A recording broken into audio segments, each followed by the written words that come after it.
So there's some good music for everybody. In the meantime, Boogie.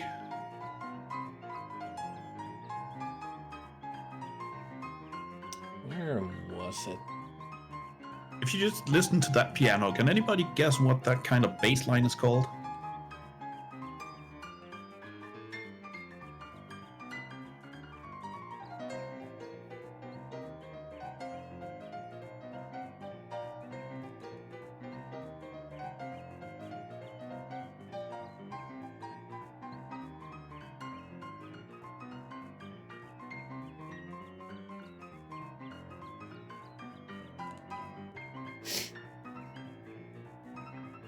I know it's a jazz-based. Actually, it's specifically to Boogie. It's called a walking bass.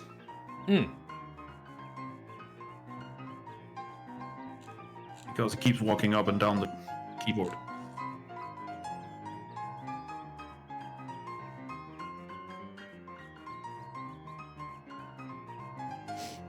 I guess everyone just gets possessed by the character who possesses them. Me smart. Yeah, that's smart. another good one. It's like, that one always reminds me of my grandpa who was watching some, I can't remember, something like Dallas or Dollars or one of those kind of shows. And then suddenly in one episode there's a huge twist, and then my grandpa says, well, that means he's not sister to her. I was like, yeah, yes, that's exactly what that means. Either he missed or just didn't hit at all. Yeah, the same Looking thing. for things that I either already have or don't have. That is the number one thing you do first. Is like, stop not going in there and go in there. It's like, damn. It's like, what is my mind? Yeah, it's wrong oftentimes. Things that I either already have or don't have. Yep. It's like, what? That's one of those quotes where I'm not even sure what you were going for in the first place. Why is it when I do a really stupid jump, I find a hole to fall into? How am I so good at finding holes? And I don't know which hole to go into.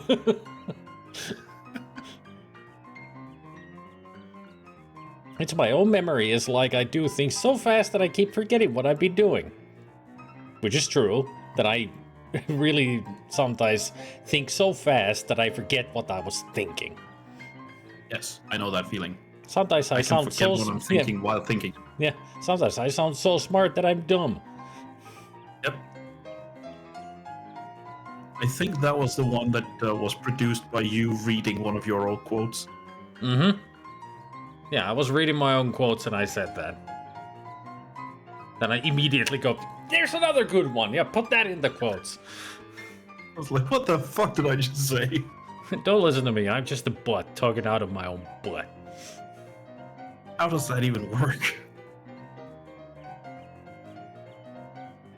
I'm trying to find the Kirby quote, and I can't see it anywhere. I thought it was a long time ago, but I guess it wasn't. Ah, there's a If I remember correctly, it's just around the 100 mark somewhere.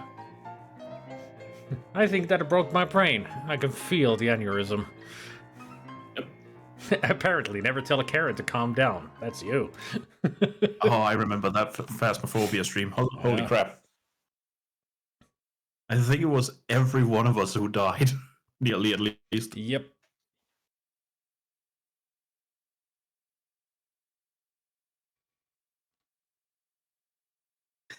Yeah, I remember commenting that. I'm strangely proud of that one. I prefer to keep my character alive when I die. That's that was from Diablo 2, I believe. Yeah, because I hate playing hard mode. I hate any game that has hard. Only game that I actually don't mind hard mode is Minecraft. Every other game I don't like. Yes, it's crap. That was the other one. And that's quote 99. Yes, it's crap. Always when you get that goddamn ring, it's so bad. Always pure crap.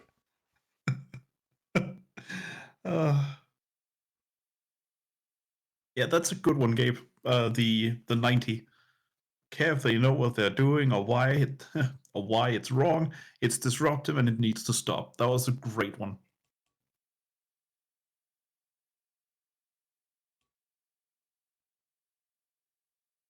That's another quote where somebody broke English. Mercenary going, I curse you with to have.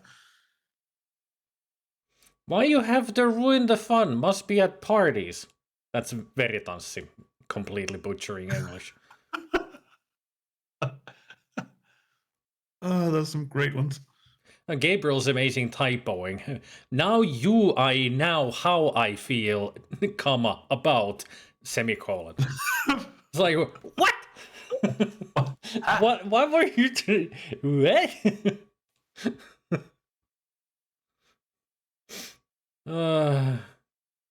We That's all fun. have such many great quotes.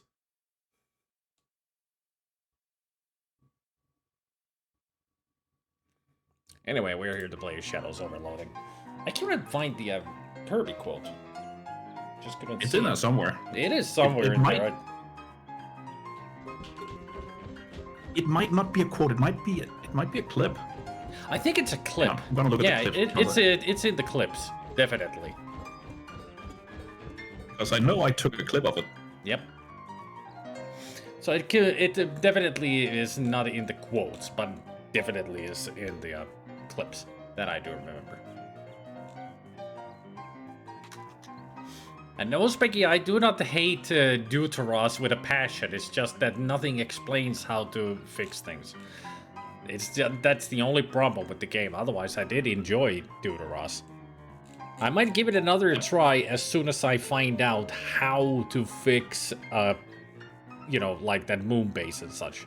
How to get things started. There it is. Yeah! Let's put that shit up and listen to it. Also, it doesn't really help that I not so good able to see That's a good one. in the foreground. That I not so good able to see. I not so. You've been streaming for too long at that point. That I not so good able to see. I not so good ables to see. Yes, the S at Abel's. Yeah, that is even more breaking the freaking language. It's brilliant. Yeah, the problem with Kirby's Dream Land 3 is it's such a cute game, but holy shit is it hard at some points. Yeah. I mean, that level, the cloudy levels especially, are super hard because there's clouds on the foreground constantly, you know, blocking your view of the level. So it makes it extra difficult. And at that point, I was already deep within that level, and my brain was already breaking. Having to look out for different kinds of holes in the clouds so I won't fall to my death, and then avoiding all the enemies constantly popping up from behind the clouds. Ugh. And my English gets flack. Hey, we make fun of my English. Yep. That's the fun part. I mean, we make fun of my English too. We make fun of everybody's typos and bad grammar. Because it's just typos are fun. I never be malice about making fun of them. I enjoy when somebody flops a line. It's the best. I mean, that's also, why it's not the person we're making fun of. It's the fact that something funny was said. Yeah. I mean, it's something just funny. I mean, that's why I watch bloopers a lot when people flop their lines. Because it's just so much fun. I keep saying to people that it's a very Greenlandic thing to do, because in Greenland, if somebody falls over, you laugh your ass off. Not at them falling over, but because it might have looked funny. It's not malice, it's just because things are inherently funny.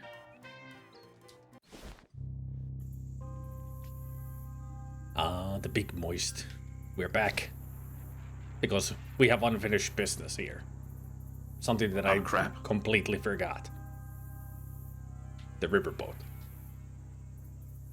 Oh, right. Oh, great. More shit. Literally. Postulant Grulch. from a mammoth coprolith. Ugh. Anybody want some fossilized poop? And yes, I have the Russian clogs on. You know, with the cow shoes, you randomly hear mooing. With this one, you should randomly hear "Oi!" It should be like, hey, hey. It just every now and then jumping up, doing the splits.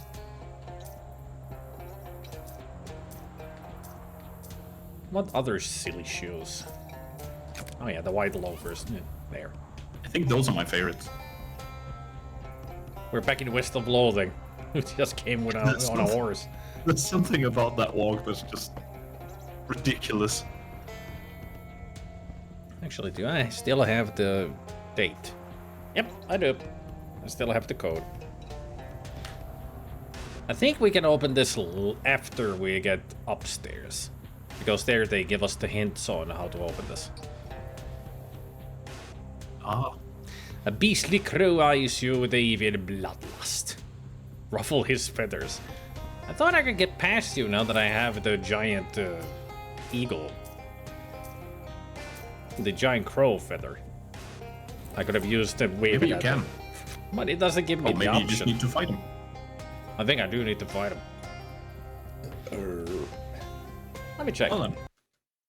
There's always an option to check. Of course. The wreck of the longer fellow. Let's see if it says anything about this.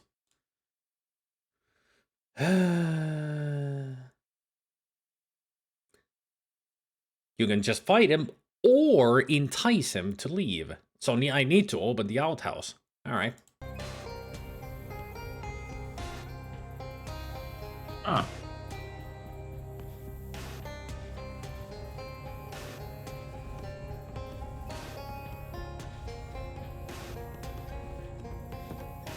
The standard.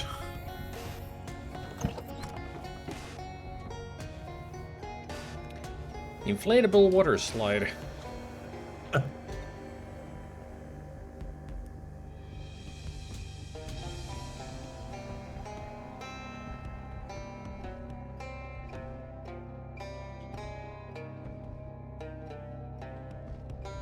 Damn. 20 hot armor, that's a lot.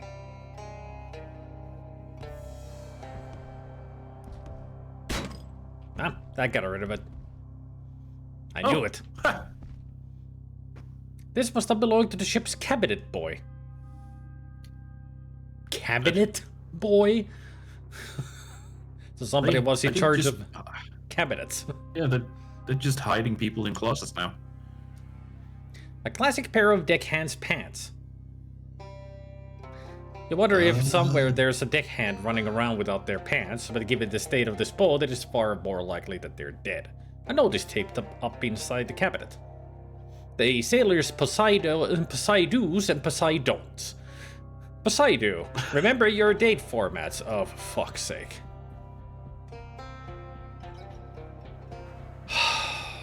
Do I need to really mark all of these down? I guess I should. No, you don't. No, you don't. I'll take a picture.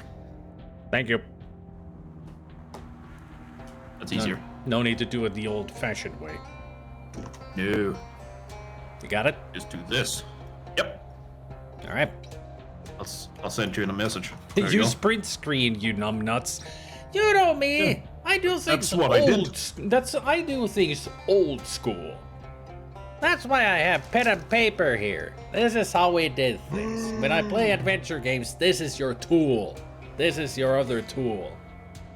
Not freaking print screen and such bullshit. Listen, Banniken, I'm a developer. Windows key Shift S. That's the easiest.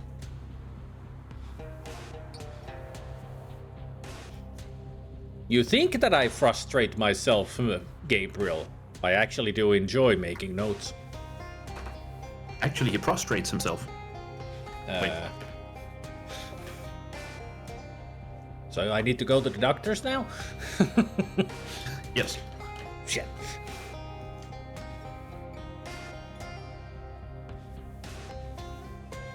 I mean, I take so many small clips for the various things at work, especially because we've got hilarious code comments, that it's just, hardwired into my fingers now. A second page, maritime humor.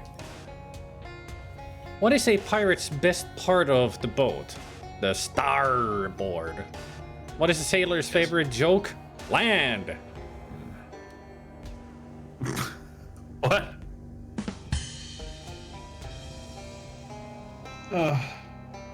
That's stupid, but I love it.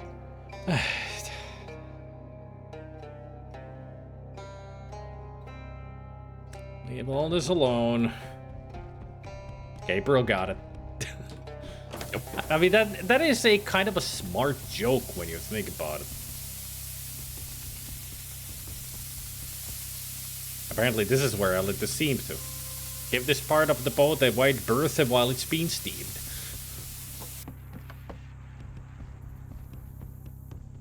Bro.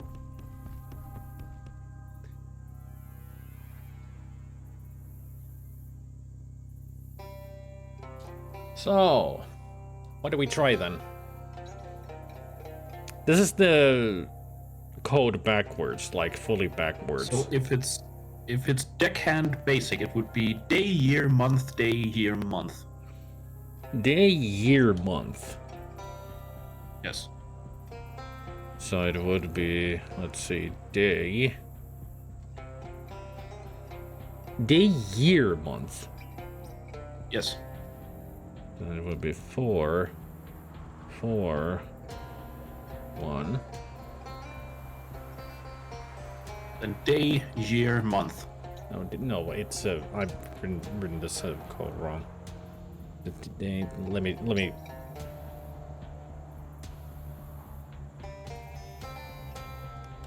No, you stupid! You gotta be American.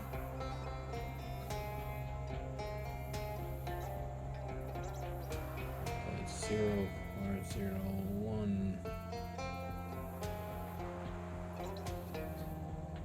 It's day, year, month. Day, year, month. Hey, hey! Nice. First try, baby. The lock slips from the door, shattering upon the deck into 1,000 tiny pieces. Inside the stall is a ruined toilet, which is no surprise, but on the back of the door is something quite unexpected. A time portal. Okay. Wow, Specky is gonna be hot, hot, hot in Greece. Yeah. I told him the other day that I'll just stay here in Scandinavia. Yeah. It's easier. I mean, here it's about 15 Celsius and it's been raining most of the day. I even woke up in the about 5 a.m. because it was really heavy rain at that point, and I even heard one thunder.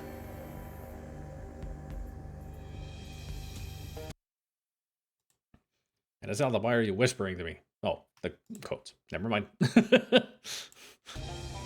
I even told you I was going to send it to you. 3 outhouses, 2 alike in mysticality, i.e. low to none, and 1 major outlier. On the back of the open stall door is something quite unexpected. Do I need to go through? Yes. Yes, I do. You step from the outhouse into a beautiful day. The sky is blue and bright, the glistening deck freshly swabbed, and the passengers hail hearty and freshly swabbed. Huh? You exist in a moment of joy, a frozen tear on a warm cheek. Yeah, apparently they also swabbed the passengers. Moment of joy, a frozen tear on a warm cheek. Wow, or That cool sounds beans. very deep, but... Christ. Wow, or cool beans. Wow. Wow. Because it's either wow or wow. I never met Mr. Longfellow. Perhaps he's too... Oh. Too long to meet. Damn it. Gee. That joke stopped us. Wow.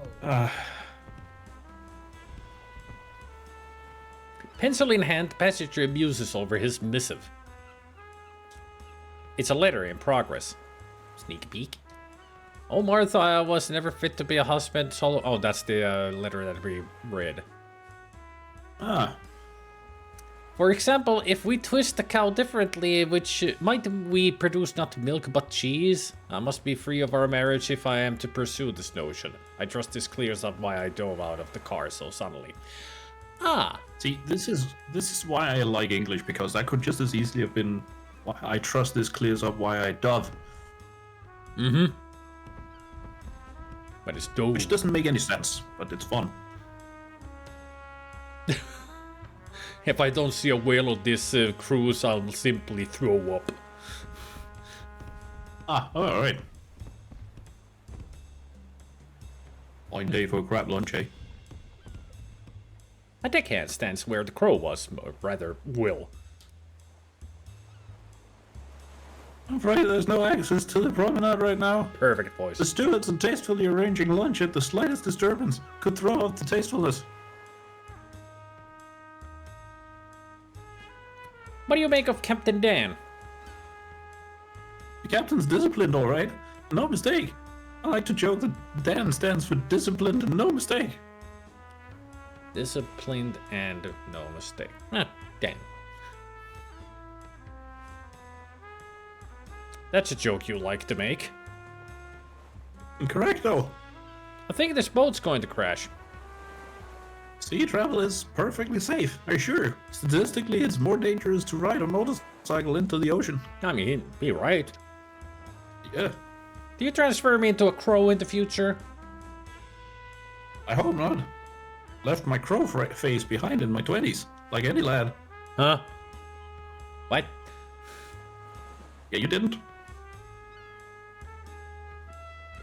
No, I'm still in my crow Right. phase. Hey, dear. Hey, dear. You have to stop this boat! Stop the boat? The captain wouldn't hear of it. He took his charter to show all his guests the time of their lives. That's just what he means to do. Well, goodbye. Also, I'm still in my crow phase. I like shiny things. He finished with a good cruise to you.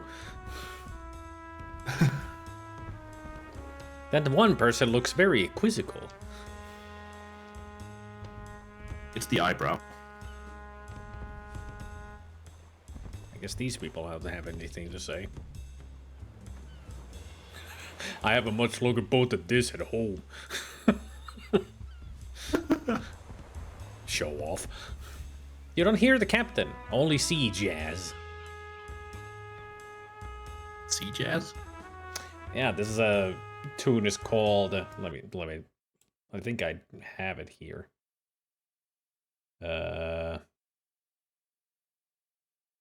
Smooth sailing, Francis Whalen. Oh, God. I think you know Francis Whalen. Yep.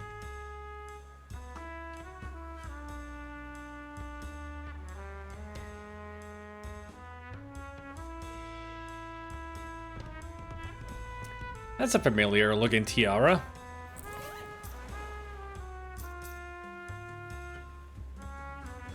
Aw. Except it's shiny.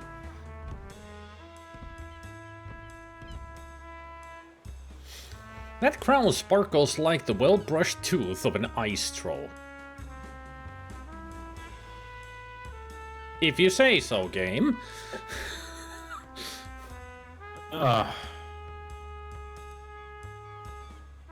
Okay, then.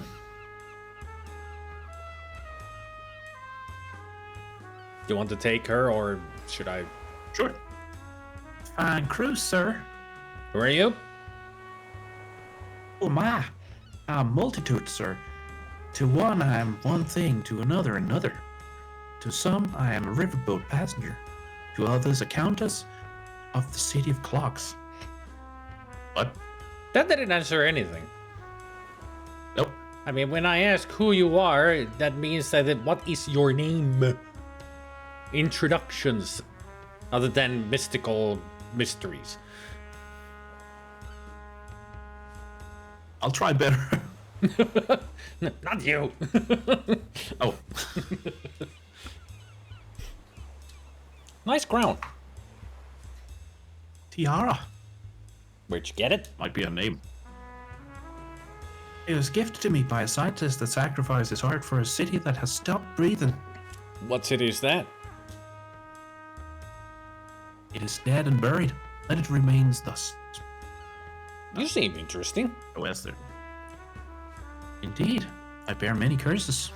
Can I have the tiara? Ah, Just ignore. straight up. Can I have the tiara? I'm sure you can possess it, but I do not believe it can ever be had by anyone. How much for the tiara? It has a price, yes. 100 mead. The way she speaks, I'm almost certain she's Russian. Possibly. Yeah. Cash? It has a price, yes. 100 mead. Yeah, I was expecting exactly that kind of a voice for a woman. I am sure you can possess it, but I do not believe it can ever be had by anyone. I'm like, nah, female, huh? From Russia. Definitely. Just expecting like a bodybuilder type of a body as well. Imagine if she sounds like heavy. Cash? That's more straightforward than I expected. I do not tell you what I want. I tell you what the price is. Moose and Squirrel. I didn't know that this is Bullwinkle and Rocky. My name is Boris. I would have expected Doris. Let's show her the ruined tiara. What do you make of this? She barely glances at the tarnished double of her glorious crown. I've looked upon my bones before. I expect I shall again. Oh, okay. What? Ha! I get the feeling she knows that this is a doomed cruise and she's gonna die. I have looked upon my bones before, and I expect I shall again. This sounds like something out of Elden Ring. What's going on? I mean, I'm sure she knows that she's gonna, and everybody else is gonna die. She just don't care. This is. Did they hire From Software to write just this one person? Is that it? Maybe. Is she gonna turn into, like, I don't know, Rob the Vacuous Spider or something? Look, this boat is going to crash. Yes, I think you should not be here when it does. She has not looked at you once this whole time. She knows. Yeah, I'm correct. She knows that she's gonna die, and everybody else, and she knows that we're from the future. It's possible that it's her making a crash then. Could be. I mean, she did say that she has many curses. But Yeah, exactly. I get the feeling that this is the way she saw that this is how she gets rid of the curse. By dying. Cool. Yeah. Too bad she takes all of Could these be. people with her. Fine cruise to you. Goodbye. Yeah. Okay, I'll buy the tiara. Glorious tiara. She abdicates the tiara without ceremony. This is a purchase by you of a city from its final countess.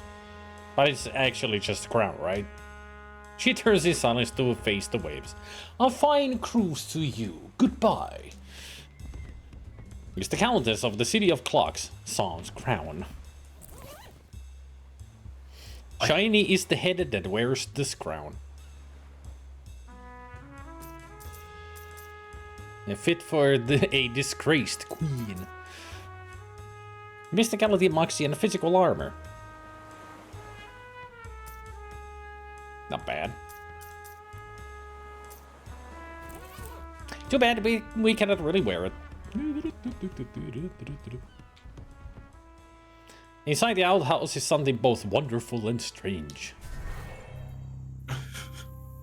The dreadful crow perks right up as you exit through the outhouse. If that beak's good for one thing, it's sniffing out sparkling tiaras. With great agitation, he flaps his giant wings and leaps off the deck right at you. Like a king's sickly second cousin, he wants the crown and he's going to take his shot.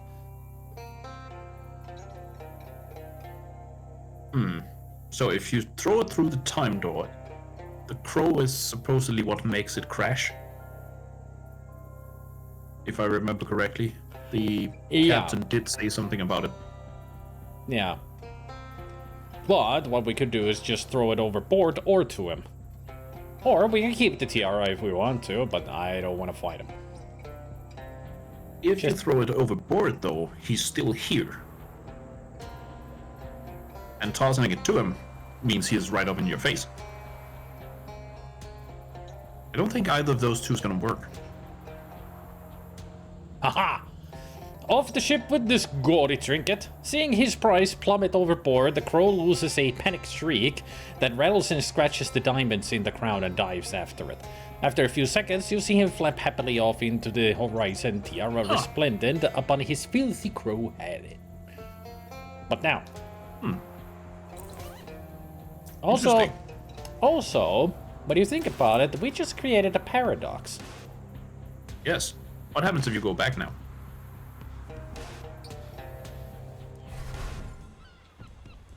Oh, nothing really. Still the same. They're still doomed. Good to know. Yeah, but I still got the, unglorious tiara. That's the paradox. Yeah. I got it from the past. I threw it to the crow, yet I still have the tiara that I got. Maybe it's a different tiara. Maybe she had many. She was a countess. These stairs lead to the top deck, where normally only those passengers who have lived a virtuous life can ascend. It's not heaven. Maybe it is. You always hear about the crows. You always hear about the crow's nest on a boat. That and the crow's hole. Why are you so good at finding holes? Apparently I am just that damn good. A crow bullion. A bar of gold engraved with the head of a stately crow. Crows use this for money. They do? Crow currency. Still using the gold standard bless their hearts while your government is fast moving to a fiat meat system.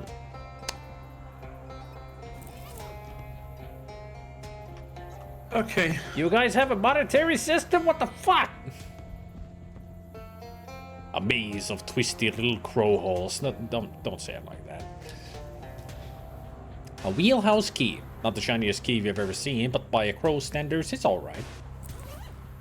It's a key, and it looks long enough to unlock the doors of the longer fellow.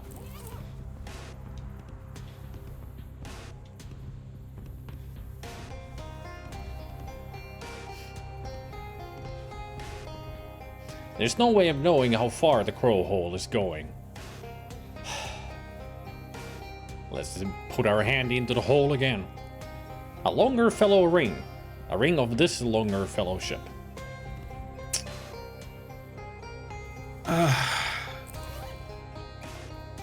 A ring to promote, in conjunction with regular exercise and a balanced diet, the longing of a fellow. And the ring does exactly what you would expect. I'm slightly longer. How stupid. See, my head is at the neck is on that tuft of grass that is behind my head. Yep. Now I'm slightly longer. Not. Yeah, I'm slightly. It's just that makes the my whole of sprite bigger. That's what it is. Just yeah, it upscales you. Yeah, that's about it. About 10%. It's not even stretching. That's sad. Yeah, it's just. I would have. I always expected it would be like my middle part just going whoop. My head would be up high, and I would still be looking normal. The giant and ghoulish crow asserts unchallenged dominion over the boat's top deck, and he rules not through love but fear. For what is scarier than a crow? Me. I am. What's that? A human outscare a crow? If you figure a way to do it, then let the rest of us know, would you? For you to be the first in the history of the world. When did this turn into a freaking Edgar Allan Poe? Because it's a crow. Crow is a part of corvid family, just as a raven is. That must be it. Nevermore? Both the crow. No, that doesn't work.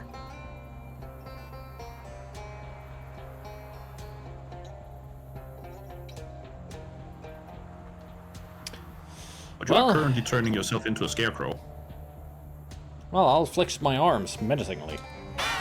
The crow pales like a dolphin at the guillotine and scurries as fast as its giant wings can flap. Alone! Z.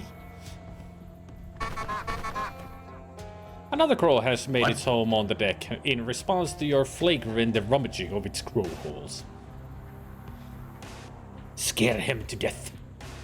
Okay, that's one crow scared of. But two? Not even an actual scarecrow could manage that. Stare into the crow's very soul. The crow's dark feathers run white, and with the last vestiges of his strength, he abandons the deck and communal nest. Hooray! I do want to point out that your other option was to make a sound that makes all music sour. I like that phrasing. I think that's the next one. Share his mind. Christ. This one looks pretty clever, but the first crow was the deepest. Word of a tricksy crow frightener is spreading fast along the boat. Soon the myth itself will evolve its own life and thoughts. Cellar door is the most beautiful phrase in the world. Say it backwards. Rude relic? Yep.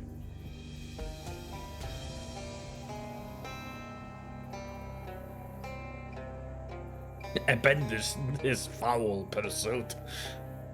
It's of course because if it's the most beautiful thing, then backward it must be the most scary. The crow staggers overboard, grasping at his last scraps of sanity like a sudden tear in a bathing suit. This power of yours, it's one to be used responsibly. Okay, or no, it's not. Okay.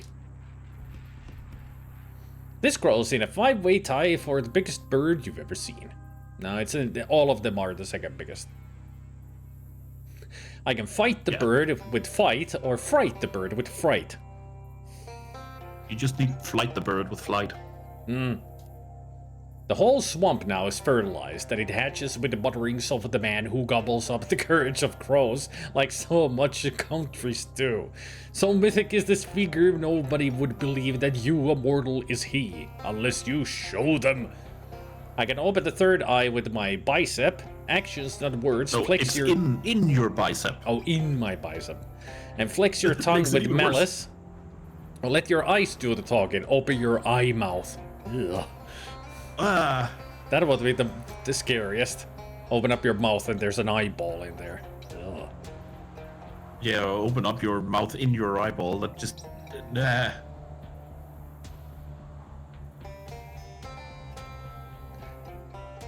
I mean, all of these will work. Which one do we want to go? Do we want to go with the scariest? The open your eye mouth? Yeah, that's basically the Merovingian. Middle is imitating Gene Simmons.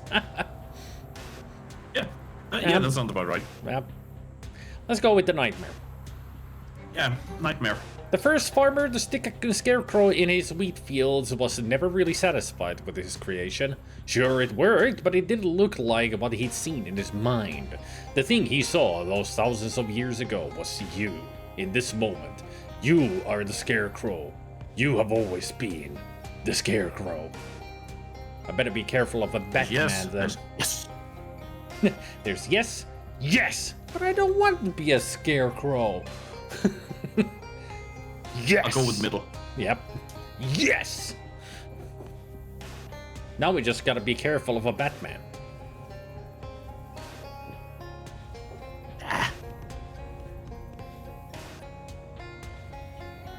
Barker. A mount for binoculars, though with the binoculars missing the opportunities for sightseeing are minimal. Also, you're in a swamp. Look through the mount anyway. True. A few feet out from the riverboat's carcass, a frog is fighting off a heron with a whip. Rarely are you afforded such a close-up view of nature. Oh, sorry, such an close-up view of nature. Frog fighting off a heron with a whip. Now that's a sight I want to see. Yeah. You don't see that in Red Dead Redemption 2. There's a skeleton hiding in the apple barrel, bobbing along with a few apple skeletons. Huh?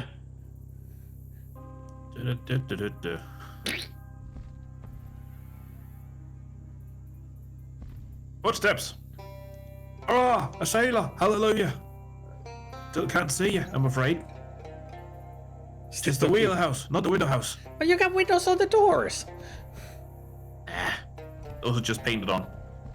Probably. At last, the wheelhouse. Your compass is going wild. The money must be inside. Knock, knock.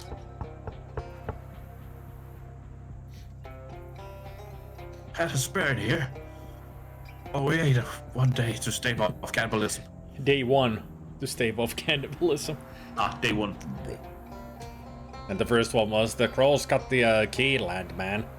Yes, I saw that. I didn't think it would continue. Click clack. The wheelhouse key has come wheel home.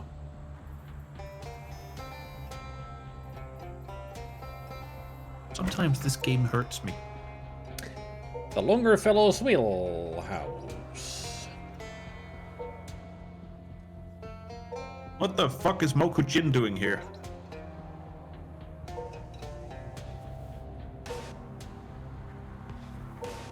Apparently he's ready for a fight. Good thing I know how to play Tekken. Your compass needle oscillates violently in the presence of this console. The creaks reach your ears before the creaker your eyes. Suspended from the ceiling, this boxy thing given motion lurches left, right, and down, straining at the springs grafted to its back. There is no ship's captain, no passengers, no meat. This automaton, this creature, is the only living thing in the wheelhouse. If you call that living. Captain Dan? A landman in a wheelhouse. 'Tis the day most dreaded by every sailor. A worse fate even a chomping by the chitinous beak of frightful Skilla. I can only guess that the boat's being on land has imbued you with extra powers, allowing you to make it this far. Was I not supposed to rescue you from the wheelhouse? I'm afraid you've been a passenger on my riverboat ruse. Weren't me that needed saving from the steam, the crows, and the books, but ye that needed killing by them. Seems harsh. A machine I be, landman, made to follow instructions. Me instructions were to captain this riverboat and show all those aboard the time of their lives. The time of their lives, you see. Time me be meaning beginning, middle, and end. To fulfill me task to its letters, I had no choice but to ram the riverboat into a monstrous swamp and terminate every living soul aboard. So it's the AI from the spaceship of Wally. Just going, Yeah, basically. just basically just following orders, and Hal, not Hal, you know, Hal as well. Just following its programming, not going insane, just doing what it's programmed to do. Yep. Right. Some questions. Water away. That's how we say fire away at sea. Sure. Any chance you got a huge amount of meat stashed up here? Meat? Ha! I have no use for it. I wonder why Mudhenge sent me here then. Mudhenge? You'd be thinking of Stonehenge, landman. Why do you have to try and kill me? And ye be alright for a landman. Only teasing, but me Instructions require me to show all aboard the time of their life, so once you boarded the craft, you became me responsibility. Really, I'd say your quibble is with the writers of instructions and not with me. Yep. I mean, they really didn't think about the wording of the programming. That's what was the downfall of all these people. I mean, this automaton took it too literally. That it said time over their life, so it means, they're gonna die. Who made you this way? Master Longerfellow had a dream, Landman, and that was to make most things in his world just a little bit longer. Thought he could give his customers a longer journey aboard a riverboat, you see, if the captain weren't human with all the attendant problems and flesh, but an automaton requiring neither breaks nor salary. I mean, makes sense. Yeah. And your microphone is crackling. Yeah. Should have said it earlier, but now it's really crackling a lot. That should be better. I hope. I hope so too. So you'll just kill everyone who comes across this boat? Can't promise it, but yeah, I'll give it the old college try. Old water college, that is. Still crackling. Shit.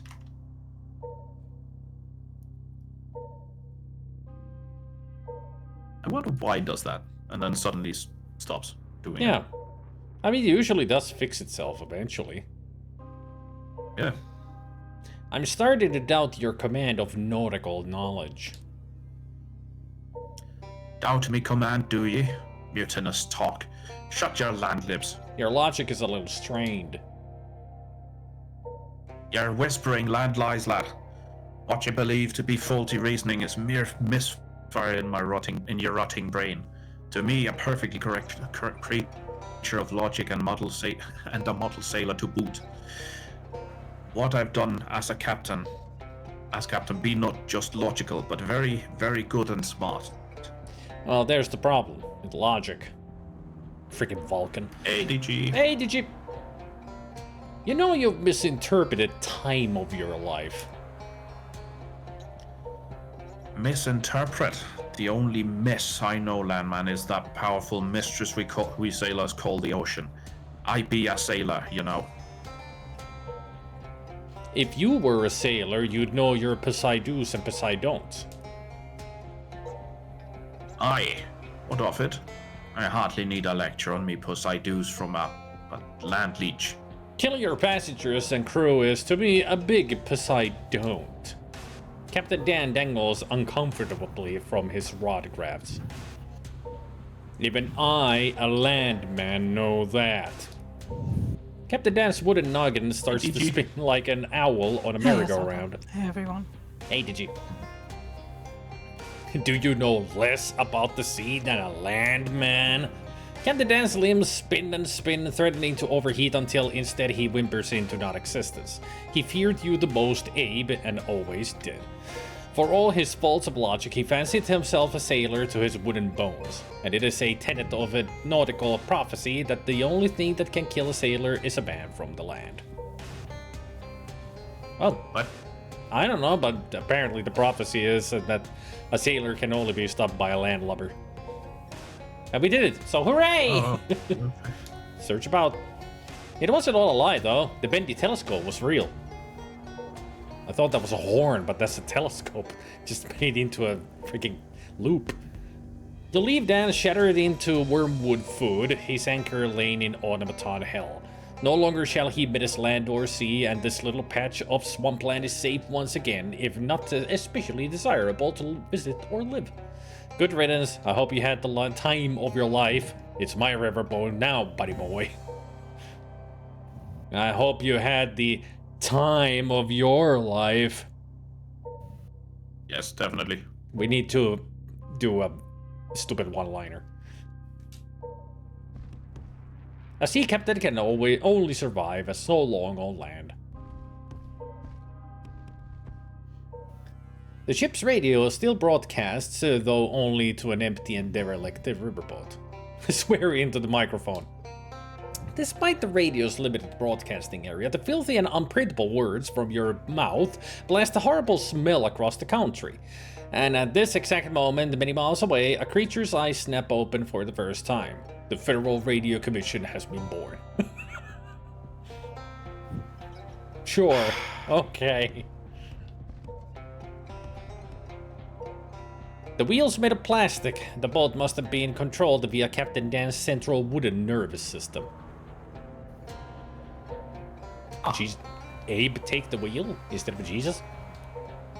You assume you mean take it with you, not take control of the ship. Got the longer fellow steering wheel. A traditional wooden ship's wheel in a non-traditional location, your pocket. Your enemies will never see it coming, getting knocked on the noggin with a bendy telescope, not even if they had access to their own bendy telescope. Sure. Probably.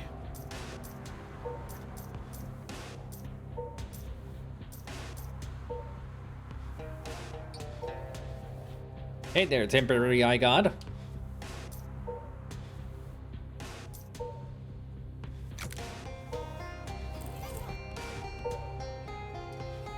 Just like that, the needle reverts to its normal function, pointing west.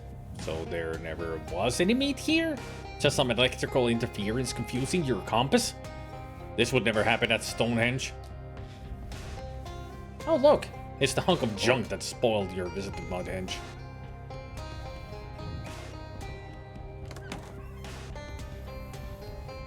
Well, that's that then. Except, look through the bendy telescope. Dan wasn't lying about one thing. You really can see a lot with the aid of a bendy telescope, including from this angle what looks like a disturbed plank under one of the chairs on the main deck. Oh.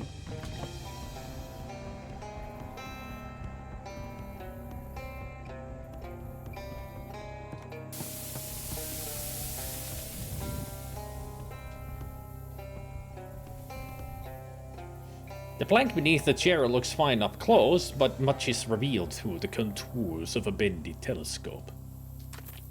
One of the passengers must have stashed this away for their family, or you. You can't rule out that they left this here for you. 131 meat. Was that what the compass was pointing at? Could be.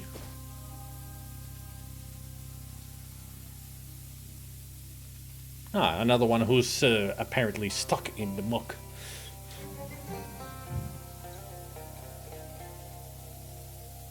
So many people stuck in the swamp. Why do they keep coming here? With the swamp air now free over the longer fellow's electrical interference, perhaps the compass on the altar is worth another try. Place the compass and really focus on meat again.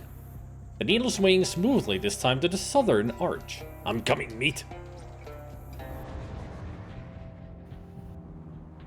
Where am I? Ooh. Careful around the stool. It must be very valuable. Alright, let's start from here. There's the safety deposit boxes are here are unused, except for one in the name of Rahila Mirza. Do it. None of these boxes are locked. Guess they blew the budget on the door. Gustav's egg. A fabulous Gustav's egg! You thought all of these had hatched by now. What? This entire row of boxes is reserved to one Bug Fairmont. 401 meat. Wealth beyond measure, assuming a measurement system that ends at 400. One of 52 unique eggs created by Gustav. It is said that if the eggs were ever combined, they would form Gustav's omelet and block out the sun. Gustav's omelet. Deal your moxie and physical damage to an enemy and reduce all of its stats by 5. Damn. That's a good egg. I think it's a single-use thing. No, that's an off-head on them. So it's a one, well, single using combat. Once per fight. There's one box here in the name of Cecil Rally Tires. Dead Sea Scroll. Normally something like this would be priceless, but I bet you'll find a way to sell it. It just says sports over and over. Oh, I also like rally tires. Bicycle term. Sports. You've cleared out Cecil's box already. Most of the boxes here appear empty, but there's a very tempting one labeled simply Calico Ham. One man's trash. Ew. Supposedly another man's treasure, but it sure looks like trash to you. On one man's trash is another man's treasure. Not yours, though. Nothing but trash from those Calico boxes. is, Calico is the different patterns on cats. Mm-hmm. Like, if it's got white and orange and black and stuff all around the body, it's a calico. Mm-hmm. And calico meat then, or calico ham, sounds like it's gone off. Ah. There's a safety deposit box here in the name of Mitchell Vanderjacht. Yes, Mitchell Vanderyacht. Definitely. A desiccated What a moth. loathing name. A desiccated moth decays quietly in the drawer. So no moth escape.gif. Whoever Mitchell Vanderjacht is, he took the trouble to bury a moth in his safety deposit box. Makes you think. Calico is actually a Canadian food company. Oh, interesting. So literally, I just took a trash bag that is full of spoiled ham. Yuck. Great. And I can't even use that as a weapon like the other trash bag. Makes you think, though not for very long.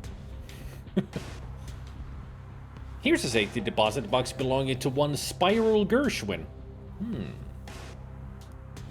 An old onion sandwich. They must have wanted to save it for later. You don't know precisely how long this was locked away in a safety deposit box, but there's really no good answer. Mysticality by 1 and HP by 5. That's food that I can eat. Ugh.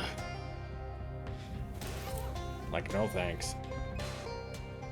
Several of the boxes here appear to belong to a Spencer Robespierre. Robespierre.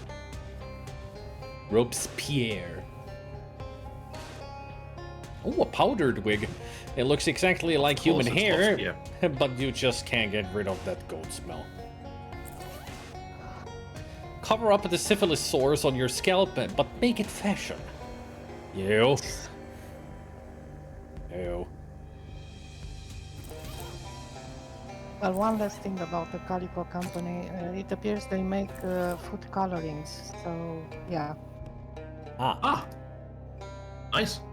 One of the safety deposit boxes here belongs to an ER Tidy Man.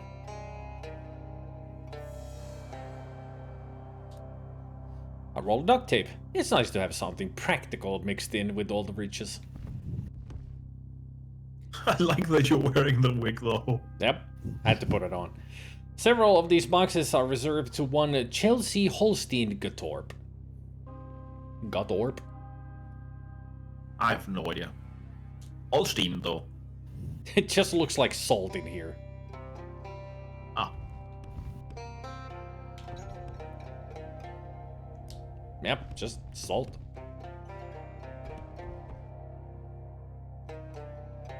If it's all salt, it has to be some kind of a reference to a salt company or something. The impenetrable vault door is secured by a simple latch. The door is unlocked and you can come and go as you please. I do please. Secureburus. Yeah, we're inside the Secureburus. The vault is open to visitors. Standing by the cash register, you fantasize about what it would be like to have a service job instead of whatever it is you do. Freelance on cursing. I work at a gas station, restaurant, and a quarry. I mean, we have the certificates for it. That's what we're doing. Yeah. Oh, that's right. I just said the B, that I work at a quarry and a gas station, and oh, that's right. I work at all those places. The drawer is sealed shut, and there's no obvious way to open it. There's nothing you can do with the cash register at all, in fact, other than bang on the numerical keys as a toddler might. Well, leave it alone. Integrity, security, excellence. A corporate value for each head of the dog. This miraculous little lamp has burned for 20 years and counting, keeping a single solitary vigil to the dying of the bank. The plaque has gone green with age. July 4th, 1899. Today we celebrate our opening of the Securibus building and loan at Plunkett Street, Ocean City. So they were open for 10 years and then closed doors. Huh. It'll last that long. Shame. Yeah. This tension stands stolidly still, staying stoically stationary. Beautiful. Beautiful vibration. There. Arf, arf, arf. Hey there, Barker.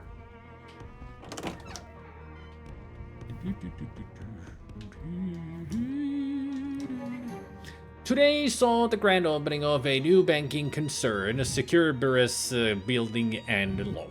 Residents of Ocean City watched in appalled disgust as during the opening ceremony the maximum security vault door was installed backwards, sealing inside their savings and valuables for eternity. The bank's chairman reassured the worried customers the mistake would not affect operations. What happened next? 10 minutes later, the bank was closed permanently. Ah. Banks, can't trust them, or this doesn't affect my confidence in banks. So the bank was open for 10 minutes. Cool. Does that mean that I actually cannot go back inside? No, I can. Huh. Alright. Why wouldn't you? I mean, if it's supposed to be, you know, backwards, I would have assumed that it would lock itself up again. I wouldn't have been able to get in. Oh. No, I mean, you did unlock it from the inside, so I think it should just be unlocked. Standing by the cash register, you fantasize about what it would be like to have a service job instead of pulling triple duty as a gas station, restaurant, and a quarry. No, I worked at those places. I am not the places themselves. It almost sounds like it's saying that I am those jobs. But pulling a triple duty at a gas station, restaurant, and a quarry. Hit some buttons. Bang on which keys? 3. Actually, let's make it 666. There. It's satisfying to smack the big keys when no further effect is produced. Shall we force it open?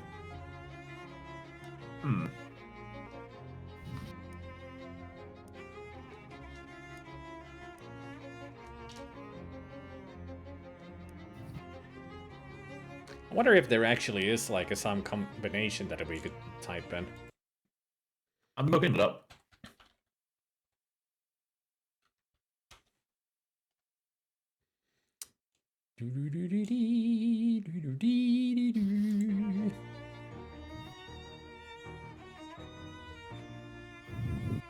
Apparently there is.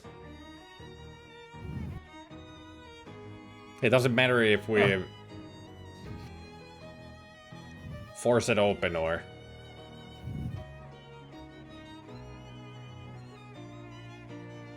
But there is a combination. So what is it?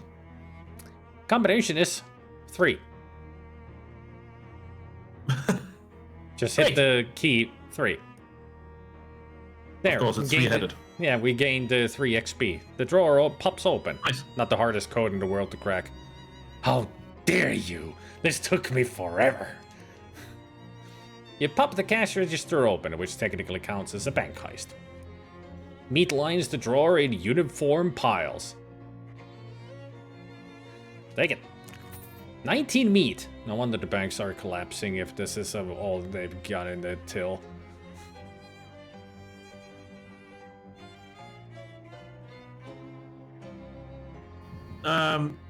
You turn on the sprinklers if you press that. Yep, That's kind of funny though. it is. I mean, if I had forced to open the cash register, that would have happened as well. It would have turned on the sprinklers. Anything else? Aha! You've always said your eyes were eagle quality or better, and here's the proof. There's a tiny button at the back of the register. A secret alarm?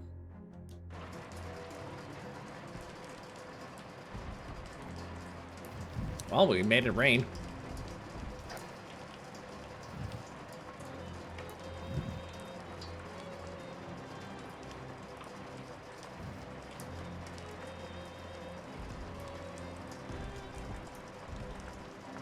The vault is open to visitors.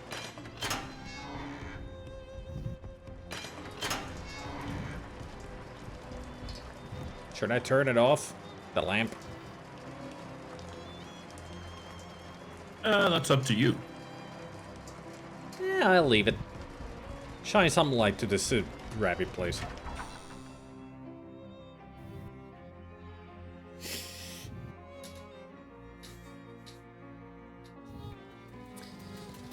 Also, if I had not opened this from the inside, I would have used the cursed key to open the doors. Or solve the problems, which would have been easy at this point. It uses muscle, mysticality, and moxie. That would have been a way to get in there, and I wouldn't have been able to get into the vault. We would have kicked it, and we would have said ow. We would have punched it, we would have said ouch. We would have shot it, and we would get a ricochet. And the last option is to tie the vault to a car and drive down the street. And it would have added a visible crashed car to the scenery inside and outside. Like here, we should have seen the back of the car, and inside it would have been the front of the car. Oh. And then we would have gotten inside. I think. Unless the bond hedge is the only way to get in. I think the bond hedge might be the only way to get in. From the inside out.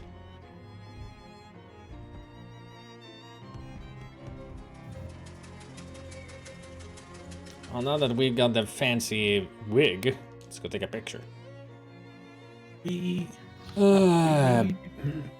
Couple of black orbs, or holes, or whatever these bizarre shadow monsters are made of, are drifting toward you. You experiment with them a little bit, walking around them, moving erratically to see how closely they track you, trying to get them to collide with each other and so on, but you can't really draw any conclusions from this.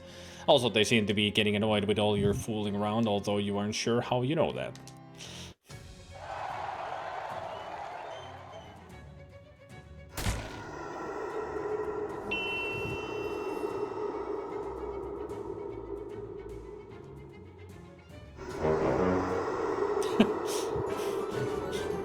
I like that it actually showed the censor, the cursing that I did. Just the symbols to show that I was swearing.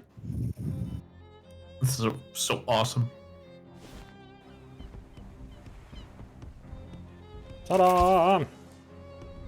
Yes! Look at that. Nice.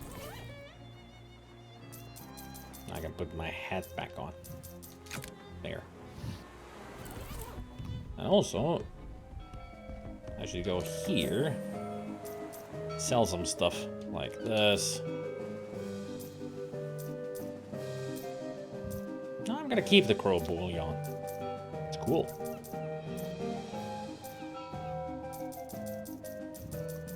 I've got that extra vampire cap.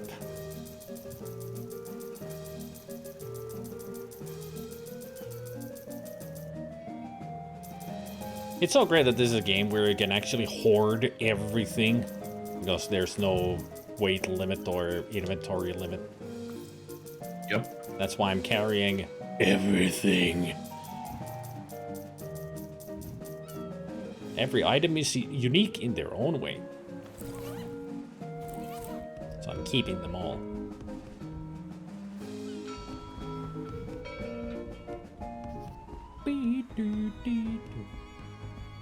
Oh yeah, I need to get rid of the vampires here. Forgot about that.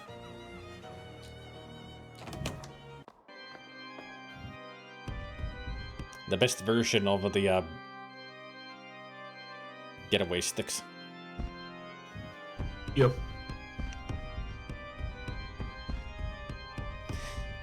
You know, I would have to say the most fascinating thing about the music is that this sounds like it's a slower tempo, but it's exactly the same tempo. If you added like the bass or the oboe or any other of the instruments to this, it would be the same tempo. It just sounds slower because it's longer notes. Yep.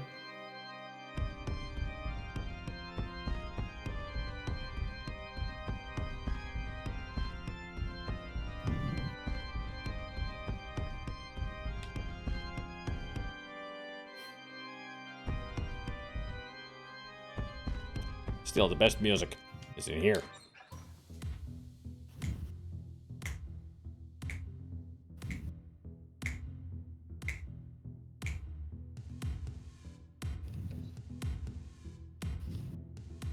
Hell yeah. Hell yeah.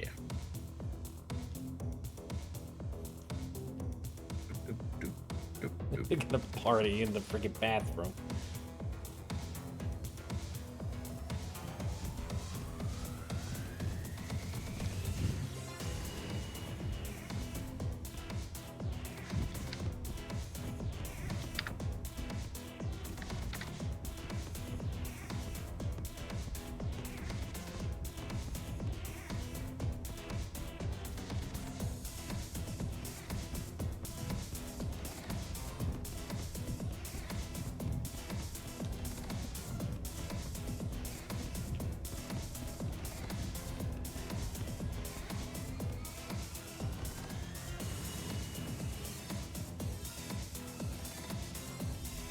It's so awesome that this is the only place this plays. Yep.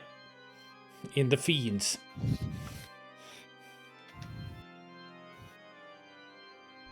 It seems to be clean too. Mm-hmm.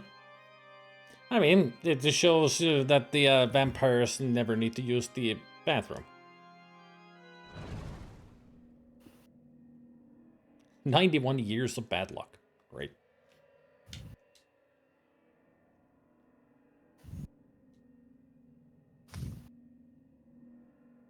By the way, I did look up some information about the shadow taint and everything. We never ever actually want to do that. Because if you do that, it will lock up so many things in the game and you cannot revert it. So once you're shadow tainted, you're shadow tainted for the rest of the game. Crap. But that is another way of playing the game through. Get yourself the shadow taint and keep it up. But it locks up like a lot of shopkeepers, the hobos, all of them get locked up, that you cannot really talk to them and such. So, yeah. Oh. Shame. So what we need to do with all these, then, is... just close these.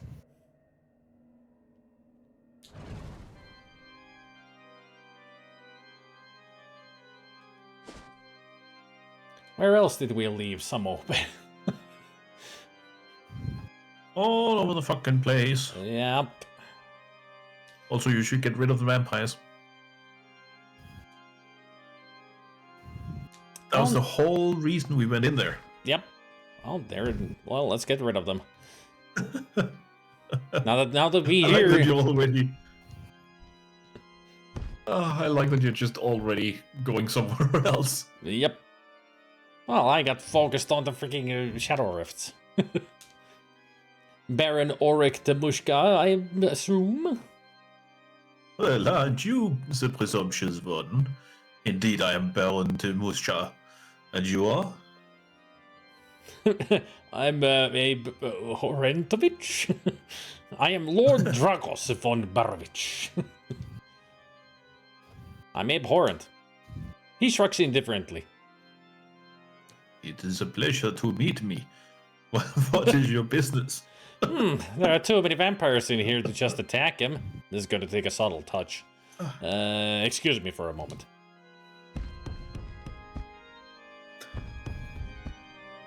I didn't expect that. It's a pleasure to meet me.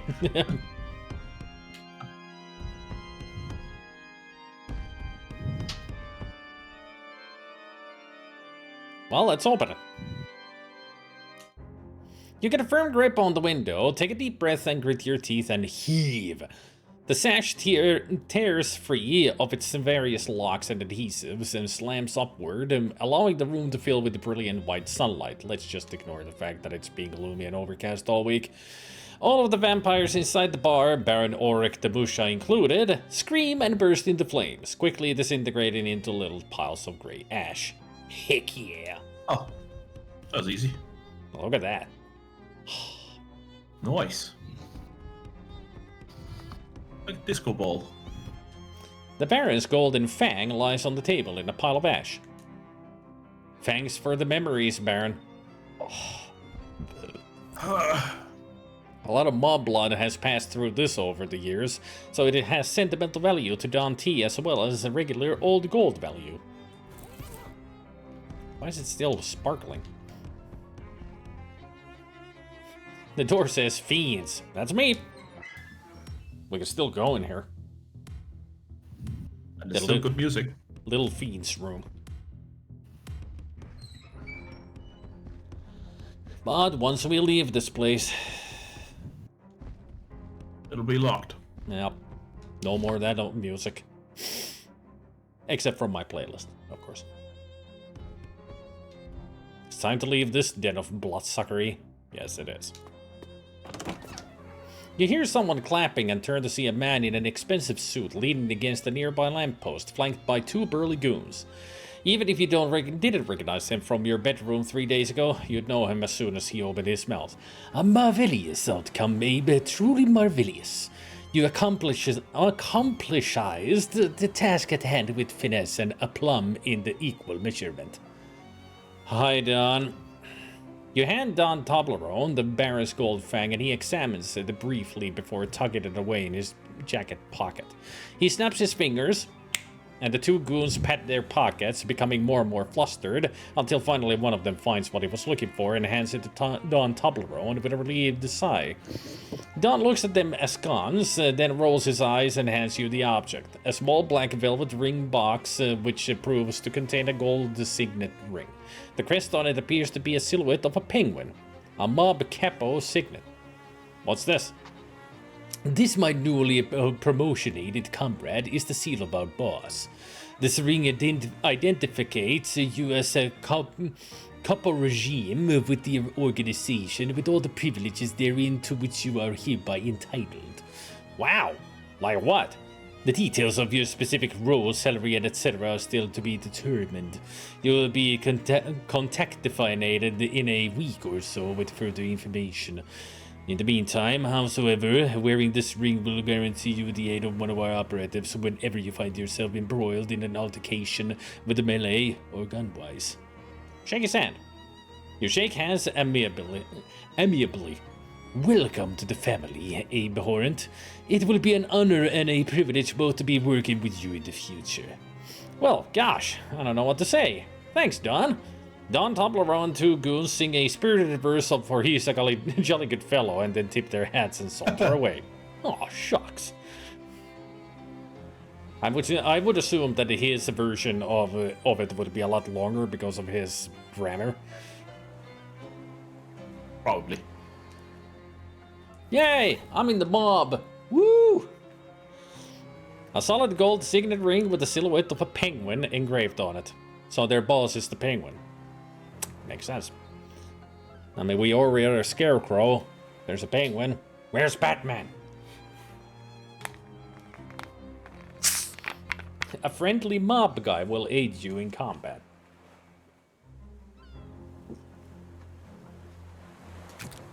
Gotta wear it. Good idea. Hey, can we actually go back inside? Hey, I thought they do lock it. Apparently not. Yes! We can always come back here. Woohoo!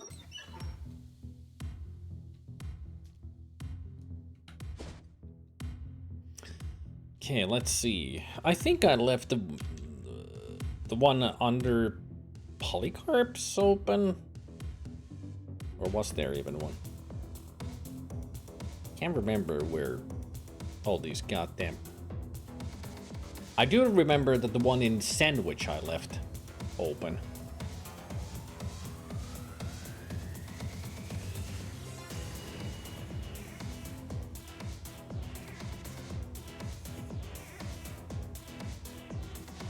Ryan Ike knows how to make music. That he does.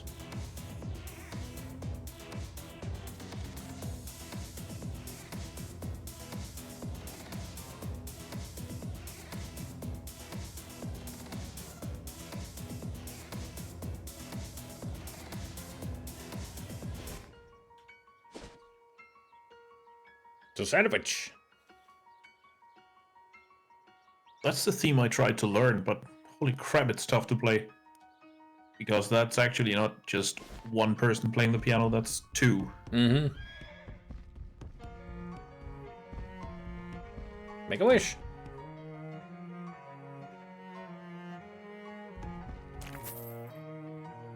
I got 22 beat. Nice.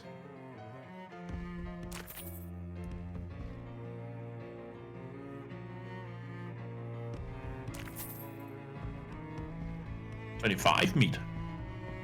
A total of 90... No, not 90. 86 meat. Or 7. Math. It's hard. One toilet is zero 89. privacy.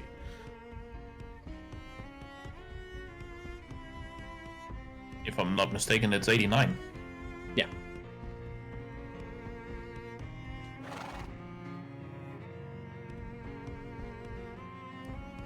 Also, it's not 80, it's 69. We know math, don't we? I don't. I've Me neither. lent all my math to my little brother. False cheese. Did I actually find some new Yeah, I cheese don't- for our rat friend? Ooh. A surplus Cola Wars grenade. Cool. Just shake it up and throw it. This is a wedge of stinky cheese, minus the cheese. Ah, It's false. It's not real cheese. that means it's vegan.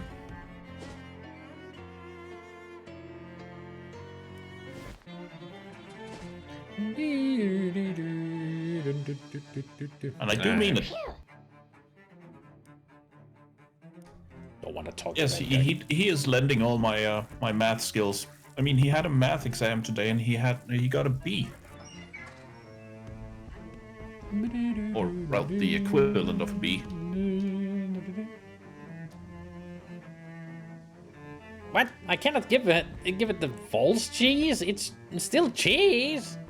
Fine. Minus the cheese, which I guess, must be why. I guess you prefer a real cheese then. Clem is a loser. Yeah, Clem is always a loser. I do think that the loser spelled L-U-S-R is a reference to the bastard operator from hell, because that's usually what he calls users. Losers. Ah.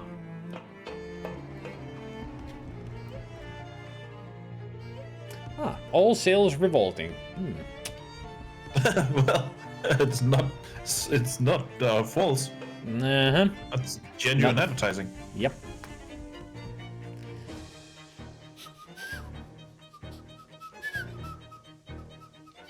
I'll go get me some more water.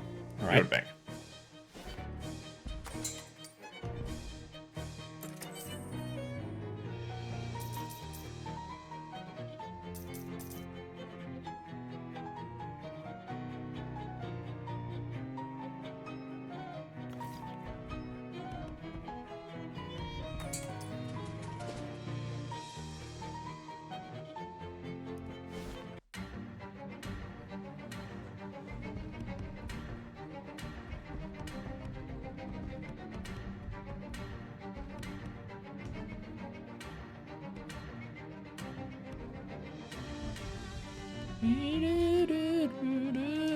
Okay, so what are we doing? I got 9 on the Rufus thing, so we need 2 more. Yeah, I gotta bring that cheese to the rat. We're gonna go to the old Gilmore place, the McMillican Cuddy, Mole Ross place.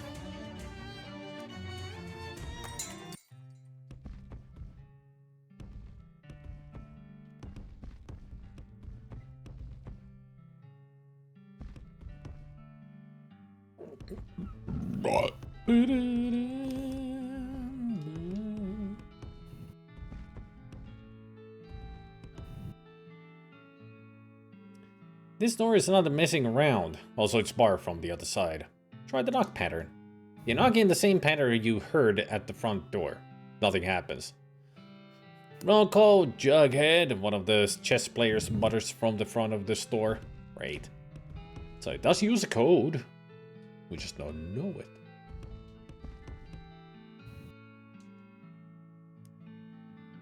I guess Jasper is inside there. Oh yeah, I didn't talk to these two. I remember, and we talked to Oskaloosa. And we didn't talk to them. This old man seems like he's really into chess. Hi there, I'm Abe.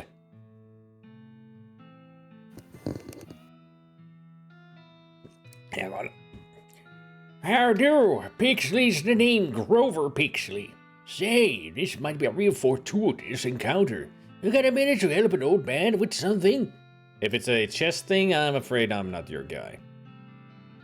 What do you need help with? I need a bag of fertilizer. I came in here a week ago or so ago to pick one up, but I completely forgot that they don't sell it here. So I've just been playing chess with Farina instead. You'll be playing chess for a week? Well, you know how it is with games. Just one more round, you say, and then the next time you look at the clock, it seems like it must be lying to you. Anyway, I've been meaning to go to Grove Valley Orchard and see if they got any fertilizer to spare. If you happen to find yourself out that way, you could do me a real favor. Okay, I'll go. Great, much obliged. Here, let me write down some directions to the place for you. 1 sack of fertilizer will be plenty for my purposes. I can't imagine that they couldn't spare that much. Gotcha. I'm on my way. Grover peers at the chessboard and strokes his beard thoughtfully, like he's planning some kind of elaborate trap. Well, hello again. Any luck with that sack of fertilizer? No, not yet. How's your game going? Real good, I think. I've got her on the ropes this time. Checkmate. Shucks, guess I spoke too soon. Best out of 397? Sure, rack them up. Why is the back door locked? Is any back room locked? Employees only. I might be an employee. I'm an employee at a lot of surprising places. Not this place. I know. What's the fertilizer for? Oh, you know, just your typical and normal fertilizer type activities. Like gardening? Sure, gardening. Sure. I'll be seeing you. Judging by her driving gloves and driving goggles, this woman must be into driving and or driving related fashion accessories.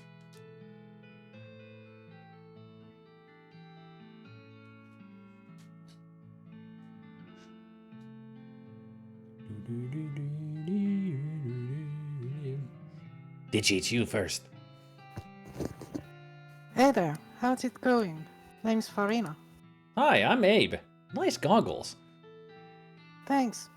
Did you pop a gander at my sweet breezer out front? The car? I was wondering why it was tied to a hitching post. Lots of horsepower in that baby. I gotta keep her under control.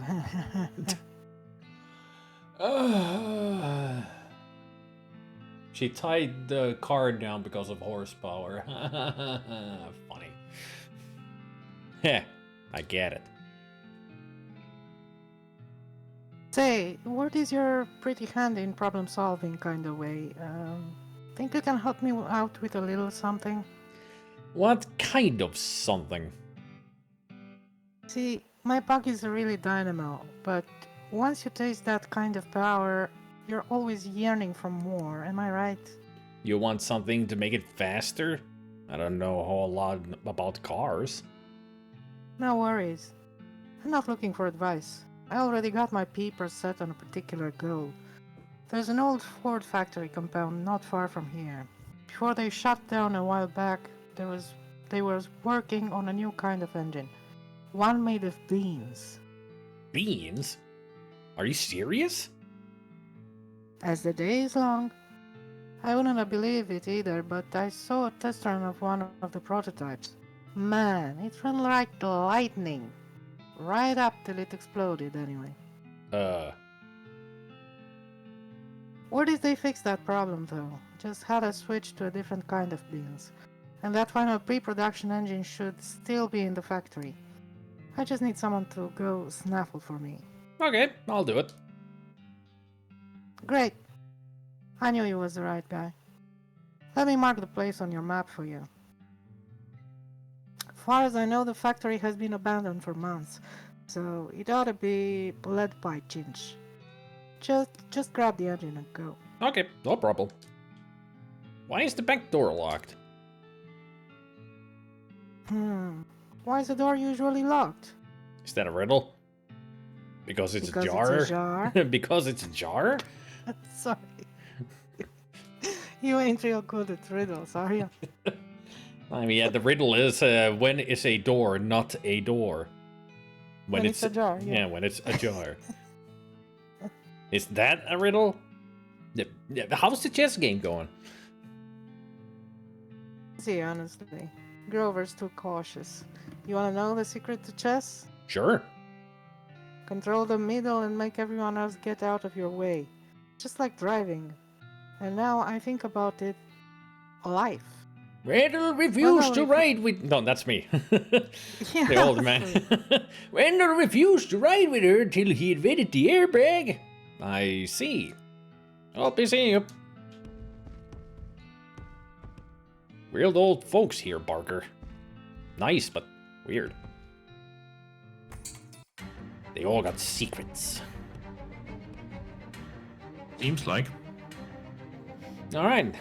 2 new places, orchard and a Ford compound.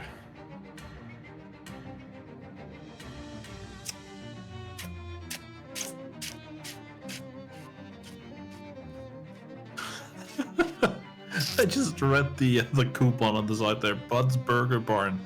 Visit our 0 Grey County locations. Yeah, because all of them, all the BBBs are crossed over. Yep. Proud to serve red cola. Yeah, they're from the Cola Wars. Look out! A rolling boulder. Red Cola here. Look out! A rolling boulder of sticky crude oil is coming down the hill at a terrifyingly slow speed. If you don't get out of the way in the next 3 to 4 hours, you're truck food. I like it. Walk slowly away requires 0 muscle. Break the glob apart and punch its parts. Roll it back up the hill. Yeah.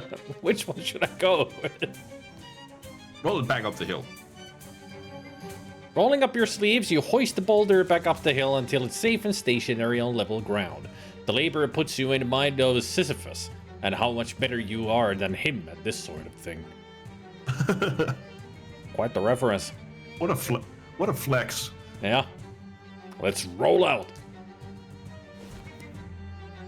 Oh, does that mean we're Autobots? Yeah, apparently. Hey. As you head to the backyard, you hear a voice from behind you. Stop! The area is off limits to civilians. I better go see what that's all about.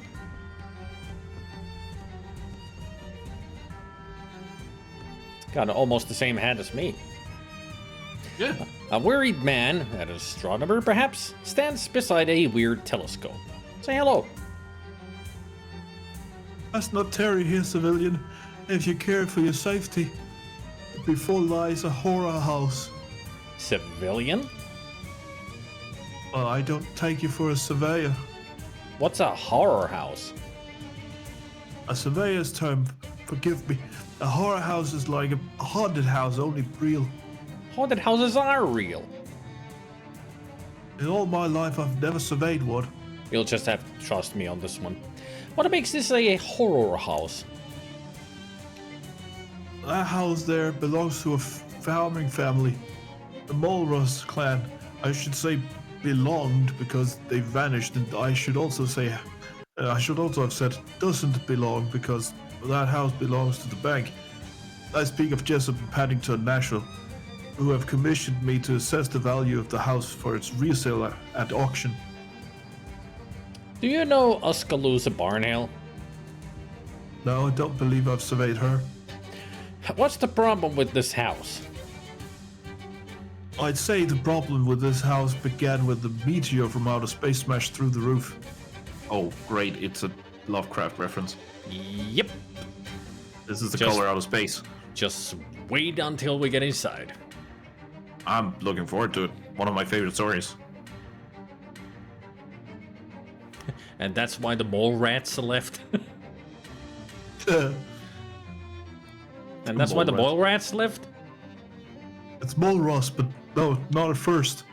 3 months later, the Mulrus clan fled by night and, I presume, by car. They ran off with no regard for the mortgage. Can you imagine?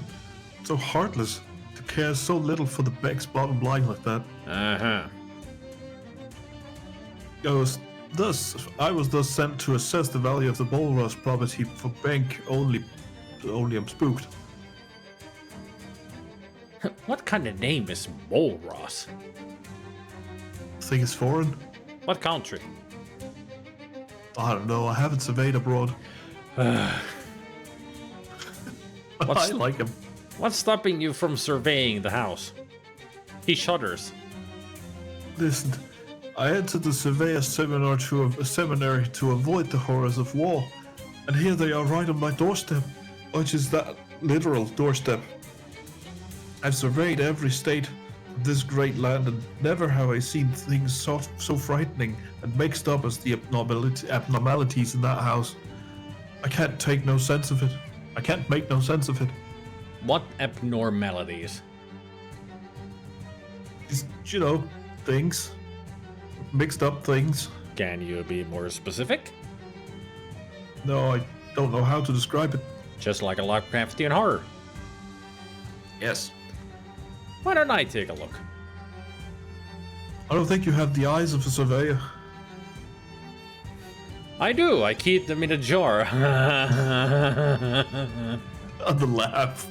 Oh, the laugh makes it better. I don't think that's appropriate subject matter for humor. I apologize. Apology accepted. I still don't think you have the eyes of a surveyor, though. No, but on the other hand, I'm not too scared to go into a house. Guess it wouldn't do any harm to me either. Harm to me. Here's what I'll do. I'll give you the house key, and if somehow you can fix whatever's going on enough for me to carry out my work, you're gonna have 10% of whatever my valuation happens to be. Fair? How much are we talking about? What do you mean? How much is a house worth? Why don't you tell me how much you think a house is worth, and we'll go from there. 1 million meat. 1 million? That's ridiculous. Don't you ever pay $1 million anything for it? And don't you ever pay $1 million anything for a house? So if I'm right, this house is worth 5,000 meat, which would be a fee of 500 for you. What do you say? Sure, I'll take a look at the house.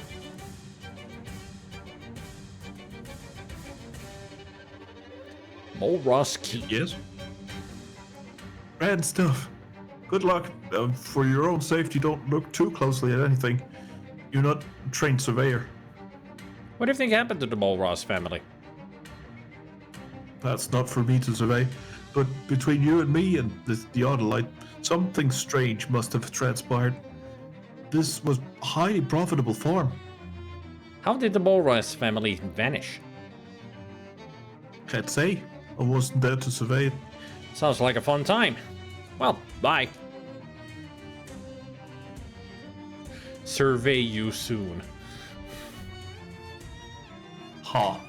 The bank probably wants to repossess the hay in the stack. If they had their way, banks would probably take a bailout of everyone's stacks. Hey, a stack of something. Search it. There it is. A noodle. Ooh. The proverbial noodle in a haystack.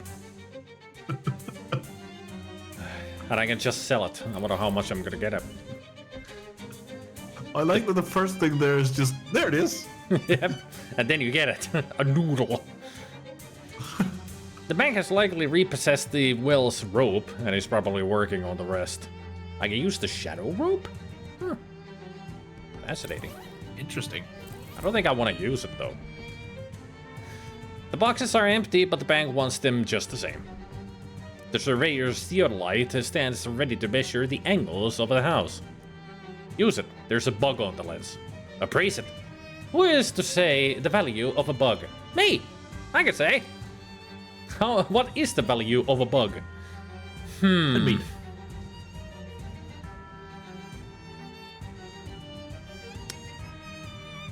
I would say 20 meat. 20 meat. 20 meat. 20 meat. The bug is thus surveyed and appraised. There's a bug on the lens. It's worth about 20 meat and doesn't even know. Nice. A notice of repossession from a bank. They've apparently already taken the mailbox. As you head to the backyard, the surveyor speaks up from behind you. Sorry, as to get surveyor coat to enter our backyard without permission. You need to go through the front door. That's ridiculous. Don't make the rules. I'm just a stickler for them. Fine. Whatever. A cute little entryway. It's adorable. Oh. Ow. There it is. Boo! Thank you, Patrick. Thank you, Gabe. Alright. You unlock the door and toss the key back to the surveyor. What in the world? Is this I'm on observation duty loathing? But it's got the music that you like. It does. Yep, that's the music box plays here. The reason I like it is because I can play it. Mm-hmm. A bronze plaque on the table is inscribed Mail Ross. Mail Ross. Yeah, Mole Ross. So they got Mail Ross. Yeah, In the top yes. drawer, you find a large stack of orders for Mole Ross produce, impaled on a spike, and a collection of handwritten letters inquiring if the house is for sale, also impaled on a spike. A note from Yo, Elaine. Hey, Alan. A note from Nabby Molras to order more spikes for mail. Ugh. So that's how they handled their mail, putting them all those spikes.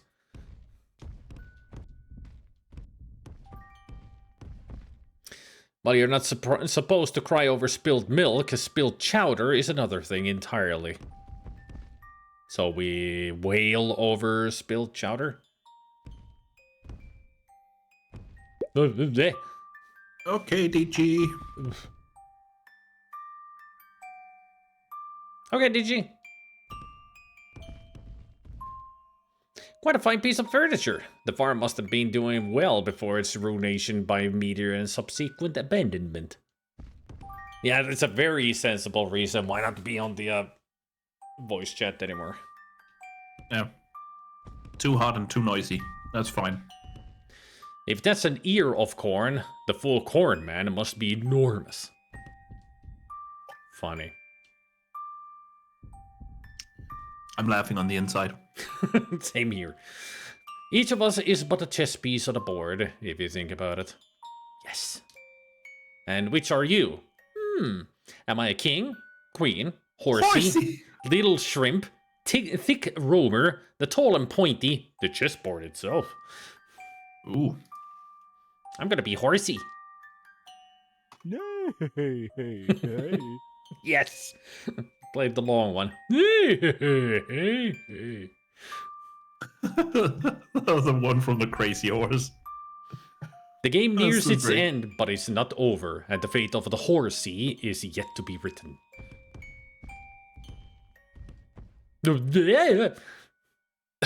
Oh, that was spooky. The only light left working in the room. The other balls must have vanished with the bow roses. An odd location and even odder rotation for a refrigerator. Search it. You got an item, gallon jug of bitters. The only thing in the refrigerator is a massive jug of bitters. Bitters don't really need to be kept cold, so it's a lucky thing this refrigerator is not working. Depends on the bitter, I'd say. You heart this because it is bitters. Ah, fuck. Well, it's the speakeasy. Oh, that was the wrong portal. Well, since we got a new thing, let's go to the speakeasy.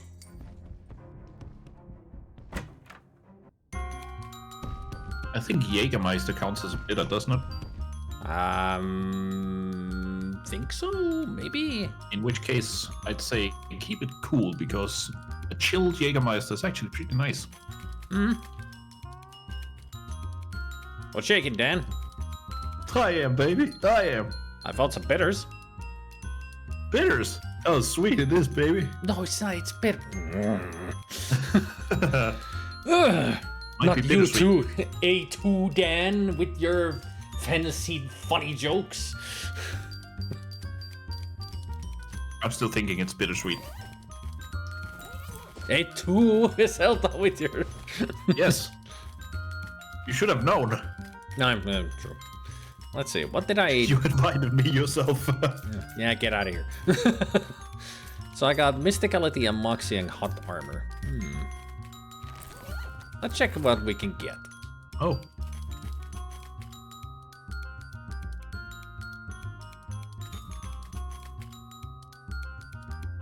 Oh, I see. Wow, sirens blaring, people honking like crazy. As long as the sirens aren't coming for you, then it's okay. They're always coming for me. They just can't fight me. They're still So probably looking. not, because you're in Finland and Digi's not. Ha! I fooled them again. Well, let's order a drink. Let's see. Let's go with the absinthe, because Mysticality and Moxie.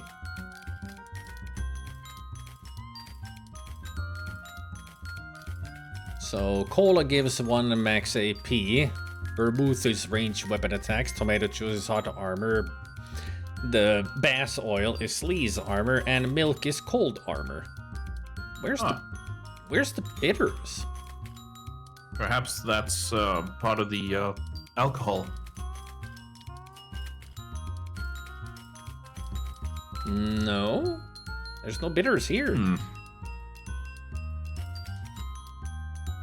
What armor should I get? Or maybe I'll put some cola into the absinthe for that extra AP. Absinthe and cola, I do believe that's actually a drink. It is. Last time when I did this, Gabriel actually looked it up. It's got its own name, and it's... I can't remember what the name of it was, but Gabriel did look it up. It just sounds disgusting. But then again, absinthe and bass oil doesn't sound any better, or with milk, No. or vermouth. Ah, there's the onion and the bitters. They're garnishes, of course. Ah. Ooh. If I remember correctly, the absinthe and cola could be a dark and something? I think so. Dark and dirty, maybe? So, a cocktail onion gives 5 HP regeneration, but dash of bitters gives us double mixer effect. So it would be 2 so AP. 2 AP. Uh-huh. Cool. Or, if I choose any of the others, it would be like 6 armor. You know what, Gabe? I'm gonna do that. I'm looking it up. You do that, I'm gonna check on what armor should I get. I got cold and sleaze and stench way up. I could use the hot armor. +6 to that would be great.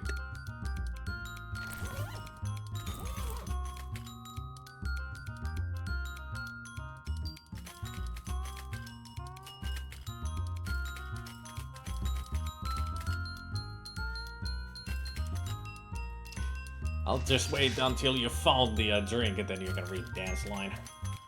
Sure. It's a great line. Yep, dark and dirty. Mm-hmm. Absinthe and tomato juice with a dash of bitters. Coming right up. He mixes the drink and presents it to you. Drink it. Fancy cocktailed.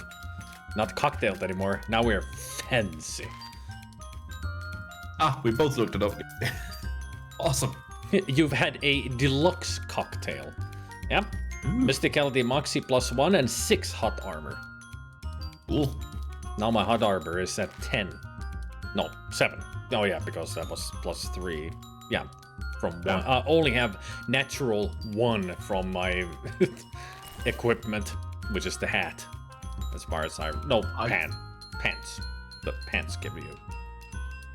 I like that sometimes the streaming of the game lags just a bit and then it hurries up to catch up to where you are. So the music suddenly speeds up, which sounds really funny. It's great. Oh yeah, we never checked the deckhand's pants. But a deckhand wears on their deck legs. You can't wear them because you have regular legs. Ah, what a shame. Well, let's search the pockets. There's a furled piece of paper in one of the pockets. Monday. That's the 3rd of February, 76. Must be, yeah. Yeah, it's always month and day with you Americans. Can a riverboat run with just a single deckhand on board? I suppose we're about to find out. Claude Joseph got in a terrible spat with the new captain and jumped ship to crew the trawler of a passing lobster man. Andrews, it turns out, embellished his qualifications and isn't a trained deckhand at all. I'm already feeling the strain. I had to lock up the outhouses by myself, usually a 3-man job. Suffice it to say that this will make a real mess of my whole summer. We set sail today. I want to continue keeping this diary as I only thought to buy 1 sheet of paper. Okay. Well. And at least now we know the date on when it maidened. So let's go to the whatchamacallit. 1870.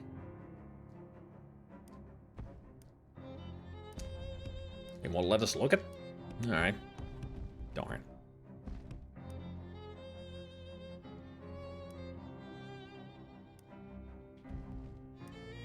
Hey, there's something new. We sure it's not 1778? Well, I'll go check. March 6, 1917. This morning, an unexpected explosion destroyed a barn in Gray County. Captain Alvin Hamlinado of the Gray County Fire Brigade reported that the fire was pretty well contained, nothing to worry about, no problems here, and that it was probably caused by some hay exploding weird, and that we should go away and don't ask me any more questions. Funeral services for the farm's residents will be held tomorrow at St. Polycarp's Cathedral in Ocean City. Seems reasonable. Some hay exploding weird. Mm-hmm. Apparently. Oh, it can't be 70. Yeah, it has to be 18. Shame. Yeah. Yeah, nothing new there.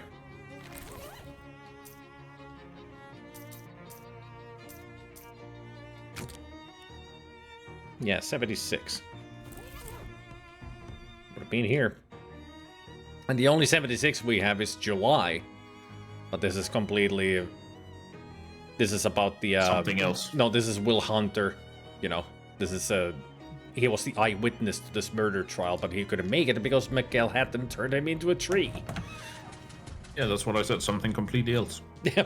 And now for something completely different. There's nothing else to do around this town anymore, so let's go back to the Gray County. Let's go back to our beautiful house. You notice an especially strong petrochemical smell nestled in between all of the medium-strength petrochemical smells this region is full of. You glance in the direction of the smell and see a big pool of crude oil riding around and burbling to itself. The burbling ooze. Should we go? Awesome. Should we go check it out? We were doing the Mole Ross place. Alright. We'll come to you later.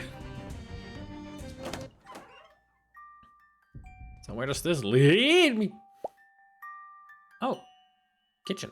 Farm home, sweet farm home. Okay then. If it's the bank's house, the bank can do the dishes. Those are some gigantic vegetables. Curiously, colossal cabbages, grotesquely giant garlic, and an enormous egg. It cannot be an enormous egg because it's not in the same alliteration. Oh. An enormous egg. Yeah, what gave birth to that egg? I mean, I can imagine the giant cabbages and garlic, but did they also have a giant chicken? Nah, that's probably an ostrich. Yeah, maybe this was an ostrich farm as well. If you're looking for the kitchen, it's a quick fall from the foyer through time and space. Whee!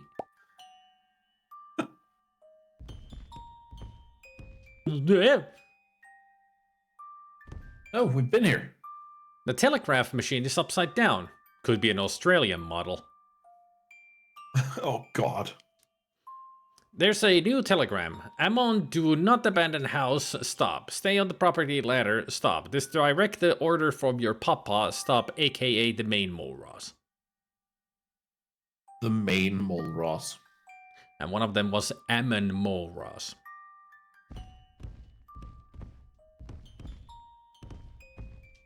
No. Shit. I wonder if we look up. I wonder if we look up the name Mole Ross in SIT. Did we get anything? I love this music. It's definitely one of my favorites. And that's where it goes. Just because it has to catch up. No entry for Mole Ross. Ah. Oh. Bummer.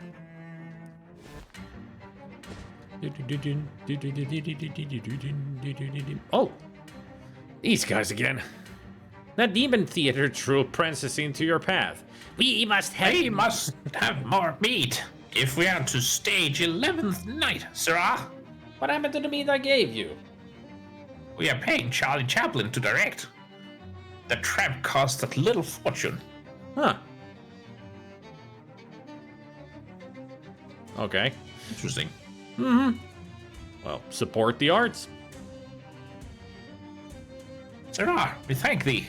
You're truly a patron of the arts. Break a leg. If we see them one more time, I'm gonna kick their ass. So I'm done with their performance. What about this? Oh, hey, we're at the backyard. Backyard. Nice. There's a pig in the pot. One of Will Hunter's fences. At this point, it's not your job to paint them. Paint it. Ah, lovely. The picket you painted. Nice and clean for the pig to enjoy. These wormholes have made a real dog's dinner of the dog's dinner. A pot that a pig's in. Why couldn't you just say pig in a pot? Because you noticed the pot first. Hello, sir.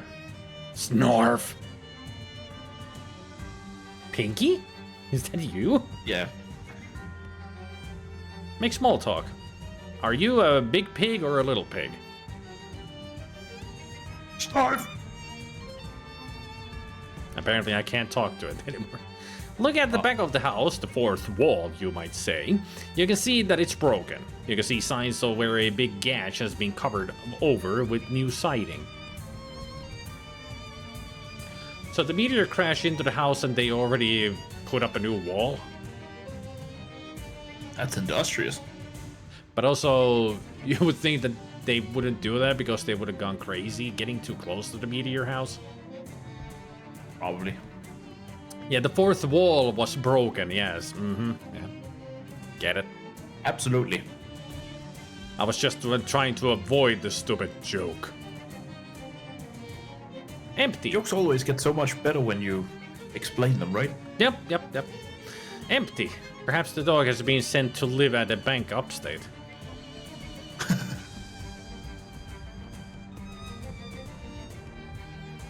Go to the front of the house. That wormhole is way too high to reach. Alright. Ah, shame. Oh, got permission to enter the backyard, I see. Yes, I got it from the house, thank you. I wonder if you go outside now, if you could just go back into the backyard. Yeah. I like the... Yep. Ah, cool. Now I can go as I please. Because apparently I got permission. I also like the detail that the picket fence is white from here too. Because I painted it.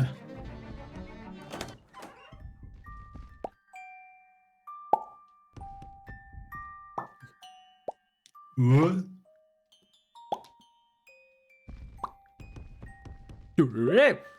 Oof! That! Almost Shit. made it.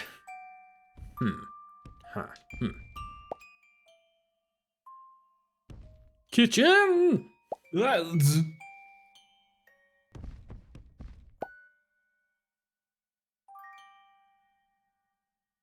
Maybe if you entered from that angle. Up. Nope. Eat the puzzle. I know that the warbly part on the back there that leads me out. Oh, that just leads... Well, And this also will take me out of the house. What if I go back here? Yep. that's just the front. Burp. I agree. Can you push the... Oh, Oh, shit. yeah, maybe we I was could gonna push. ask, can you... The fridge. Yeah, I was thinking the same. So maybe we can push it. Can we push this? No! Hey! Nah. Oof. There's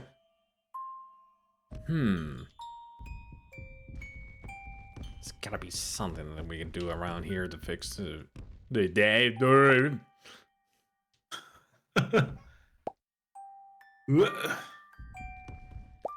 This is such a weird place.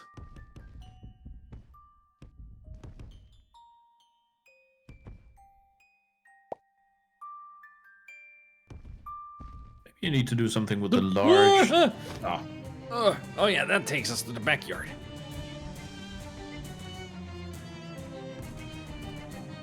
Maybe we need to go down here after all. Yeah, could be. Didn't I have regular rope at all?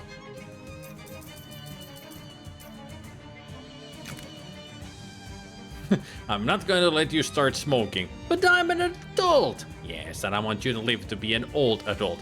But it'll make me look cool. Nothing is cooler than outliving your enemies. Alright, fine. Alright, fine. Fine. I mean, I just touching the wet cigarettes to turn them into normal cigarettes. Ah, got so many wet ones.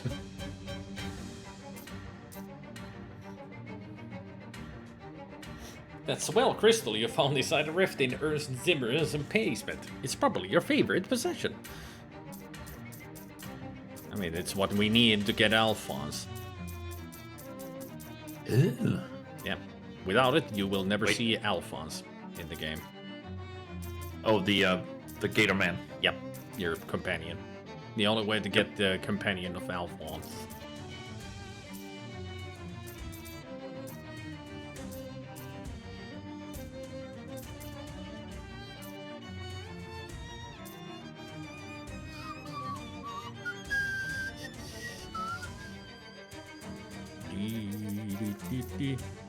I also like it that I got the pigeon eggs, but I can't use them because it's for another class in SIT. Ah, makes sense. And also we got the bank key, but we cannot use it because I already opened the door. Ah, alright. So much wasted. I mean,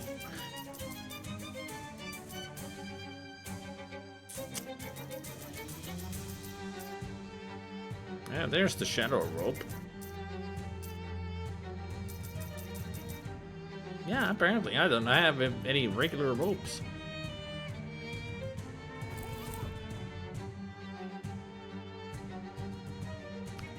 I just wonder if using it here might have bad effects.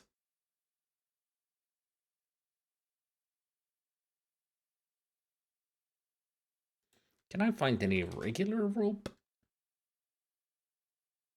I don't know.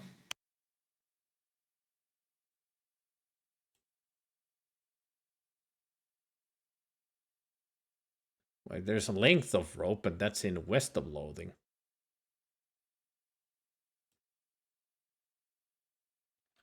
Rope. Shadow rope.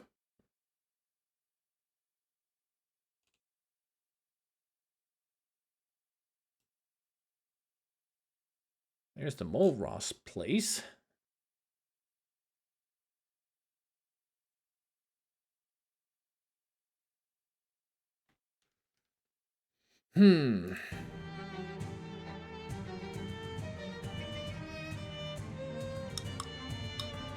Just trying to see what I can do outside.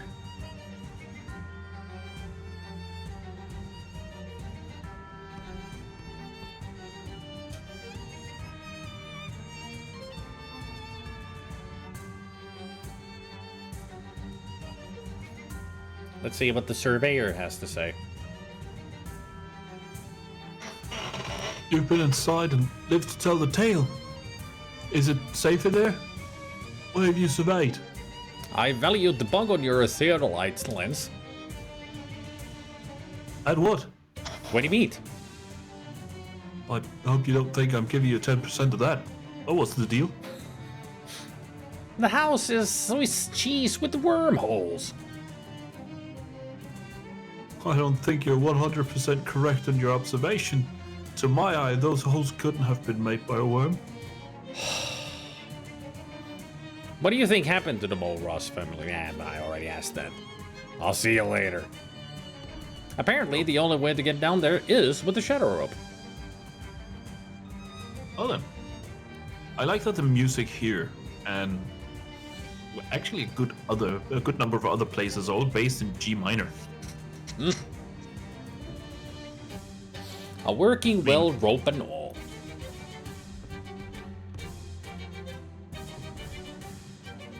Hang on. Why? Okay. There we go.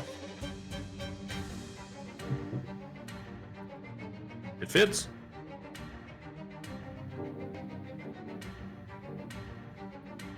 That's just a neat little thing.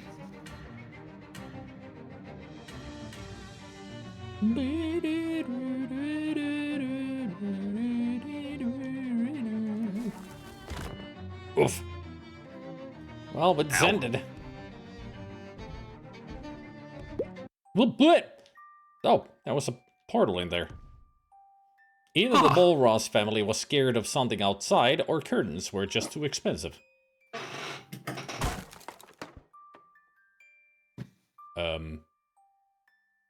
Oh, Oh. I made the door weirder. This must be the remaining interior damage from the meteor strike. Yikes. Ah! Alright, so we did that. I guess that helped. That's the way back up if you're really done with being in a small well. I am. I mean, there's nothing but this.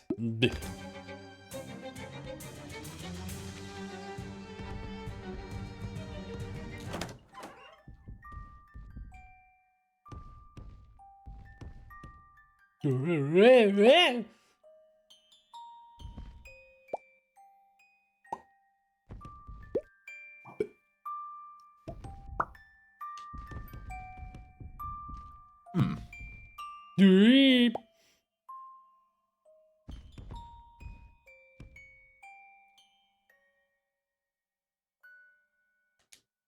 Oh. Oh. Hello.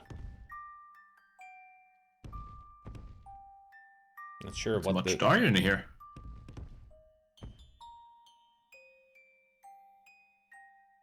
They react to light. Oh.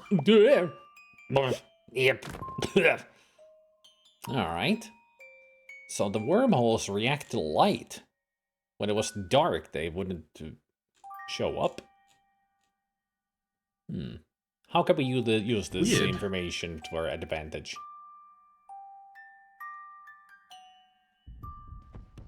Hmm.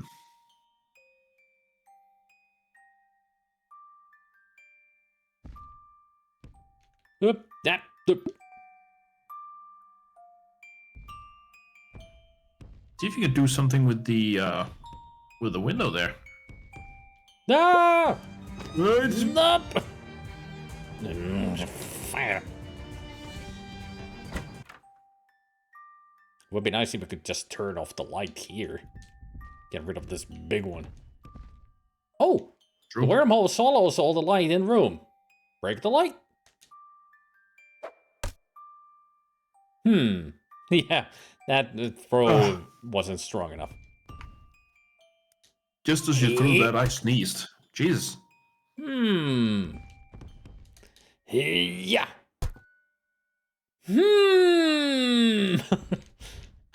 He adds an M to each time.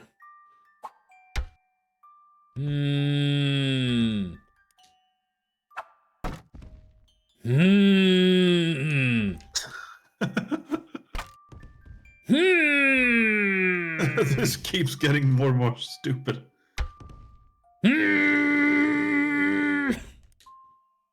How many M's can we get? Oh, he stopped. Crap. I was hoping like there's a whole big speech bubble that's just.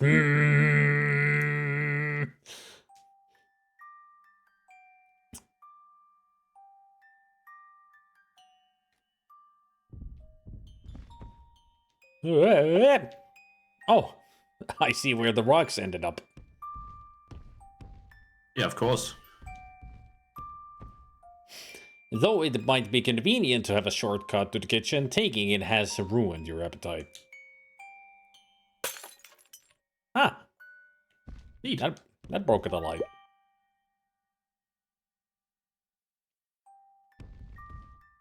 There's a name sewn on the knapsack. Little Honus Moras. Honus. Honus. Honus and Emmon. What kind of names are these? Inside is a straw Weird doll, ones. ballooned to enormous proportions. Take it. It's too large to extract from the knapsack. Darn it. Hey, there's the rock that I threw. Where'd you go, Moras family? Oh, the one by the door is still... Oh, no, it's not. It only It was reacts... just going before. Yeah, it's just reacting to the light.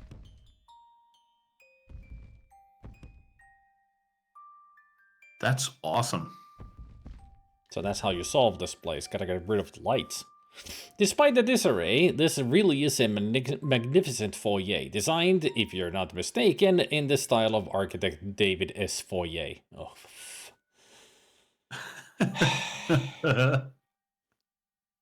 Oh, that reminds me. I forgot to tell you guys. I was at a function or something. Like Or something. a small festival at my brother's school. a couple of weeks back, and one of the things they showed was the art classes some of the students had done. They showed various art things, and one of the very autistic children in there, Sire, had made what I would say was the coolest picture of the entire assembly. He'd taken the the Goya picture, the Jupiter devours his son. Mm-hmm. But instead of his son, he painted the Jupiter character almost to the letter. And then instead of his son, he'd given him a cheeseburger. It was the greatest. It was very imaginative and very, very well done. Now that's a painting I would put up on my wall. I did ask him if I could buy it. He said no, sadly, but Understandable. A used sheet of memo paper is tucked under the telephone. Someone has written the name and telephone number of the local dog pound, but someone else has crossed that last part out and put dad pound. Dad pound. Who would you like to telephone? The dog pound or the dad pound? Dad. It's probably not a real place. It is, call it. The receiver falls apart in your hand, and with it your hopes of speaking to a dad pound. Oh, this probably isn't good for the value of the house. The telephone is broken. Nobody's speaking to a dog pound today. Well, let's go up. Music intensifies. Quite an unusual bed frame arrangement. Nah, I've seen worse. A ladder, just out of reach. They say a man's reach should exceed his grasp, but that's not the helpful advice when it comes to ladders. Rabbit. Damn, the ladder's just too high up. Perhaps if you double jumped... but no, it's never been done. It can't be done. Double jump. 8 muscle, 7 moxie, and 6 mysticality. Double jump. See? Terrific! The vibrations caused by your double landing have loosened the ladder from its restraints. Alright. I guess that worked. Uh-oh. We gotta be careful. There's plates on the shelf. Hopefully it doesn't say boo! I hope not. The Molrosses left in such a hurry they forgot their large collection of attic plates. A notice pinned directly above the crate, bringing it to the attention of anyone using the crate. Gardener, after your chores today, lock the bathroom door and melt down the key in the kitchen. It is unconscionable to me that any man... Unconscionable. Yeah. Unconscionable. To me that any man but a Molros should call this glorious house his home. Man, they write in old style. Kinda like it. Yellowed newspapers tell the story of the Molros family. And what story is that? 3 months ago, a meteorite struck this farmhouse, at which resided Ammon and Nebby Molros, their sons Gardner and Little Honus, and a family dog Clifford. The Molros' business greatly prospered immediately following this episode. He's literally called Little Honus. Mm-hmm. Not just Honus. Little Honus. And the family dog Clifford? I wonder if it was red. He is now. I mean, kind of pink, at least. Ooh! Oof. Ah! Ah! Shit. What the...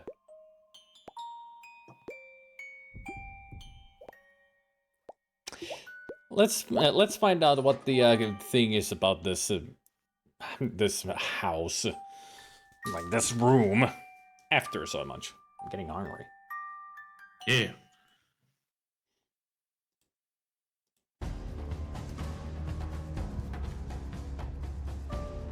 We need to look at kitty cats. And right now, my Duolingo just gave me the sentence, "It's time to eat dinner." How appropriate. How appropriate, you fight like a cow. I mean, what?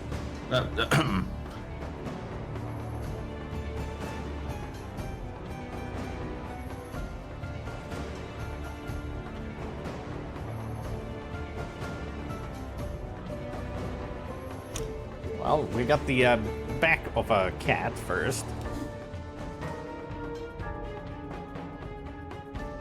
Staring off into the distance.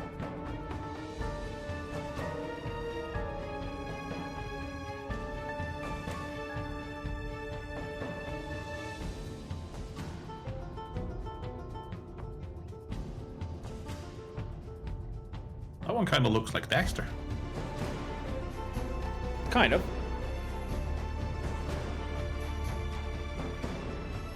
I mean, it has the white spots and the slight stripes. Oh. And of course, a butthole.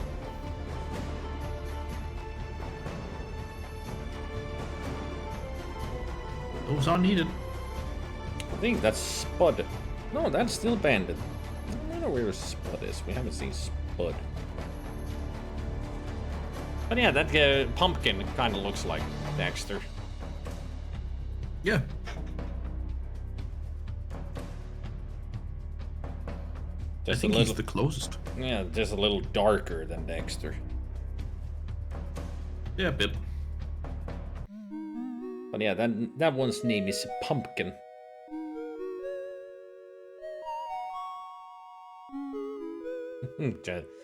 Here's Pumpkin. Just look at that. Oh. That's cute. I mean, this game is nothing but cute. One day cat Sunday.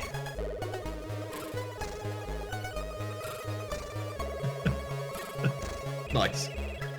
That's what they do with that, and they just shove themselves in there.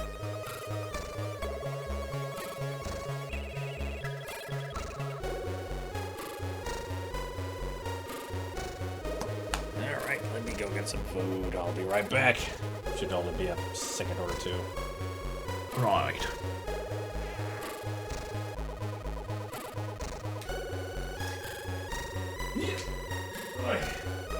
And when I get back, I can tell you the story of why we were almost delayed. Yes.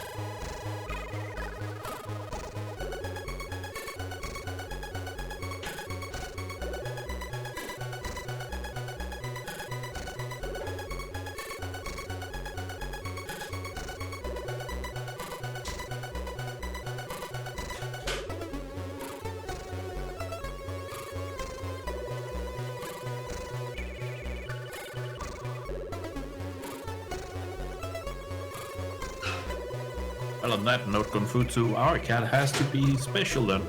Because he does very much care what's in the box. He doesn't give a crap about the box itself. I think it might be because we've, ordered some snacks for him at some time. So he expects that everything we unpack from boxes is for him. Really? Yes. Huh. I mean, usually cats are very drawn to the boxes themselves. He is not that drawn to boxes. Not that much, at least. But he is drawn to the contents. There. Yoshi takes center stage. Nice. I mean, at least now you can see Winnie and Tigger and Eeyore and Piglet. They've always been behind Yoshi.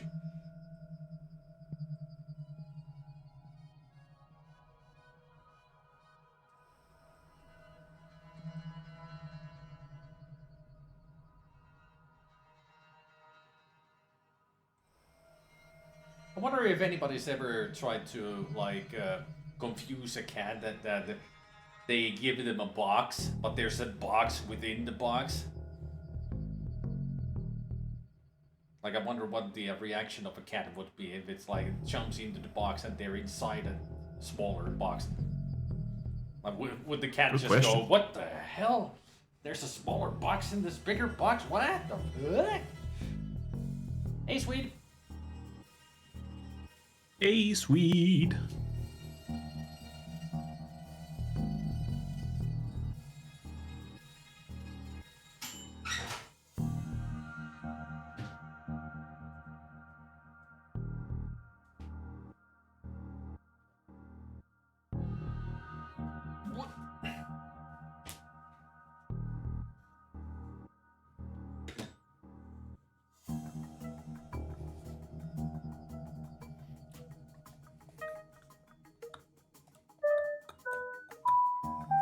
There it is. Hell yeah. 425-day streak. Nice. I'm gonna tell you, it's beginning to get a little cold not having any clothes on. I got to 451 days today. Yeah, I'm almost at 500. Nice. And I think Eeyore is spelled like that. Eeyore. At least it's close. Can't remember exactly. That is. Alright, good. Then I didn't remember.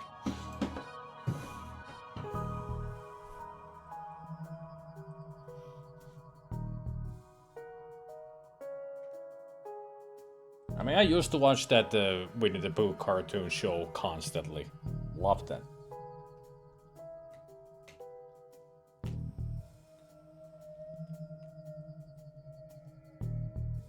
It was one of the shows that they had for our Saturday afternoon.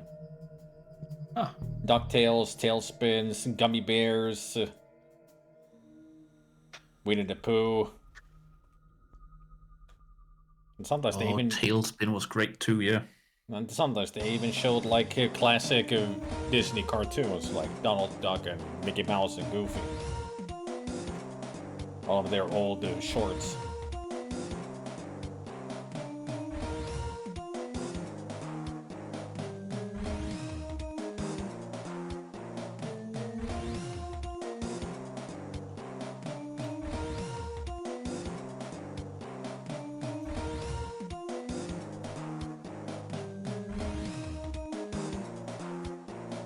This is definitely the hardest rhythm in Mother 3 to try to, you know, get the rhythm in battle to get the extra damage. Oh, right. The Masked Man version especially is because it's like a 1, 2, 3, 1, 2, 1, 2, 3. It like skips a beat in a way. So hard to follow.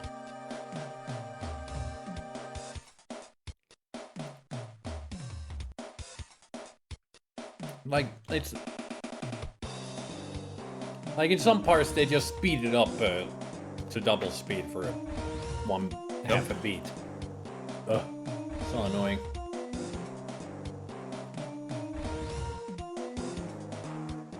Strong 1, Mother 3.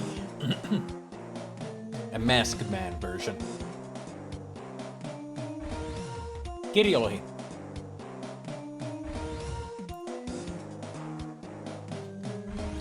Tää on Lidlin niitten se mikä koskikylä. Kirjolohi kiusaus. Tää on muuten tosi mausteinen. Täällä on mukavasti tilliä, mutta jotain muutakin. Tää on niinku aika vahva. So it's strong. Nice. Mm-hmm. It's spicy. I wouldn't expect that from a trout meal. It's got plenty of dill in. Plenty of dill, but it's like quite peppery, or it's the usually they use like citrus pepper with fish. And there's plenty of it here because it's... Or it could be white pepper, yeah. That could be giving me a kick to this. I just wasn't expecting it. It's very delightful. It's very good. And this meal is from Lidl. I Lidl recognize has something you said. Ah. I am becoming average. You're becoming Finnish. Oh, that's what's happening. I guess.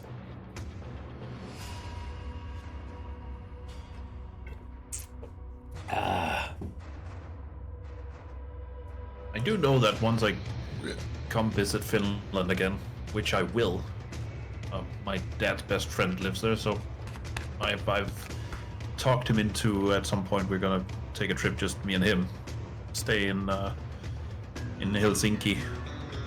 I have to try Memmi.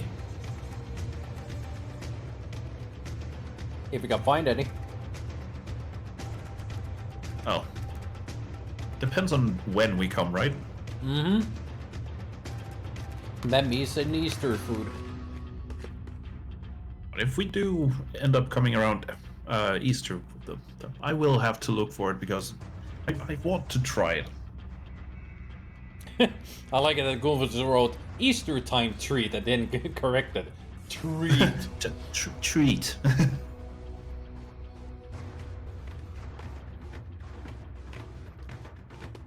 I love to how to some- Duolingo sometimes gives me sentences that would be funny in English but not in Finnish. Like, the Danish man is eating a Danish. Yeah, that's funny in English, but it's not funny in Finnish. Nope.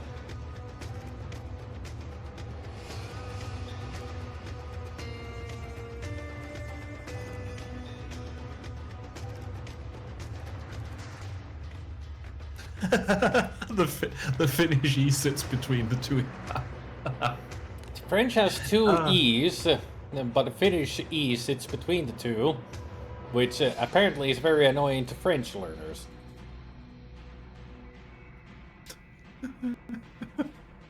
I'm just laughing at the fact that you annoy the French. That's great. French learning Finnish, that is. Yes. Hey, Harold. There should be Memmi year-round, but the non-Easter time is mostly frozen. Yeah. But if you Hey, wanted, Harold. but if you wanted proper fresh, and then you wouldn't have to be around Easter time.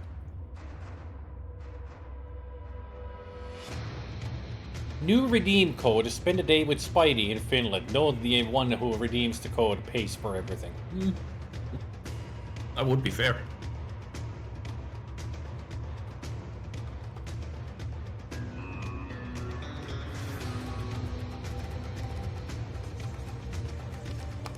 But when I do end up going to Helsinki for some reason, for whatever reason, I will let everybody know in the Discord. Just so you know that if you have the time and opportunity to get to Helsinki, I will give each one of you a hug. I'm sure I'll be busy I do that day. Oh, I'm tracking you down, don't worry. You didn't let me finish. I was gonna say that I'm gonna be busy being hugged. By me.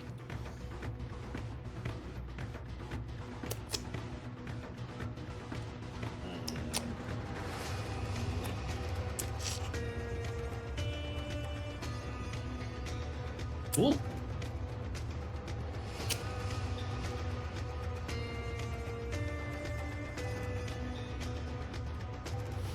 We Romanians are pork eaters in general, so lamb and certain lamb dishes are usually found around Easter.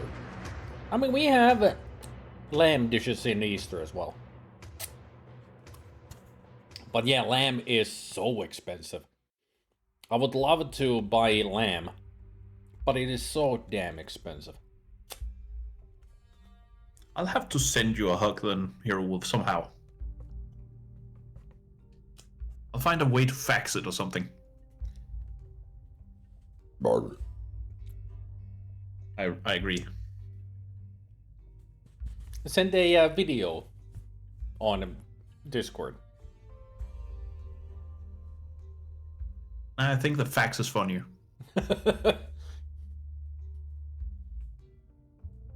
Send I'm gonna send you a hug by carrier pigeon. by Morse code.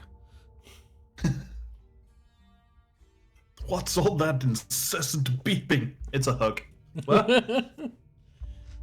What is he messaging? H-U-G.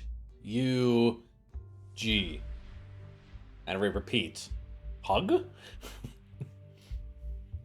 No, it's good. And then he's spelling UG. What does he mean by UG?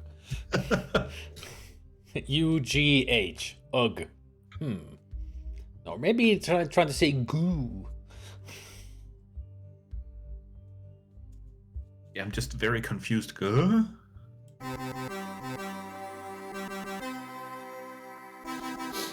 There's a lot of refugees coming from Muslim countries have been around over the past years. One can find lamb or mutton in ethnic stores all the way around.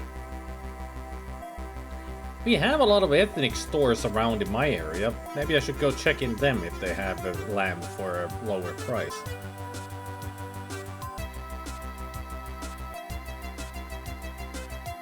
Well, Lord John, yes, faxes are still used. I regularly tell people that I'm gonna fax them flapjacks. Nobody has accepted yet, but I just think it would be the funniest thing to do. Would it be much easier for me to come if the trains and buses wouldn't be so expensive? And I don't really have any friends in Helsinki anymore. Most of them have moved somewhere else, so I wouldn't have convenient place to stay overnight. Teleport would be awesome. Would you download a flapjack? Hell yeah. Wouldn't you? Ooh, mine's got syrup. Can't use the fax for the rest of the day. It's got syruped. Mine's got raspberry jam. Oh no, the jam. No, don't jam it.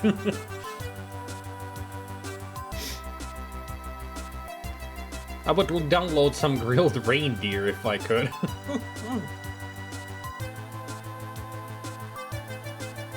I've had reindeer. There's a chain of restaurants here called The Flame, basically, which specialize in various weird meats from around the world, among more traditional meats. Some of the things they've had was reindeer was one, crocodile was one. I think they've had zebra. I'm not sure. At one point, I know they had kangaroo meat. Cool. It's all kinds of stuff like that. And the crocodile meat was actually pretty good. So I've heard.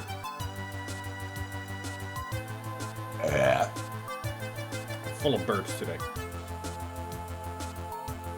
I'm so full of anger and farts. No, that's Aaron, not me. Ah, well. Well, except during Duderos, I was kind of full of anger and farts. At least anger.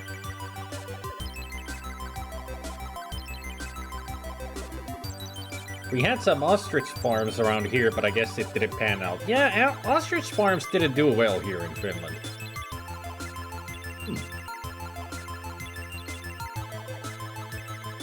Finland and ostrich farms are not two things I would connect naturally. Yeah, people tried.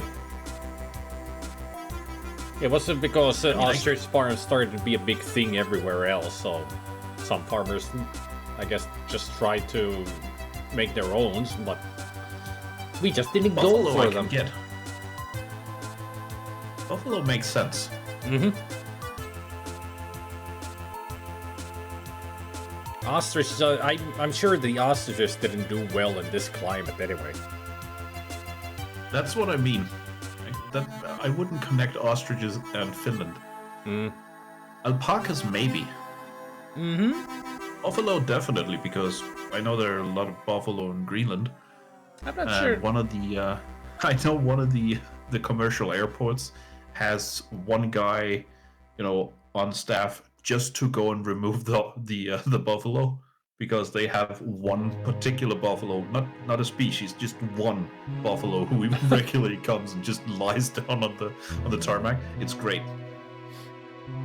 I just started thinking, do we have alpaca or llama farms? I think we have alpaca farms, at least one or two. Can't remember if we did. We've been very good at destroying our own pig farms here by neglecting the swine pest epidemic a few years ago. We might be the dumbest nation from the EU. Nah, Hungary beats you guys by far. Not gonna say anything. We're not going into politics here.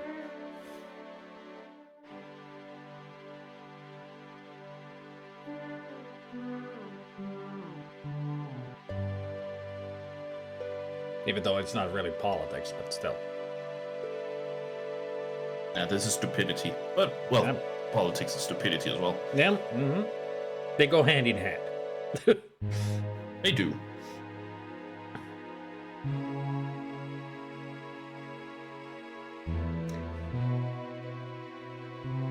Anyways, as I did say in the beginning, there were a lot of you here. And I almost was too, having to start the stream later. I even informed on Discord, notified, that there were repairmen here. It's an interesting situation happening here. So over a month ago, at least I think it was the early of last month, maybe even it's been like since March, they'd be saying that there's been like a water leakage somewhere in this apartment building. And it has taken them a very long time to find the leak. And they've been, at one point, I think it was 3 weeks ago, when they started going through all of the apartments individually to try and find the leak. And it was last week when they finally found it. And it's behind my wall, behind the bathroom wall, where the shower is. Ah. So nobody's got anything to do about it. It's just the old pipes started to leak. And on Friday, the guy who has been doing this work, he came to my apartment and he made a hole in the shower to check out because they finally found exactly where it is. So he made a hole on the wall to see if he can, from there, to see what kind of a leak it is. And apparently there's a lot of those small kinds of pipes, and they're all really huddled together, so he couldn't do anything with it because he couldn't exactly see where or what was causing the leak, but he could find that it was there. And he put like a metal plaque on the wall to cover up the hole so I could use the shower and everything. And today he came with somebody else to check it out again, and they started discussing on what they could do with it. And the other guy, who was more of an expert with all the pipes and such, and a plumber, you could say. And apparently he can do something with it, just weld it shut.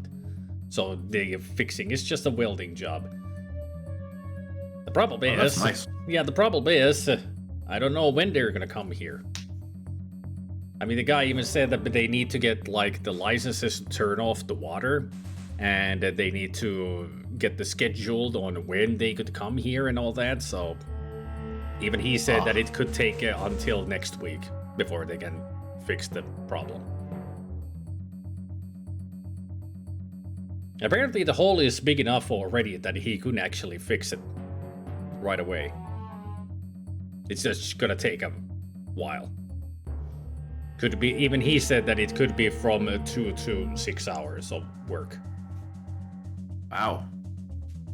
Apparently it's in such a difficult spot that it's gonna take a while. But we will see next week. How, at least I will see next week how this will progress. So now it's just a waiting game. I'm glad you went with that kind of joke, Confutu, because my mind was going very much more dumb. Searches to find leak, finds onion.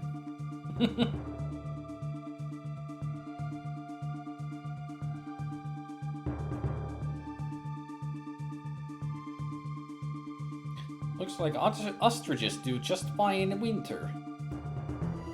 Interesting. Agro Center. Get olla strutsitila. Nah.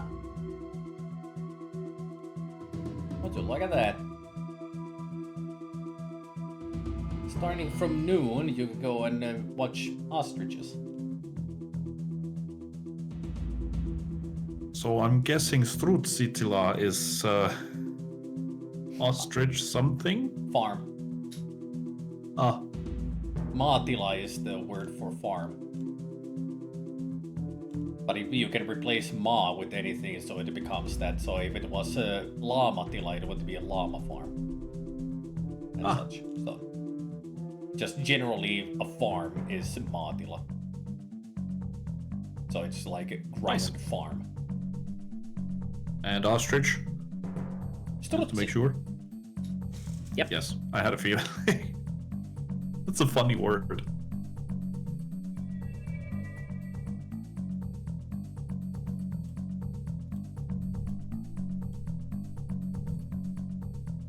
Ketola.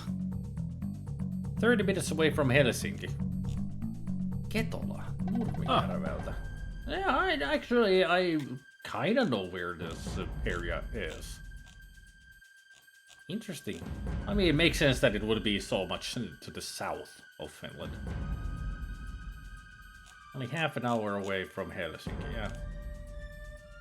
Huh. Oh.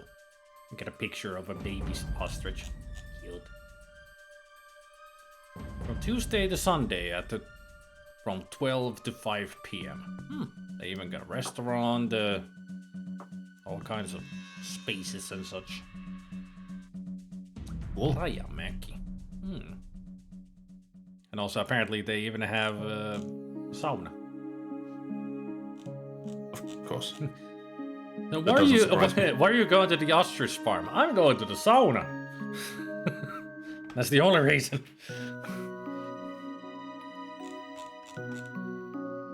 Are you allowed to make ostrich omelets in there? Well, they have a restaurant apparently, so maybe that's what they serve there. I mean, that would be one reason to go to the sauna.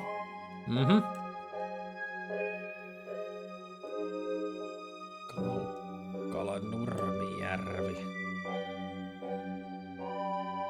Wow, it's really in the middle of nowhere. I wasn't even close of thinking where it is. Huh. That might be something that you would actually need a car to get to. Yep. That wouldn't surprise me. I mean, sure, you could get a bus to get close, but not to really there. I mean, you can get as close as you can with a train or a bus, and then just take a cab or an Uber. But most I know my dad once sent me where his friend lives, but I can't remember.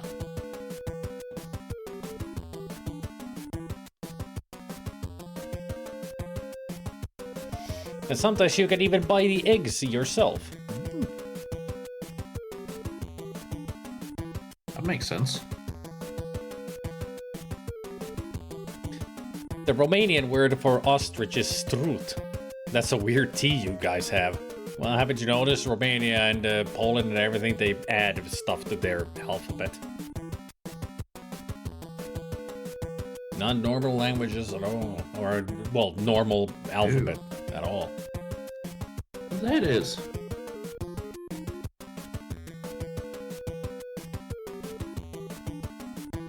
Well, Tila is more like ranch. Yeah, so it would be an ostrich ranch. Yeah, that actually makes more sense. Oh, it was completely the other way than I thought. Oh, there we go. We add stuff under letters, you add stuff above them. We don't add stuff. They're just already there for us. If you ask me, it's the Norwegians and Danish that added the, with the O, they added the slash in that, and sometimes they combine the A and E and O and E. We don't do that. We just have the umlauts, but they're already there. Yeah, but I think Pratchett at one point mentions that and says it's stupid because it might roll off and cause unnecessary punctuation. Of course.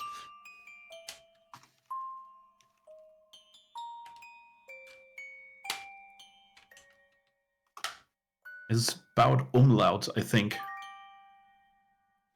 Makes sense. See if I can find it. Oh, the music box plays a plaintive tune. I found the music box. Ah.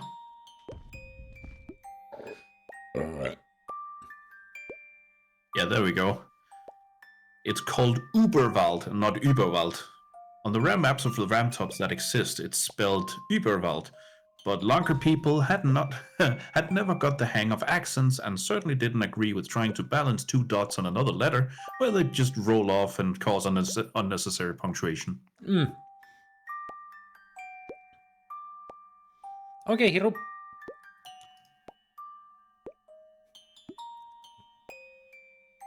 We add stuff above vowels and under consonants. Yeah, we don't do that. We ain't got no accents. A and Ö are not diacritics, they are separate vowels from A and O, though. Yep. They're separate vowels from A and O. And Ö. Like I said, they just exist there, the umlauts. We don't add them. I don't know if I'm pronouncing this right, but apparently, if I'm right, my dad's friend lives in Oitmäki. Oitmäki. Yeah. Is that right? I'm not sure. Oitma umlaut AI. Oitmäki. Oitmäki. Where the heck is Oitmäki? West of Espoo. West of Espoo. Huh. Yep. Alright. Then I know, yeah. Alright. I think I've gone past the Oitmäki at some point. Like in the past. Probably when we went to Hanko.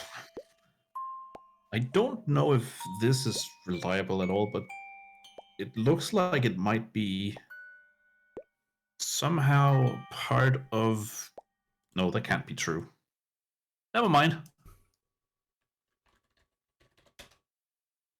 Don't listen to me. Kirkkonummen kunnan pohjoisosassa Loojärven eteläpuolella. Okei. Okay. Kirkkonummi. Then, yes. Oh, so it is right. Yeah, it is. It's part of the Kirkkonummi. Yep. Right. Also, my dad, who is dyslexic, has spelled it wrong, so it's Krikonumi. Kriko. Yeah, Oitmäki is not too far away from Espoo. There's Kauklahti, and then a little bit further from that, it's Oitmäki.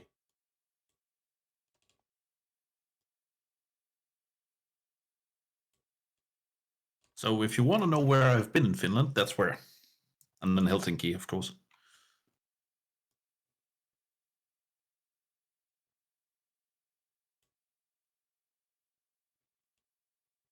And there's the Espoo Central, Kehä 3, Lapikyläntie. Yeah. So really, just looking at the map here, that would be like from my place. That's like maybe kind of like 2-hour ride. Maybe a little under, so it's not too far away. I mean, there's there's one highway, so that would be a fast ride from there. Yeah, it's not that. And also, you could take the train from Kauklahti, and then from there go to Oitmäki. I'm trying to find out where exactly he lived, because I remember the road, but I can't seem to find the house. Oh, it doesn't really matter. Yeah, Oitmäki is way north of Kirkkonummi. It's closer to Kauklahti. Yeah, that's why I was surprised. It seemed odd. Cool.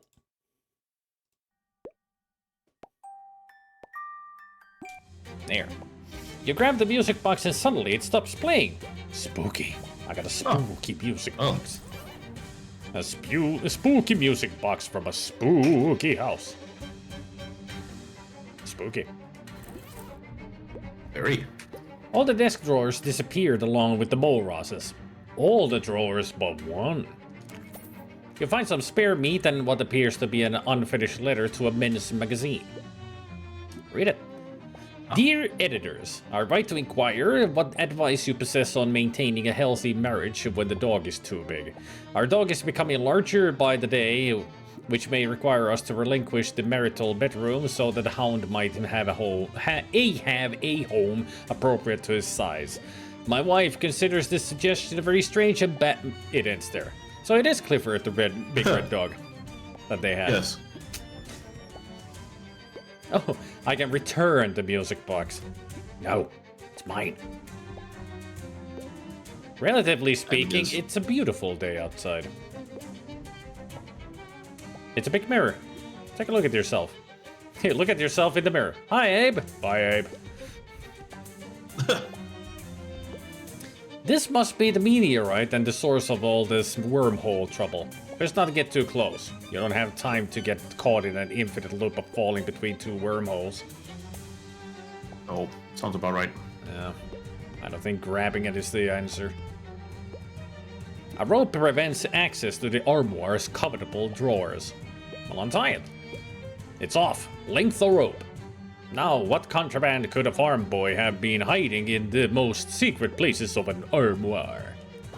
Aha! The farm boy to whom the armoire belongs has used the top drawer to stash his most shameful possessions. Magazines on urban planning. The magazines make fascinating magazines make fascinating reading. You'll never plan a city the same way again. Wish I could read those. I could play SimCity in a different way then. Ah, the mole roses have a day stand. A day stand has all the strengths of a nightstand and none of its weaknesses. What? A little loose change and a smattering of business cards. Robert F. Cameron, agent, best rates for house. Toby Goose, broker, sell your property today. Herbert Hoop, no fancy real estate agents, just a common sense man. Abandon your house. Ah. At least one of them was sensible. Let's see what happens. Shuttered shutters.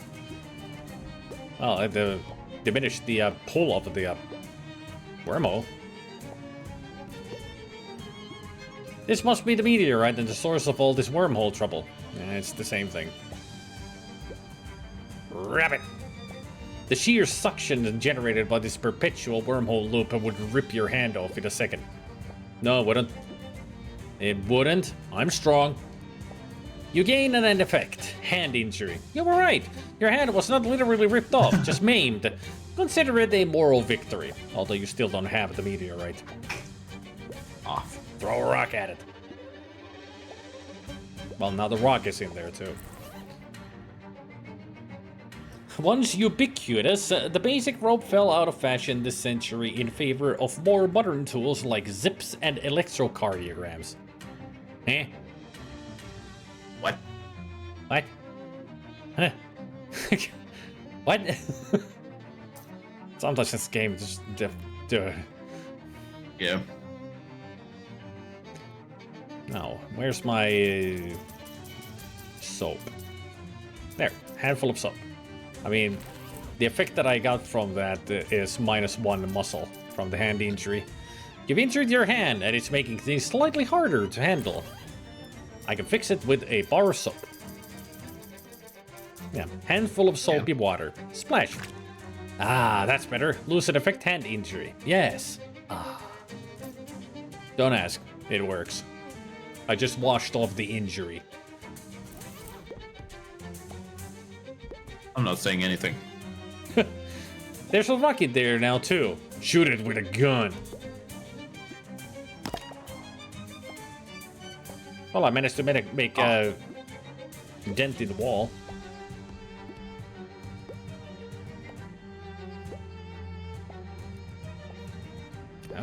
guess... No, it doesn't calm it down. Whoop! Ah, we're back up here. That door's locked. Look for the key. Look for the key in the door. Yes. The key is not in the door, but at least now you know that for certain. The investigation continues. The dragnet is tightening. Just unlock it with the curse key. The curse key rides in your hand until it finds a shape that fits the lock. Huh. The bathroom that is oddly empty of wormholes. Okay. The sink is helpfully free of outer space nonsense. This toilet is so broken that it is being disconnected from the plumbing. But can I fish it? No. Darn it. Crap. This is so far away from where a couch should be. Whatever you mean? You don't have a couch in your bathroom? A brand new bathtub. No more Ross ever got the chance to use it. Can I fish in that? Use it.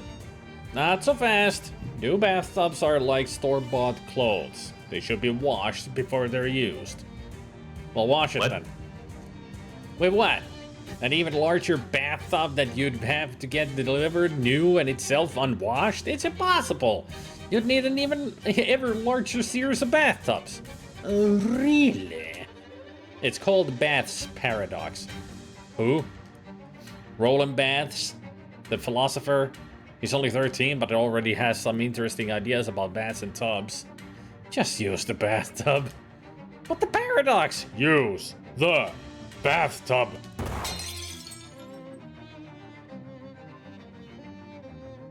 Ah. I haven't. It paradoxed. Exploded. Alright. Poofed. Bath's paradox. Yep. Should have listened. What the Huh. Turns out this is a supply closet that has been almost completely stripped of supplies. Almost completely. You grab the last few remaining items. Activated charcoal briquette and mercury eye drops. Ooh. Where are we now? Hallway. Tiny hallway.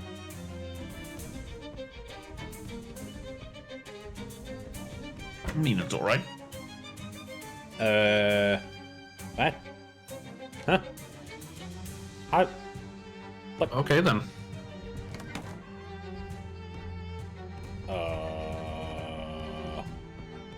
I think it would be best for all if you don't question it. Well, there's the meteorite. Okay then.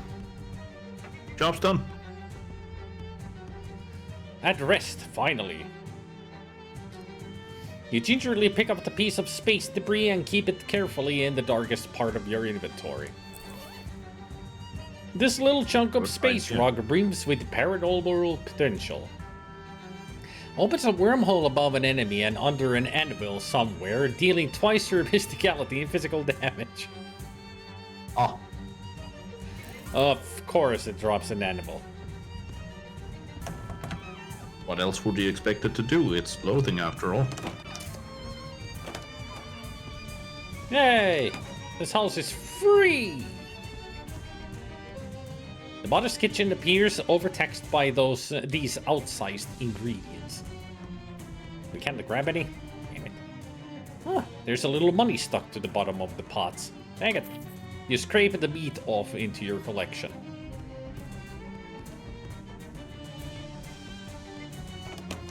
Good.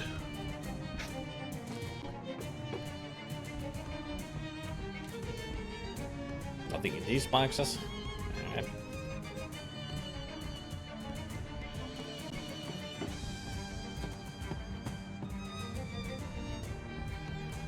And then we can peacefully explore this place. The desk seems to have collapsed under the weight of a puddle.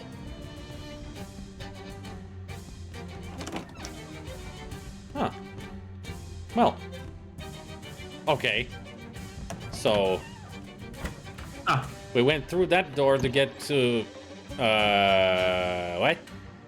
Huh. okay What a strange choice to put this bathroom on the ground floor. Shouldn't it be next to the primary bedroom? Strange indeed. Ah, but... No need to question it.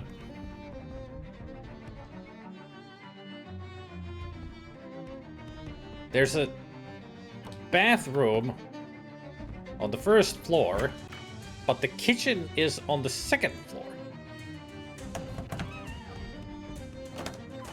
Makes total sense to me. I don't know what you're talking about.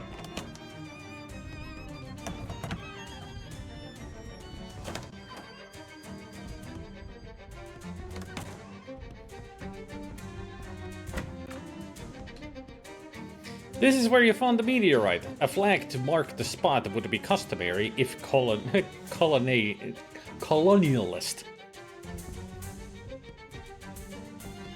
Why would I want to replace the freaking thing? Relatively speaking, it's a beautiful day outside.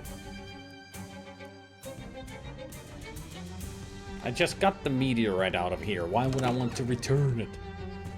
Maybe you need to return the spooky music box for some reason. Now that the meteor has... you've taken away that effect.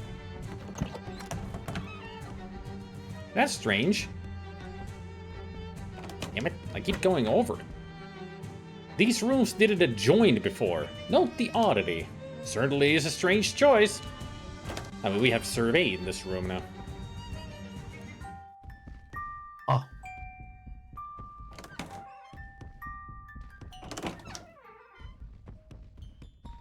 I mean, if this is the normal way that this house is, this is even weirder than the wormhole. The wormhole actually started to make a little bit of sense. This doesn't. Maybe that's the reason why the wormholes existed. It tried to redo the entire house because it was messing up its ordered and neat structure. Mm-hmm. Or something. Or something.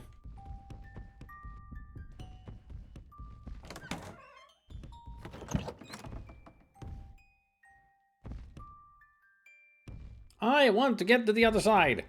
God damn it. Maybe you can do that from the backyard. Hmm.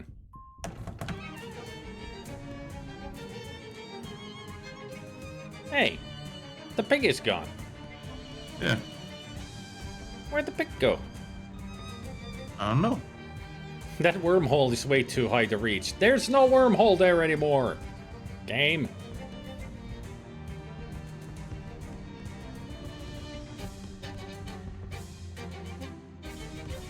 Oh, Odd. can't do anything here.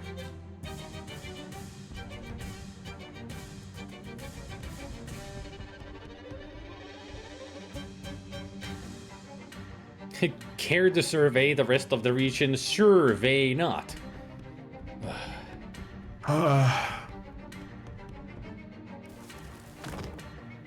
Yep, no, it's just a well. Nothing here. Ah.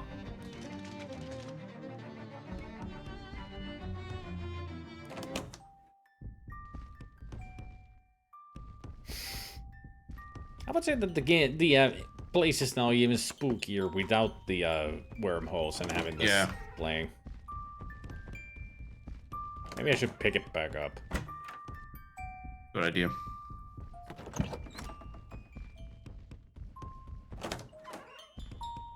Come on with me, boy.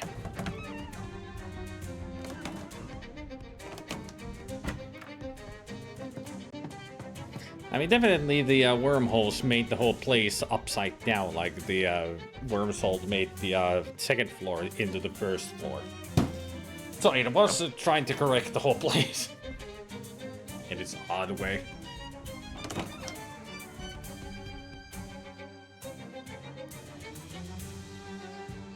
Hello, surveyor. Sorry, I was reading something. Oh, that's okay. Hello again. I hope you've surveyed reason and are here to accept my offer. You know, it's not really horrible in there. It's just a little disorganized. Disorganization has brought some of the world's greatest horrors. Werewolves, for instance. Werewolves? Exactly. Werewolves. If we were organized, we would know where the werewolves were and have no reason to fear them. Do you see my point? No. Oh, well, I've done all I can.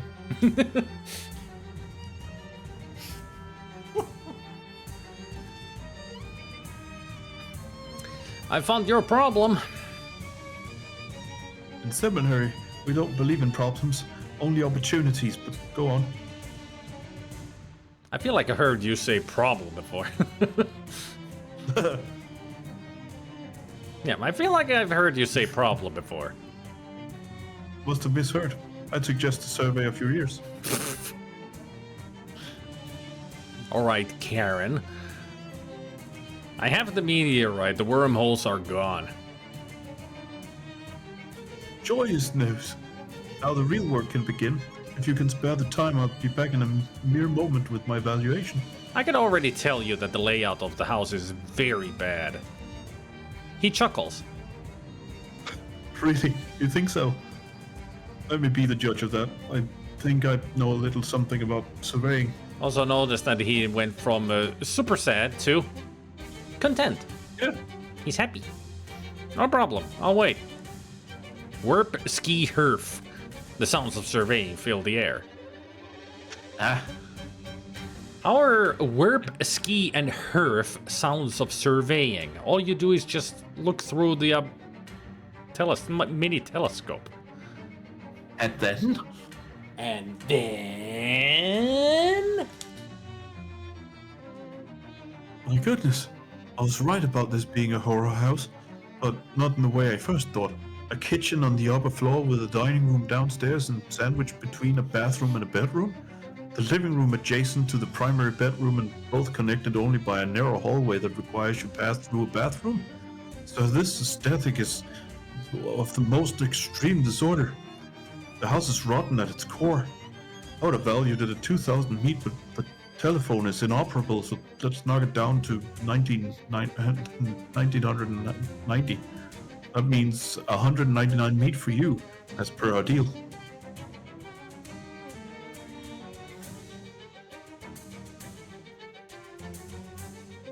If I take this offer, I keep the meteorite. Ah.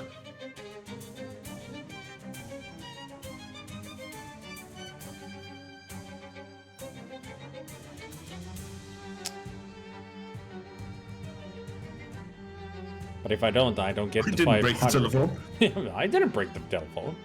I mean, he didn't even say anything about it, except that the That was just telephone is immediate inoperable. defense.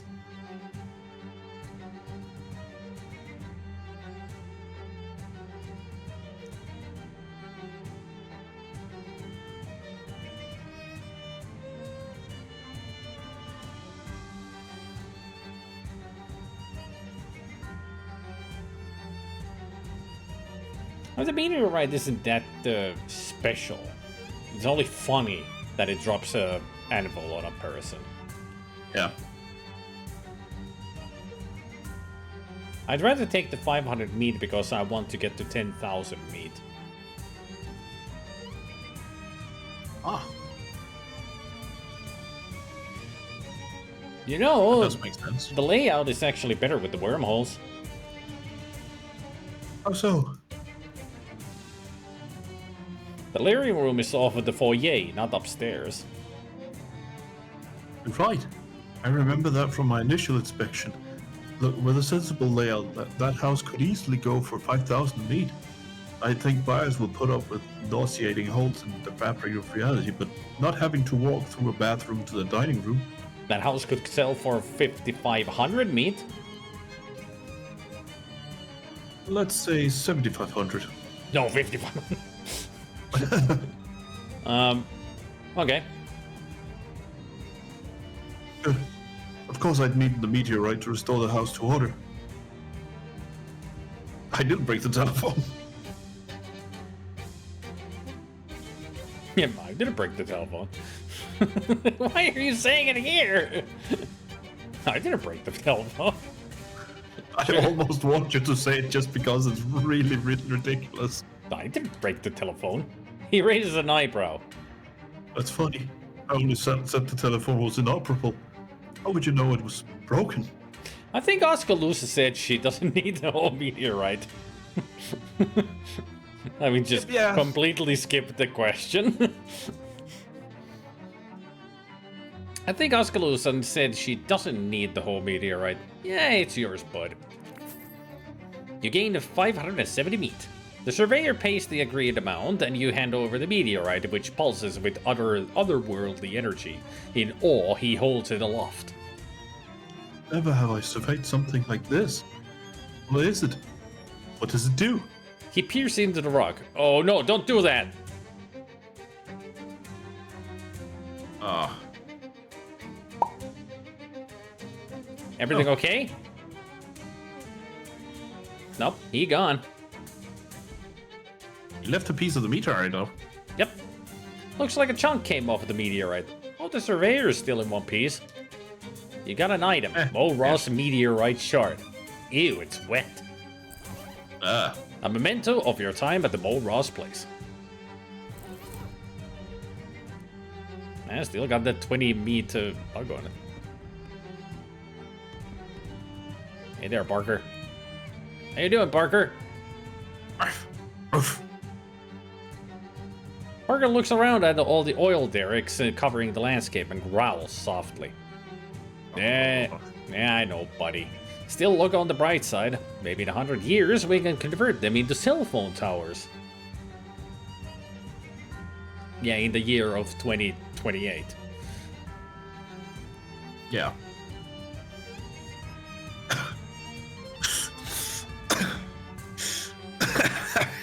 Barker, please stop trying to figure out the smokestacks. Silly pooch. Alright, let's sure they not out of here.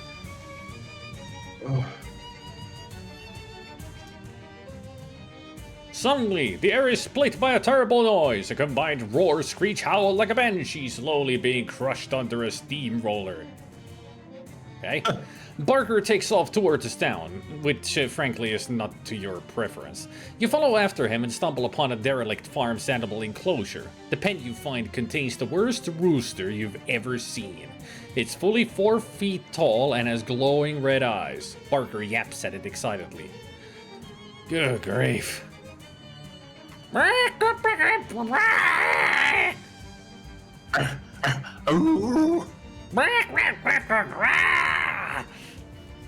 Ooh.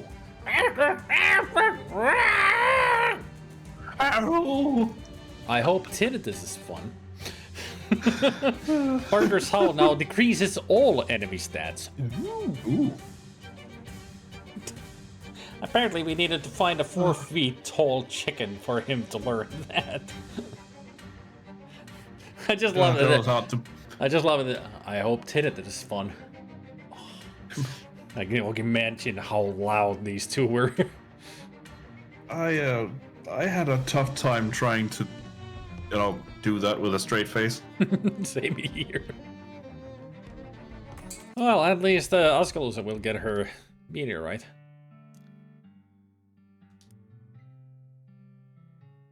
What was the voice that I gave her?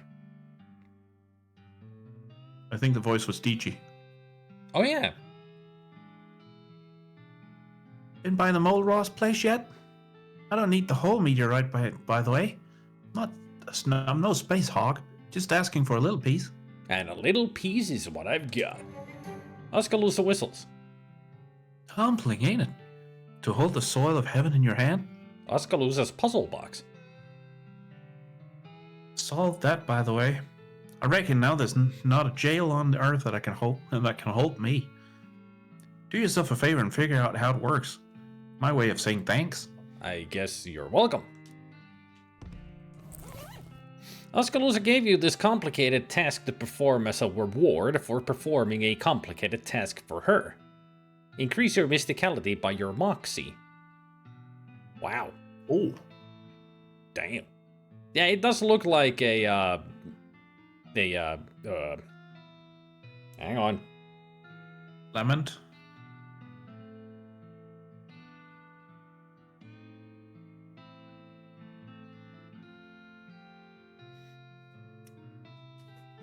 It's got a longer name than just a lament. Lament configuration. Yes, that's it. Configuration. That's the one. Oh, I thought I'd jog your memory by just saying No. lament. No, my brain went in. When you said That's why I lament, stopped. when you said lament, my brain just like, okay, lights off, nothing, absolutely nothing, Okay. just completely blackness in my mind. Good to know.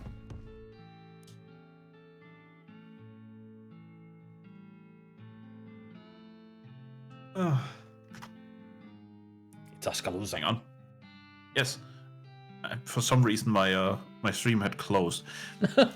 If it ain't my fellow pilgrim of the stars. Hey there. Think you could let me into the back room? For you, I reckon I could. Oskaloosa raps a jaunty little tune on the door and you hear a bar slide back. See you around, Oskaloosa. You enter the darkened back room. A man is standing behind a desk, poring over a messy array of books and maps. He looks up and glares at you as you enter. Hang on. How the devil are you? Hi, I'm abhorrent. Okay. But the implied second half of that question was, what the hell are you doing in my office? I don't actually know, but the people outside let me in. Well, if they vetted you, you must be okay. Name's Jasper. You're signing on to help with our mission. What mission is that? We're blowing up Hellstrom's oil refinery. That's what. Oh, wow. Yep, this is the guy that we came here to meet. Get ready for Jasper's big heist. Oh. A bench covered with dangerous-looking hardware. Seems that Jasper isn't screwing around. Too bad I don't have any anarchist hardware. Kitty! Yo, kitty. This must be Jasper's cat. What's your cat's name? Abby. Why'd you name her twice? Because I don't let society tell me what to do. Gotcha. Abby looks at you with distrust in her cute little eyes. Oh, I can't pet her yet. Gotta get everybody on my side. She cute, though. Oh, look at her cleaning herself. Hi. Jasper has quite a collection of subversive literature here. Peruse it. You look through the titles until you find the appropriate sort of anarchy for your abilities. You figure he'd want you to steal it. How to cheat at sports. This book describes techniques for throwing balls and swinging bats and rackets harder than the laws of physics technically allow. Wind up, your next melee attack will deal double damage. Ooh. You read the book and learn how to store excess energy in your shoulders. You're not entirely sure why this counts as cheating. Maybe if you read it again more carefully, you'd understand. Wind up will also increase your muscle by 3. Huh. Upgrade. Holy crap. Even after really mastering the technique, you still don't understand why it's against the rules. It's just like steroids. If everybody's doing it, isn't that still fair? You walk around with the book conspicuously stuffed into your waistband until a pickpocket steals it from you. Okay. Oh. Sure. Next melee attack will deal double damage and your muscle will increase by 3. Preparation is 9/10 of the damage. Huh? Okay. It's a map of Grey County with a bunch of different locations marked in various ways. Jasper is poring over his mission plans. Or dancing. Not really sure. Could be both. Or stretching. Stretching, dancing, pouring, everything. What's He's our very mission? into his plans. Yeah. What's our mission status, Jasper? Iola says she's she's ready to deal with the guards with the guard out front. Oskalus is confident she can get us into the inner sanctum. Including me, that's only 3 out of 7 people of us ready to go. I don't like our chances. Anything I can do to help prepare? Yeah. Go talk with the others. They'll tell you what they need. They'll probably be cagey about why, despite you being on the team now. Don't push them on it. We take OPSEC real serious around here. And talking about the mission in public is strictly off limits. Right. Got it. It's all on the down low, the hush hush. Yes.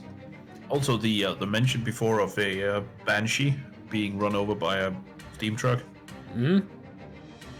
reminded me of something from another of Pratchett's books, where he has a shy Banshee who doesn't want to wail in the night, so he just slips notes under the door that says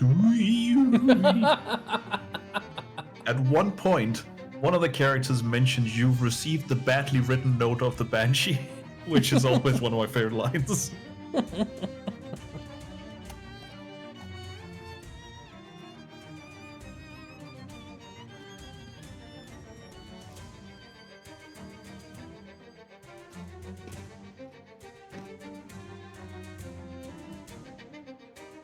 What a bad time for me to eat a freaking old biscuit.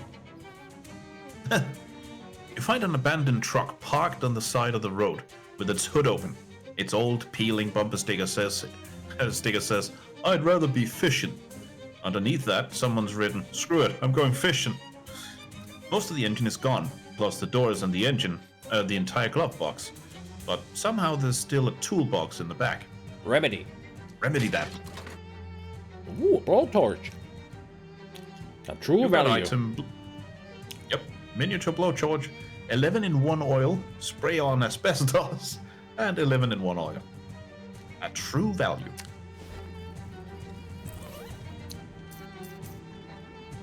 Yeah, the asbestos adds hot armor to pants. And you spray on asbestos. And you use the oil on yourself as a potion to gain 1 moxie. This is dangerous, but at least it's small. Oh yeah, add 1 on a fire to a weapon. Ah. Which we already have a lot on our weapon. Yeah, 3, so it would be 4. Ooh.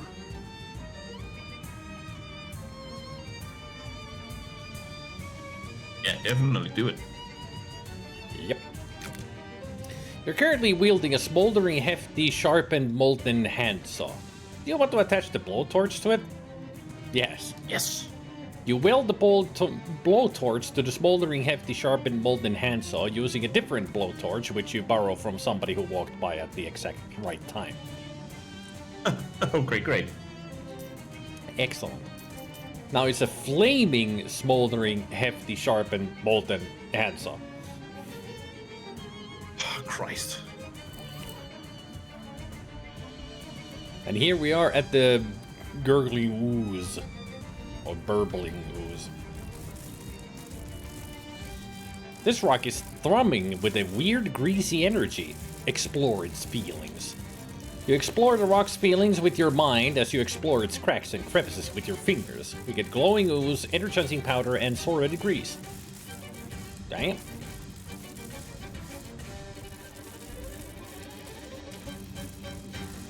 This ooze is really burbling. If you taunted it, you could probably get it to attack you. I'm gonna fish it. Extra virgin crude oil.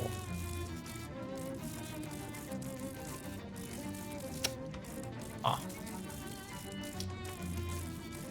Well, at least it's extra virgin. Gush stone.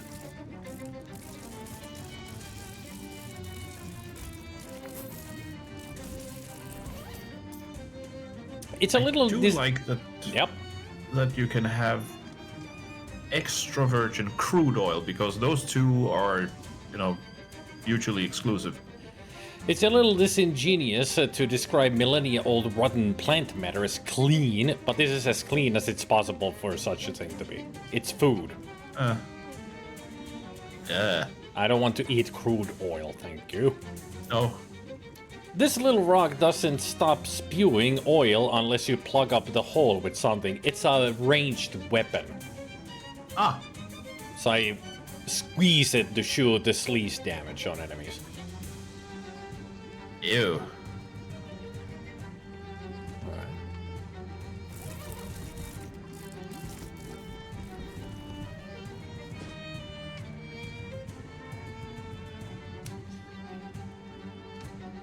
Oh yeah, you were away when I took a one of the other missions from the two people who were playing chess inside. Oh. The old man gave me to go to the orchard to get some fertilizer, and the opponent, the lady, is wearing driving glasses, driving gloves, and driving jacket and everything to do with driving. Oh yeah. And they put the limo to the hitching post because it's got so much horsepower. Ha ha ha. Ah. Funny. And she sent us here, the Ford compound, because apparently they have a prototype of an engine that is made with beans. Oh right. I came back to hear that with the beans. Yeah, the first prototype exploded, but there's another one in there that she thinks that we should get, and we are. Cool. There's something familiar about the long-haired woman on the road who stands waist-deep in a puddle of last night's rain. Oh yes, it's the woman you last saw standing waist-deep in the swamp bog. But this time she bears no sword. It doesn't look like she has brought you any gifts or treats at all. For decades, the blade of your great aunt was hidden with my family for safekeeping. Now the weapon is yours, but our business is not yet concluded.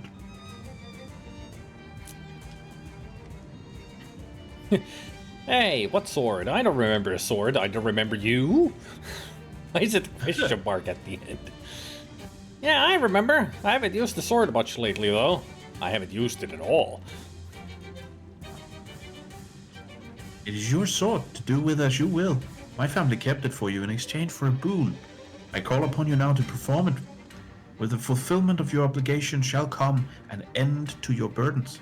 I speak, of course, of your swamp gears. I actually got rid of the gaze on my own. Do not tamper with my family's magics. They are finely tuned instruments. You know not what you do. But I got rid of it, though. It is of no consequence. In return for services rendered by my family, you owe us a boon. I call upon you to perform it now. If you do not, I shall simply reapply the gears. Fine. What's the boon? The month nears its end. At this time, the concern of our family turned to our mortgage payments. We ask for you to assist in assistance with our next bill. That's it? You're a proud family and do not ask for handouts. Only a little help in exchange for services rendered. 400 meters will suffice. You can put the gaze back on. I'll just take it off again. Oh. That's so rude. Kinda. Alright, whatever. While I find your actions underhanded, the contribution is appreciated. This will help us to make what we call our not for the month. The woman descends the puddle in the fashion of someone walking down a flight of stairs. Is that it? Goodbye then. Alright, that made a lot of sense. Yes. There is an ominous crack in the sky, and in the space of a single charged second, the wide farm road is drenched with fast-falling rain that bites to the bone. It's farm rain, alright, cold as ice and twice as nasty. The long and level plains of this country offer no shelter except perhaps for a lone house you spy off in the distance, perhaps half a mile to the east. Location unlocked, Borg House. Is that a reference to Star Trek or to Victor? Well, if we went there, you would see. Yes. Keep going where you were going. Borg House is a nasty place. It's one of those that has a trick to it, and if you screw up, you screw up royally. The first time I did that, I screwed up immediately.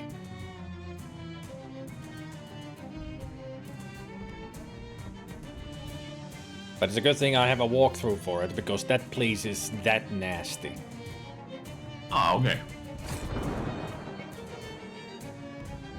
I think we found the beans, all right. It's a festering pile of decomposing soybeans. A tumultuous beanstorm is preventing access to this bunkhouse. You should find somebody who knows more about beans than you and ask them how to deal with this. Rows Maybe and we can rows. find a bean slinger. Rows and rows of soybeans, as far as the eye can see. Yes. Ah. Ah, Whatever this building was, it isn't one anymore. True. True. Ah. There's a car. look at that angry bean. That is one angry bean. You know, if you want to, that should almost be some kind of emote.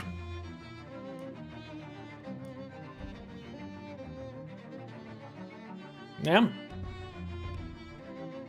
The break room door is locked. You hear frantic shushing sounds inside. Shushing? Shh. Hello? Is someone there? Oh, hey, person! Yeah, that's me. Please, you gotta let us out of here. We've been trapped for ages with nothing to eat but beans. Wow. Okay, where's the key? Actually, we welded the lock shut so the bean monsters couldn't get us. You'll need a Jenkins-head screwdriver to take the hinges off. A what kind of screwdriver? Jenkins. It's sort of X-shaped. One of our mechanics invented it. He just got the patent this year. Wow, nice. Yeah, some guy in Oregon named Philip was super mad. Anyway, there should be one in the bunkhouse. Yeah, Phillips head screwdriver. Yeah. Okay, I'll go look. This car How are we smells. gonna get into the bunkhouse? This car smells unbelievably bad. I can imagine. Wow. There might be something wrong with your middle friend there. Yeah. Some kind of beam monstrosities are blocking your path. Oh. We're fighting beams. Don't he send me to help? Well, you're about to go away. Adam Skinny Ross. Cool. Alright.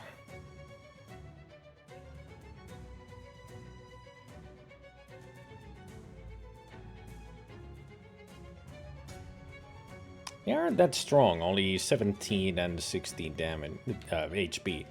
Bean Brute and Lightning Legume. Nice alliterations there. A whip. And also, yeah, my handsaw is really smoking. Jesus. Yeah. I mean, it is a flaming, smoldering, molten handsaw, so no wonder.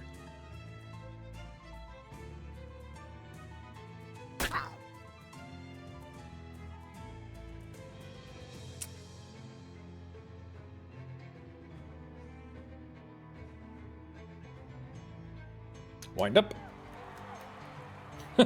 Put him up! Put him up! Stretch. I just got +8 to my muscle. Nice. Because you're definitely gonna need it this round. Yeah, I'm only doing 78 damage. Jesus. Overkill? Yeah. Ooh, nice. All foes' muscle mysticality and moxie by 4. Poisoned enemies 5 and 4 physical damage. Just bite it.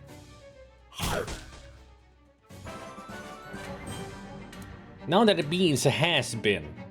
What's been? Wasn't been? I got Force Bean, Loose Fist Bean, and Rotting Soybean. And Flimberg got stronger. This repulsive soybean has some sort of weird repulsive effect on nearby objects. 5 physical armor. It's an accessory. Oh.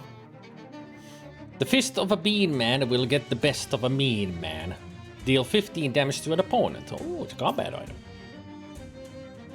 The level of nastiness in this soybean is high enough that there must be some way to put it to productive use. God wouldn't make a bean so gross that even he couldn't smear it on something. Plus 3 poison to a weapon. Ooh. I think that... No, just put it on. Add it. Smear the gooey bean on it? Yeah. Well done, old bean. So now we have a... beamed up, flaming, smoldering, hefty, sharpened, molten handsaw. It does 8 hot damage plus muscle, 3 bleeding, 3 poison, and 4 on fire. We have the ultimate weapon. Yep. This plaque is for the factory's 1909 Employee of the Year. That's me. No, it isn't! You were 6 years old! This time he denies us of being the Employee of the Year. More bean monsters. Whatever Ford company was trying to do, it doesn't seem to have gone normally.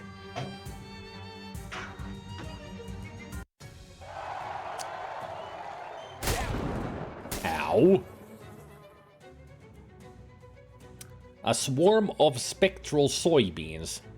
Weak against hot damage and sleaze damage. Oh, their physical armor is 99. Ah. Okay. So you'll just wipe them out with the hot damage you do. Well, the handsaw. It does 68 Yeah. damage to them. Yep.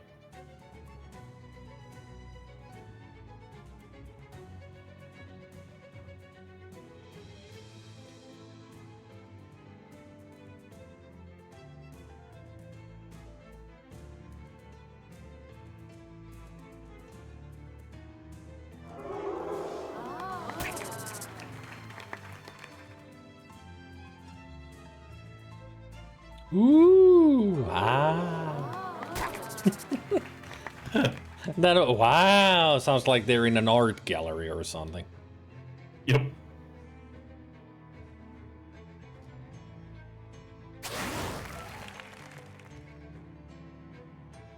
All right, you old beans. F off. There.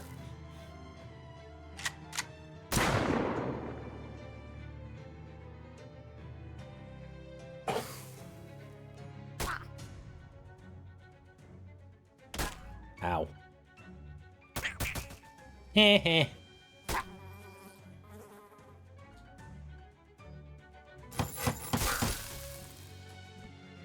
I like the hammering. That fight was the beans' knees. Am I getting a cold?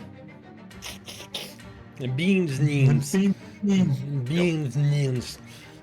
A force bean, a face bean, and a rotting soybean. Excellent.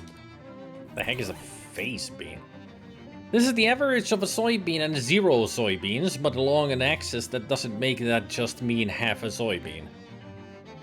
What? I think I just... Yeah, I think I get it. So it's the combination of a soybean and no soybean at all, but instead of it being just half a soybean, it's in that weird state where half exists and half doesn't. Ah. It's a Schrodinger's Yep. bean. Yes. There's someone on Tumblr once commented on the whole Schrodinger's X thing, where Schrodinger's got a lot of stuff, and then somebody underneath said Schrodinger's hoarding problem. That must have been the floor manager's desk. Search it. Among the old paperwork and paper clips and paper third things, you find a small brass key. A small brass key that looks like it would go to a tackle box or filing cabinet. Something like that. A filing cabinet which is locked. Well, I got the key for it. All right. Apologies, DG. Thing that hurt my lonely neuron. I know the feeling. You unlock the filing cabinet with the little key you found in the desk. That must be the easiest puzzle in any adventure game ever. Nice. You flip through the folders. It looks like they're employee records, but each one has been sealed in its own envelope. They must take employee privacy real seriously around here. Nothing weird or interesting catches your eye. Look for my file. What do you mean, your file? No, look, you never worked here. Sure I did. You did not! Stop that! Found it! Abe Horn, see? What the hell? Okay. How are you doing that? I've just worked a lot of places. It's no big deal.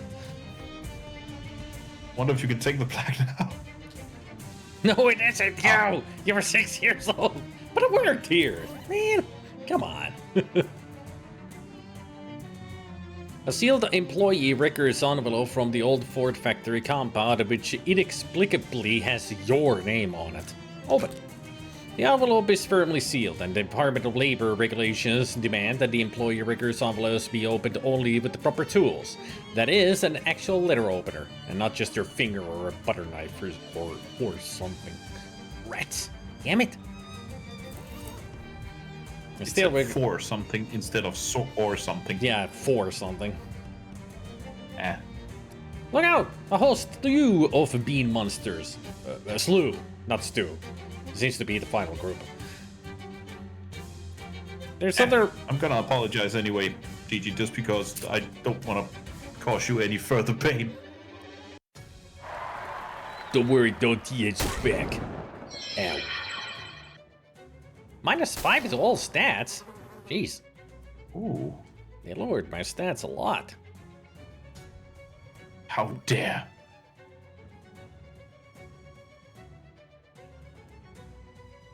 Humanoid being. Huh. Intends to cast the bean blast.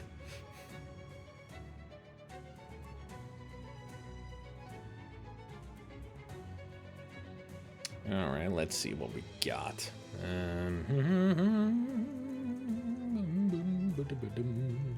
Ah! Rocket it up! Bam! Whoa.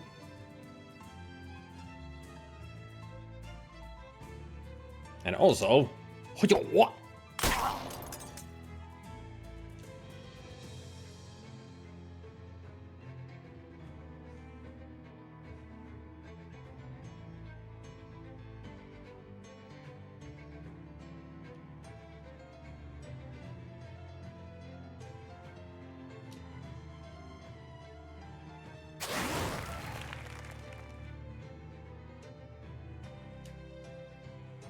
That guy's gonna burn.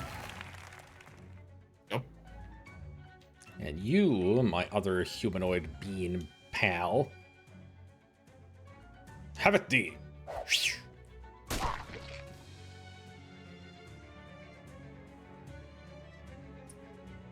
And then you... There. Gone. Dead.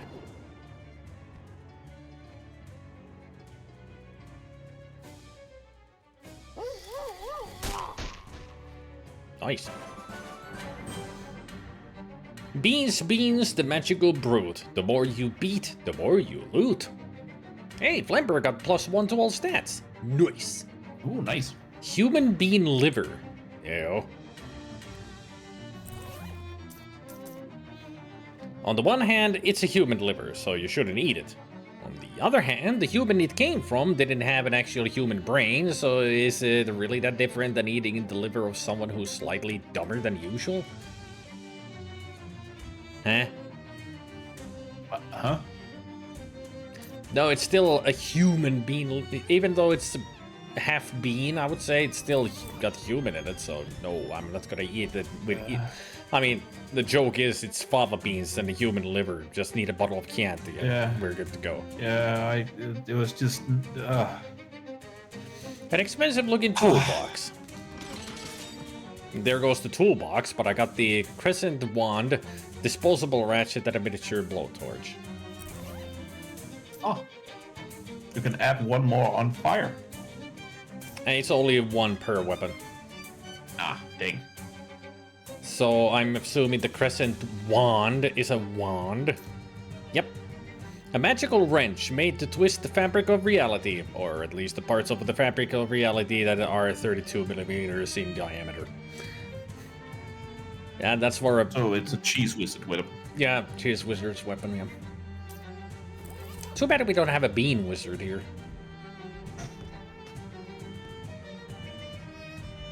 Beanslinger, you mean? Oh yeah, well. There are bean wizards as well. Huh. They can cast beans. I mean, Beanslinger basically is a wizard. Yeah. Some kind of complicated gizmo that might be an engine? Take it. Since it's the only engine-like thing you've seen around here, it's a reasonable gamble that this is what the Farina's looking for. Souped-up engine. Because it's beans. This engine is this engine is bean souped up. Wait, sorry, that's a typo. This engine is bean souped up. Of course. It's a legolith, a column of petrified beans. Analyze it. You explore the nuances of what it means to be stone beans. Okay. Sure. Venerable shellac. Hey, I'm back. Can you remind me of what I need to find so I can let you out? Sure. Since we welded the lock shut, we'll need to find a Jenkins head screwdriver to take the hinges off the door. There should be one in the bunkhouse. I better know how to deal with the wicked beanstorm that's raging in front of the bunkhouse door. Oh, sorry. We've just been eating beans. Don't know anything about beanstorms. Okay, I'll keep an eye out. I'm sure they know plenty of beanstorms, if you know what I mean. Ah.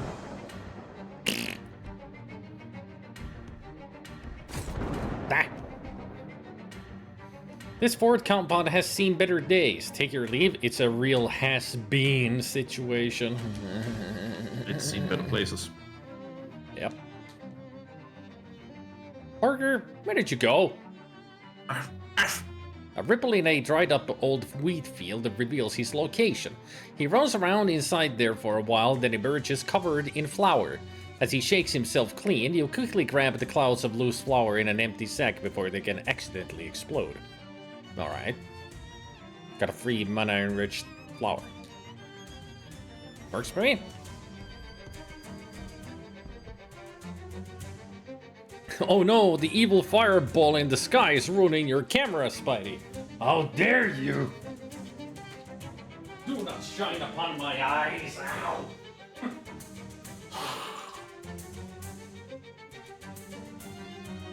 I'm blind. There, much better. It doesn't help any.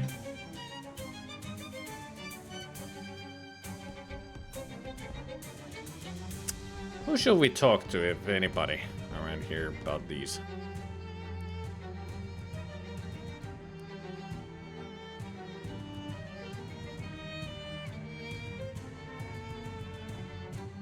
Who's that Hellstrom guy you mentioned? Oh, that fat kettle baron what's been going around buying up every patch of dirt bag around enough to drill a well into. I ain't want to talk about him. He'll get here soon enough. What's that mean? Don't mean nothing. Just an old man talking to old man crap. I'll be seeing you. I really have no idea who to talk to about this. I mean, none of these people work with beans. Except her.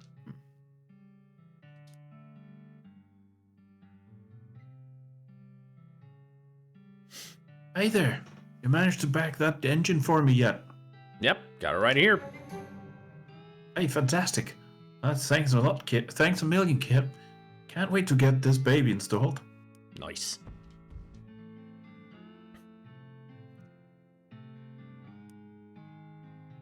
How's the chess game going? Too easy, honestly. Grover's too cautious. Do you want to know a secret to the chess? Sure. Control the middle and make everyone else get out of your way. Just like driving. And now I think about it, life. Well, you refused to ride with her till he invented the airbag. I see. I'll be seeing you.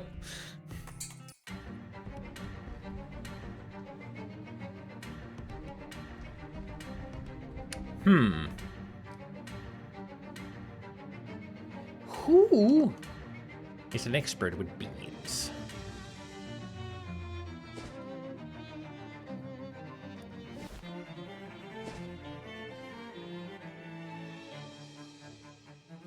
Oh, great.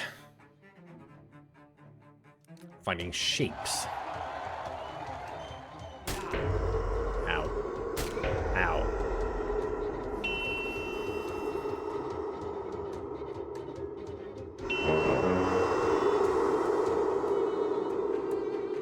Yeah, curse you. There. Flamberg just keeps getting stronger. Hey, Rufus. Oh, hello again. What should I do with these extra fishman eggs? Well, I can cook them for you. A pinch of lye and some muriatic acid, and they're totally edible. I don't want to know how you know that. Scrambled fishman eggs. Ever been to the ocean at low tide? Imagine frying that smell. I know that smell. Yep. Same. You know anything beam magic? Yeah, you know anything about beam magic? Oh, sure, it was popular out north a few years back, but then they discovered that a certain frequency of sound made it stop working entirely, so nobody really uses it anymore. I don't suppose you have some kind of weird science device that generates that frequency, do you? It just so happens that the plastic whistle that they gave away in cereal boxes a few years ago generates exactly that tone. I think I might have one around here somewhere. Yeah, here you go. 5700 hertz whistle. Neat, thanks. I knew Rufus would be the answer. I just started thinking, who is like the smartest guy around here who deals with weird stuff? Rufus. 57 hertz, though. I'm pretty certain that the whole 57 hertz, 5700 hertz, that is, whistle, that's a reference to phone freaking. Pretty sure. The frequency at which beans stop working. Probably phones. Nah, phones, that 2600. Now that's Atari. Oh, I'm serious. That's I know this number off the top of my head. They used to have a magazine, 2600 hertz. It was a Captain Crunch whistle, I remember. Cool. Blow that into an old phone, and then it would just shut off the automatic counting mechanism that kept billing people, so you could basically phone for free. Interesting. That's one of the first sort of hacking things that happened. Super interesting.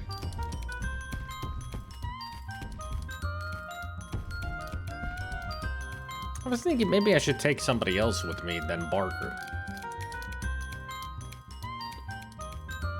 I don't know who. I mean, Molly is great. Have we seen all Obi has to offer? Yeah, we did all of Obi's stuff. Oh, alright. That was when he went to play with the devil. Stuff. Oh. And he's got the bayonet on his oboe. Alright. We've done Molly stuff, I remember seeing that. Yeah, we still have her girl to rescue. Alright. And that's in the last chapter, so we're definitely taking her then with us. How about Alphonse? Why not? Hey, Alphonse, are you getting along okay here? Who's okay? Too thin. Wanna come with me for a while? Right door. Okay. He's not as loud as the other Gatorman. Yeah, we asked him to be a little bit more quiet. Ah, Not talk so loud. Alright, Alphonse. Let's go to the Grain County. How's it going, Alphonse? A contemptuous snort. So, how'd you lose the eye? bet gambling. Wow, geez, you wagered your eyeball and lost? No, win big. Many pigs. Easy bet, poke eye. Yep. He put his own eye out for a bet. I won, because he put it out.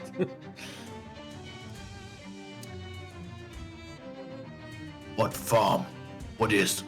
Well, say instead of hunting swamp pigs or whatever, you catch a bunch of them alive and put them in a pen. Ah, eat later. Yeah, but not all of them. You leave some of them alive so they breed more pigs for you. These farms are like that, except instead of pigs, it's different kinds of plants. Alien concept. Humans weird. He knows the word alien concepts. Of Right. course. I mean, he's not stupid. He's just a gator. Let's go to the Gilmore house. You hear a sizzling sound coming from a nearby ditch and find a very angry rock stewing in about 6 inches of brackish water. Calm it down. You explain to the rock that whatever it's mad about, it won't last forever. It visibly calms down and you collect some of the excess heat it sloughs off as it does. Okay, sure. Also, why not go back to the Ford factory now that we got the whistle? Oh yeah, that's what I needed to do.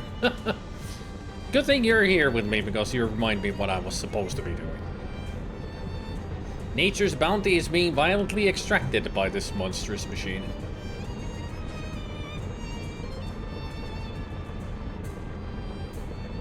See that bee? You didn't even see the person speaking to you at first. It'll be dead in 132 years. All bees will. I can make predictions that far out because I've got a long telescope.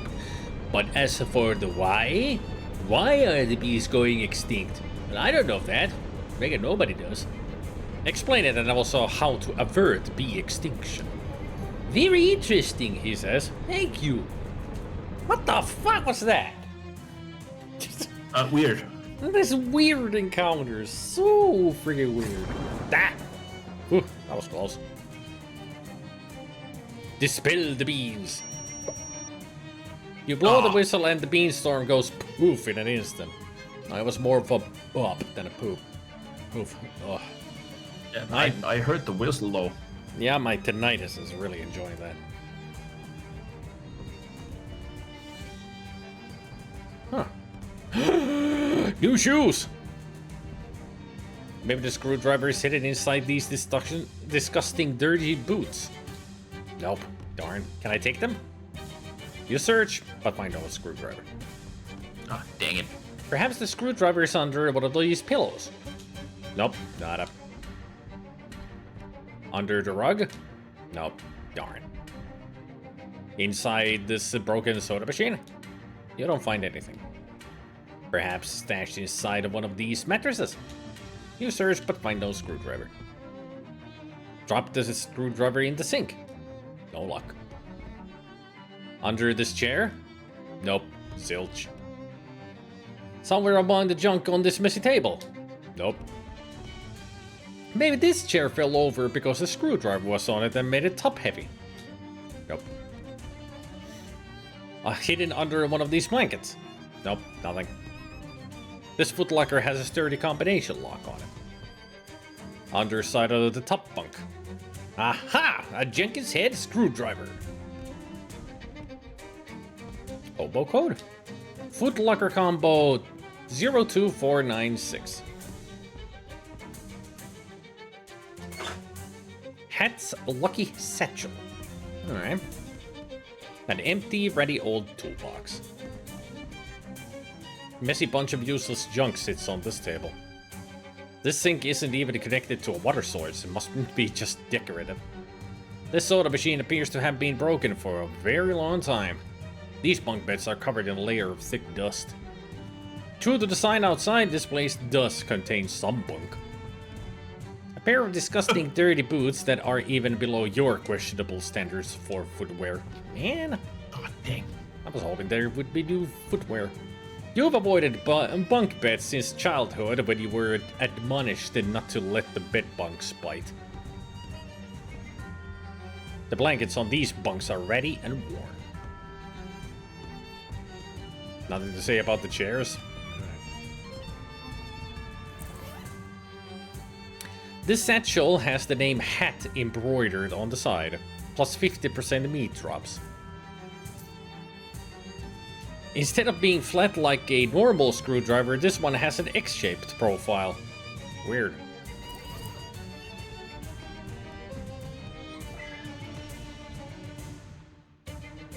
Alright, let's remove the door. So that's the sound of a screwdriver. Alright. You unscrew the hinges and pull the door out of its frame. A truly unexpected number of employees flood out of the break room and run away. One of them waves and gives you a thumbs up on his way out of the building. The room smells about how you'd expect after a bunch of people had been trapped for days with nothing to eat but beans, so you prop the door back up over the entryway as a sort of cork. Okay. Cool. I didn't even get XP or anything. Nobody's in the break room anymore. Search it. You take a deep breath and search the break room as fast as you can. 2 loose fist beans, 2 face beans, and a running soybean.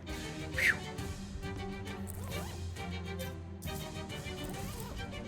Nobody's in the break room anymore. And there goes Alphonse.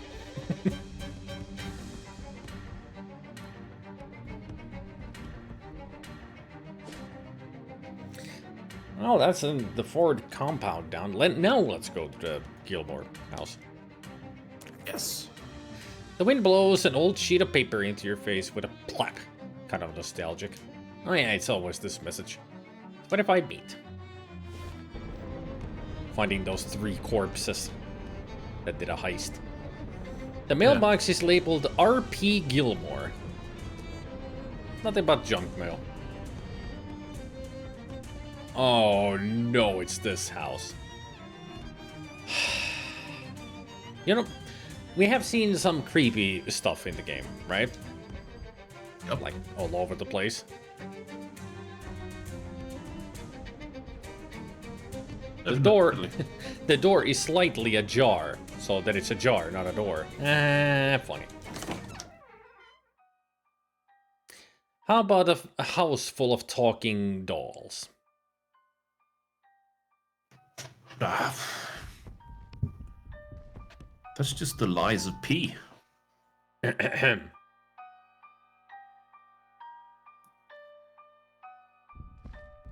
that is creepy. Yeah.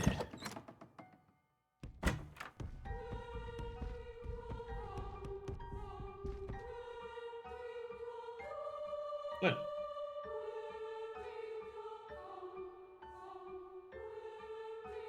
Creepy. Yep. Very.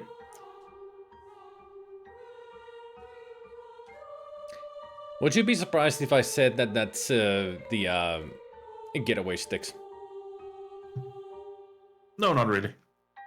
It's the getaway sticks. Just add the organ from the vampire cave. It would fit this perfectly. And then add the whistling and the oh boy, that would be best. But that is still the exact same tune that is in the speakeasy and frat party and the hobo camp, just in minor.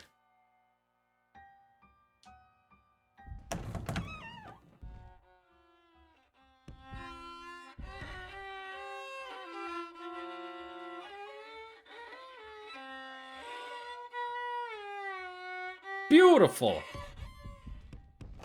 Beautiful. Aren't these dolls cute? Not really. Yeah.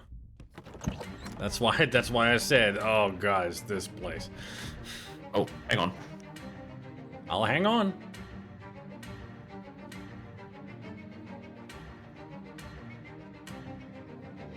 don't know how long I can hang on to this. Whatever I'm hanging on to.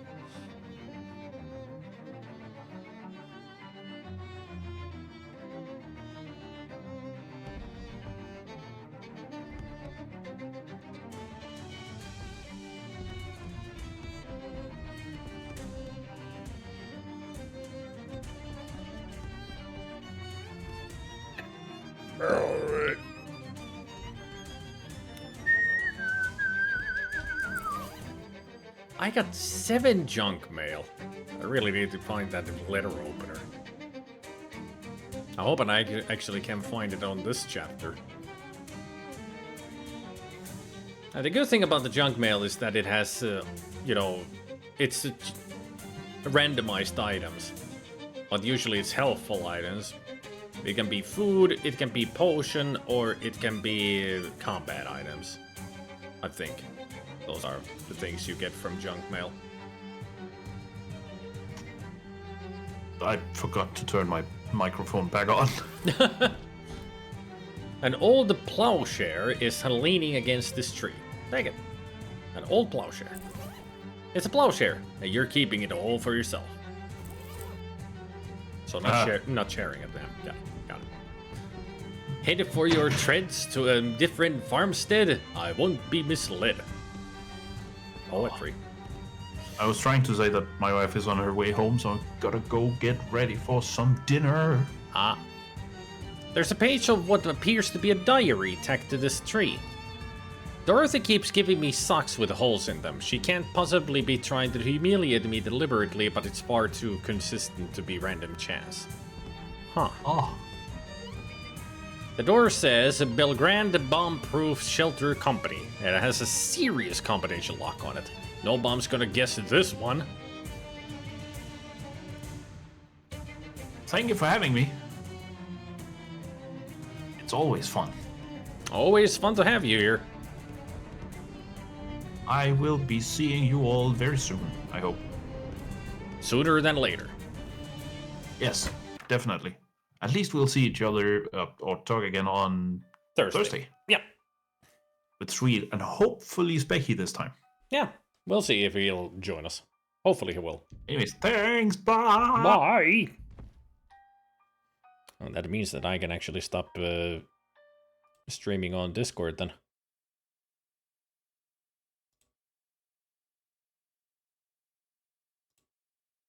There we go. 9 reps, you can do it! Just 9 reps, get in shape! Just lift the bar 9 times and you'll be fine. Okay. Doll-sized barbell. Apparently it's a shake weight. What a workout!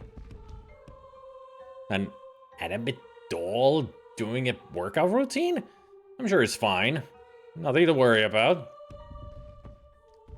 Just leave it, you already worked out this year. A crate of doll parts. Just a bunch of creepy glass eyes. Ugh. There's a book of children's horror stories on this childless man's table. Maybe it's for the dolls? Or maybe it's for you. Yeah, it's for you. Scary stories for spooky children. Yes, the Spooky Armor book. Hell yeah. Fucking finally. Stories in the grand tradition of traumatizing children with age-inappropriate horrors. Nightmare Alloy gives spooky armor. This book was banned at school when you were a kid. The principal didn't think stories about dentists eating patients' teeth were appropriate for children, which is funny because that's exactly what ended up happening to him. And then you did have to hear about it. Wow. Dentists eating patients' teeth. Yeah. Ugh.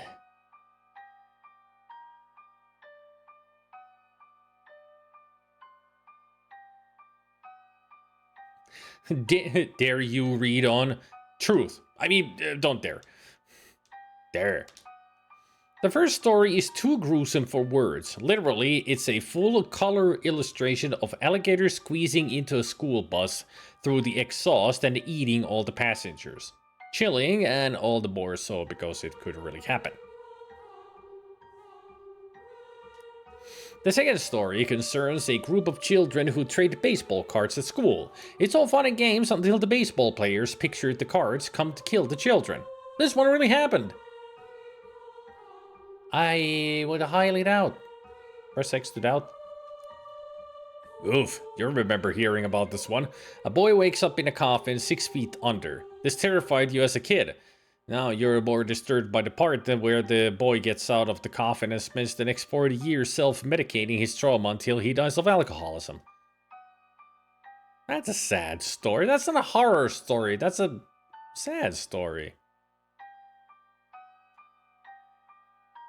Jeez. Ah, the old tale of Farmer Borg and his daughter. You'd hate to run across them on a rainy night. Well, that is the Borg house is exactly that. Good to know that the story that we're gonna go confront is in this book. I mean, that means that all the other stories are actually real in the Loathing world. Jeez, dentist eating people's teeth and baseball card players come to kill the children. Alligators going through the exhaust pipe to eat the passengers in the bus.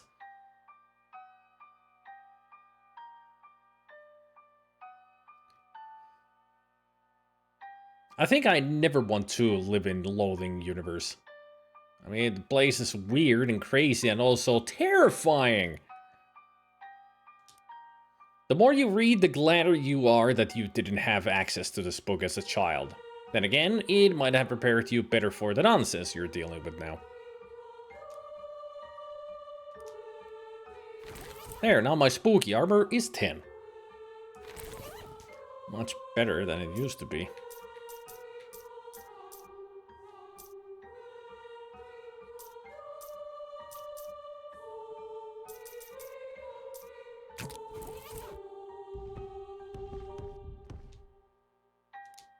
An entire crate full of horrible little mouths. 8 pages, that's good progress. I'm working, no playmix, 8 pages a day. Just 8 pages a day. This doll is scratching out gibberish on a tiny sheet of paper. The tiny radio produces a tinny sound. There, we're up to 10. Just one more. A page of someone's diary is pasted on the wall here. Edith's violin is too loud for me to relax at night, but if I take it away, she screeches horribly. I wonder if I can find her a smaller one.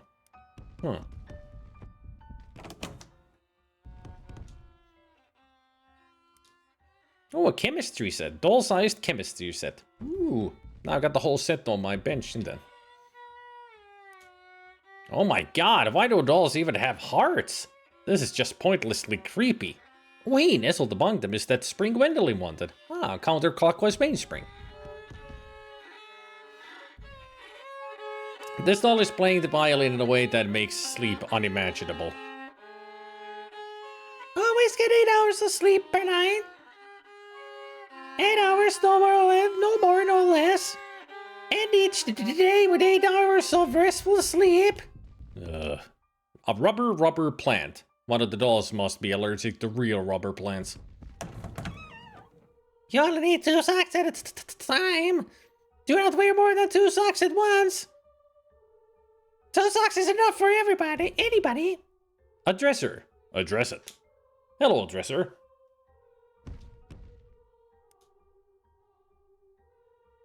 Good joke. A leaf from a diary is nestled among the dirty laundry. Must correct the Velma's mechanism so she'll squeeze the toothpaste from the end of the tube instead of the middle. I'm losing a fortune in wasted paste. If you're quick, you can probably grab those socks without getting eaten by that creepy doll. Do it. You grab the socks and feel like a real sock-dolager for doing so. Fancy dress socks. This pair of socks is nicer than everything else you own combined. 1 moxie and 30% to beat drops. Is that accessory?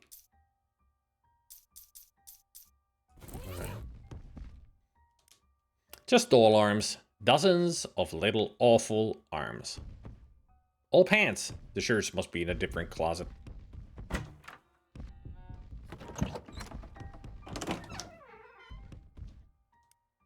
Doll legs. Just left ones. They must not be for dancing dolls. Hey! Don't throw eggs on me. Talking doll is throwing eggs at you from atop these cabinets. Hey! Nope. Ow. Hungry? How about 4 eggs? Did you know that just 4 eggs contains all the protein that you require for a day? 4 eggs are part of a complete breakfast. Ow. Someone has pasted a page from their diary on the wall here. Something's defective with Ruth. She's doing twice as much as everything as she ought to be. I must have gotten her gear ratios wrong. It is bare everything except cereal. Box of wafered corn cereal. Now it is indeed bare. Ow. A modern fridge. See if its contents are also modern. The fridge is empty, but the freezer is full of fruity ice pops. Ooh.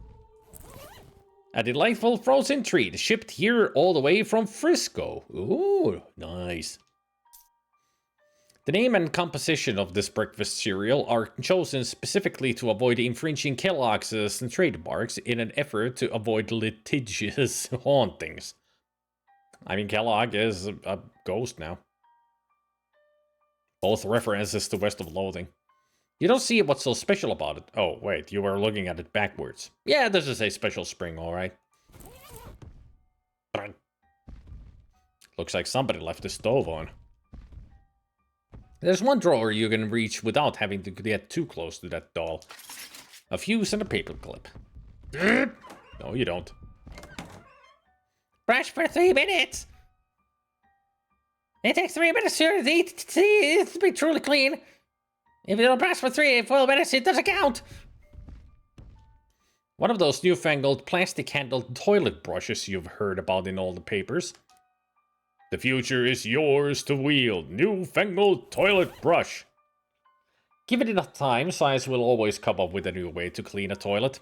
Yes, it's a melee weapon. What of it? A regular human-sized toilet.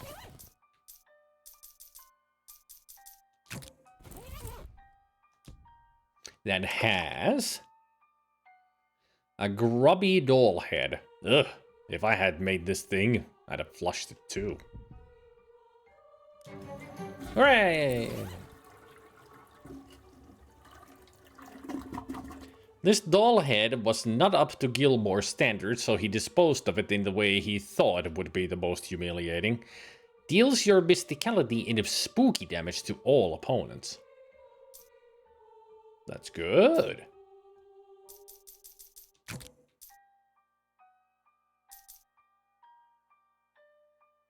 That's the sleaze damage and on fire, and this is spooky damage. I would say that Libris Maledixit Oceanum is still better.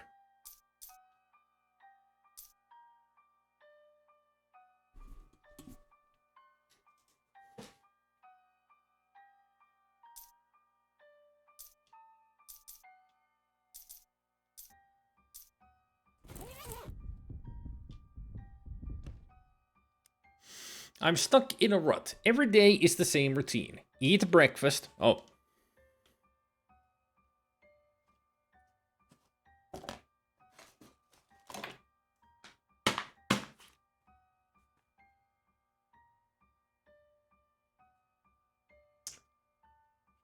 Bricky. Dress.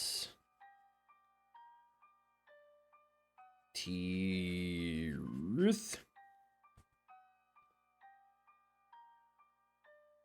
Exercise.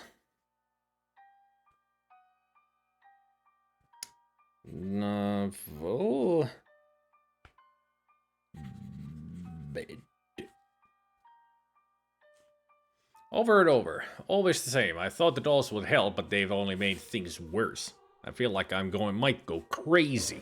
In fact, that sounds like a pretty good idea. I think I'll start right now. Huh.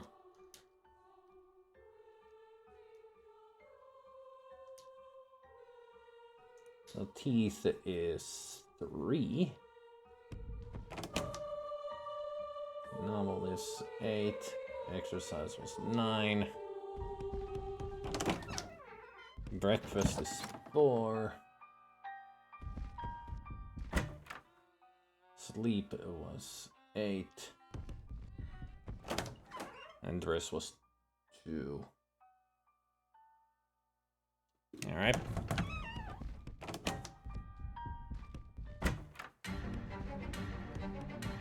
Now we can get in here. So it's 4, 2, 3, 9, 8, 8. Nothing happens. That must not be the right combination. Breakfast is 4 eggs. Dressing was 2 socks. Teeth was 3 minutes. Exercise was 9 reps. Novel was 8.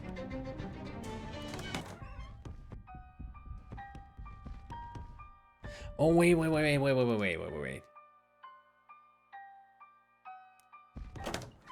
was it about one of them having wrong ratios? So one of the numbers is not correct. She's doing twice as much of everything she ought to be doing.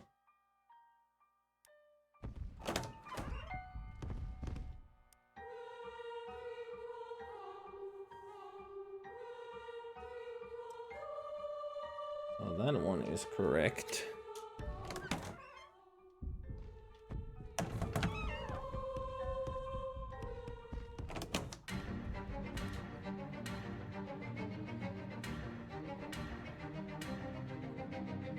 Dressing is correct.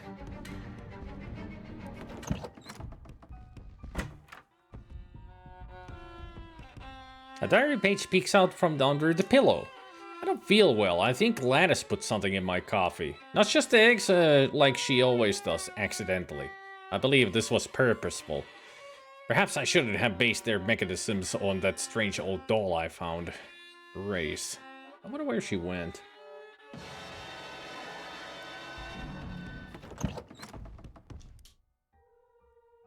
Must correct Velma's mechanism so she'll squeeze the toothpaste from the end of the tube instead of in the middle. So toothpaste is also correct.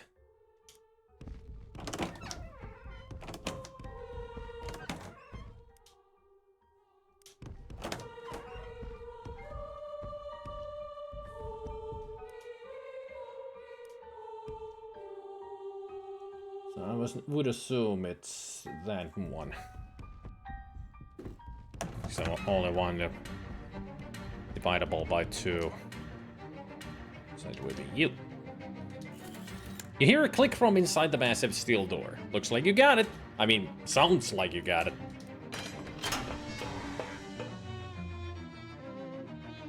I can see why the dolls are cursed. The bank cringes and backpedals frantically as you approach. Stay back! How'd you get in here? Did the doll send you? No, calm down. The dolls didn't send me.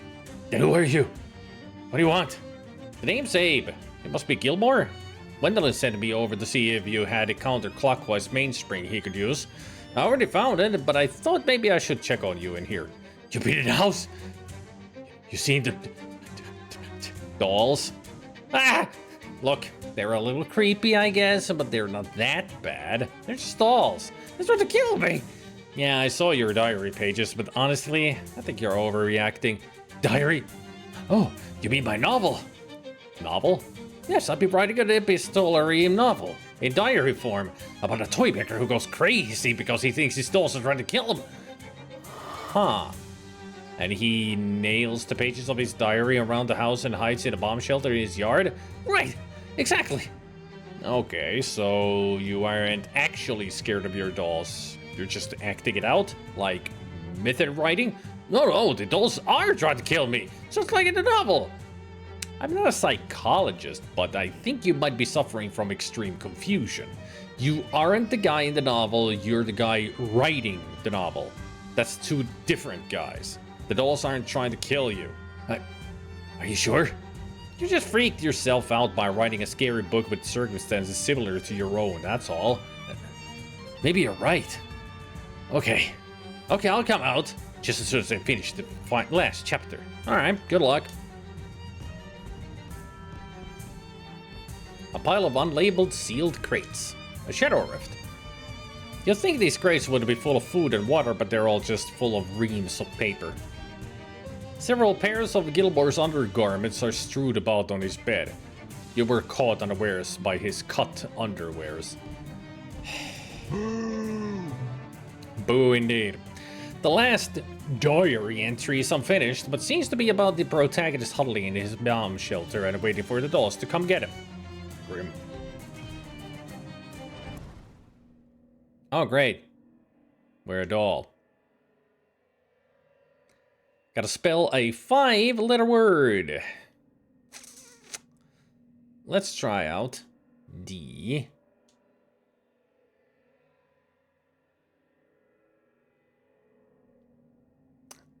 How about... what would happen if I spelled ducks?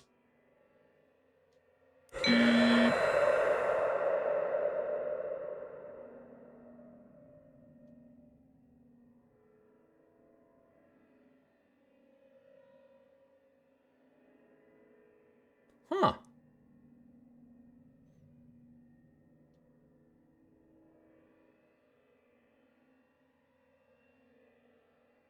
Apparently D S U were correct.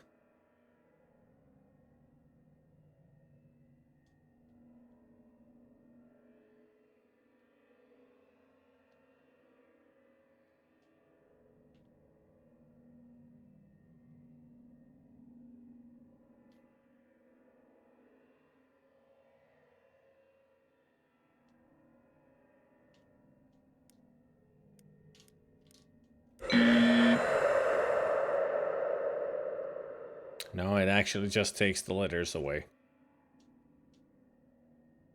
Exit this madhouse of a dollhouse. No, they're still gone.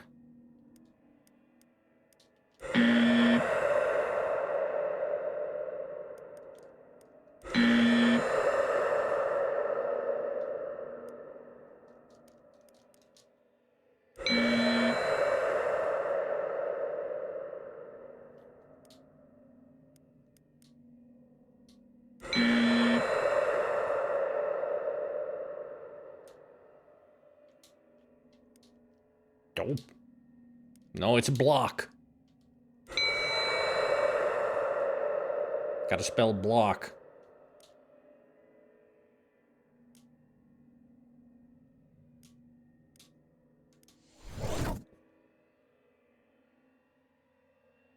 Image of a hat.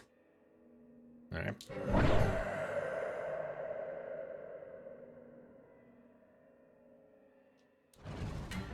There.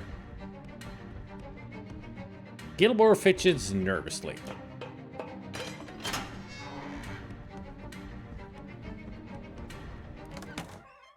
No, they're still going. On the road, you pass a farmer slumped in a wooden chair. He rocks back and forth on his front porch, although there is no house behind him. Looking for the old ham mill. It's dark weather, though it hasn't blown for some time. Old ham mill. Where's the rest of your house, old man? First of all, I'm not old. I'm 13. Younger than you, I reckon. As for the house, Ben took it. First times, old Rover. Sorry to hear that. He nods, and just as he's about to say something else, he and his front porch are whisked away in a passing bank van. It is tough times all over, indeed.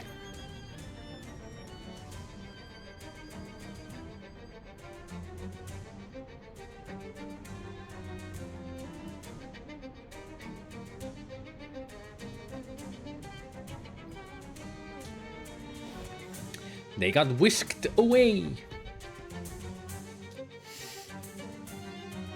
I suppose you found the counterclockwise in mainspring? I did.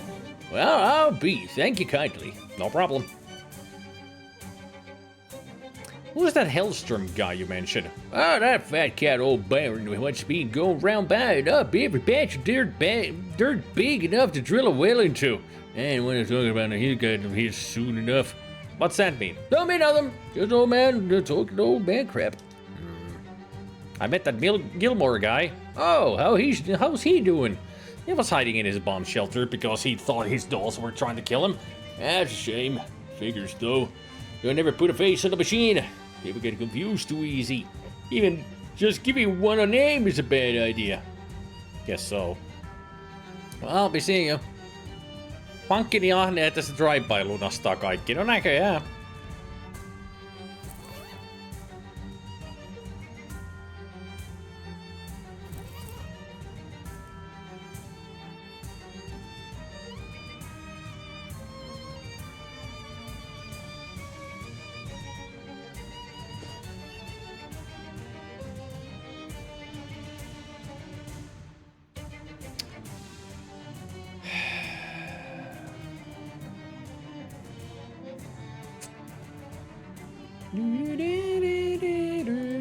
Was there something about the Delphine house that was different?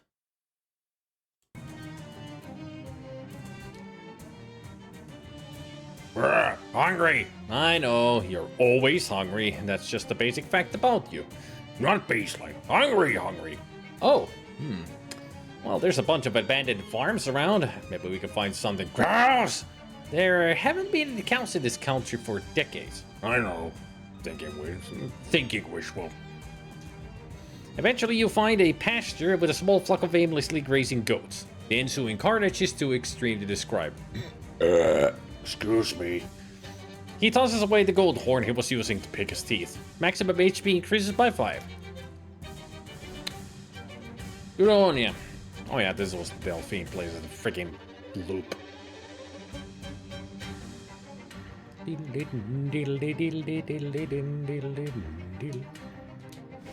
Just remembered I got that one item that I should put here.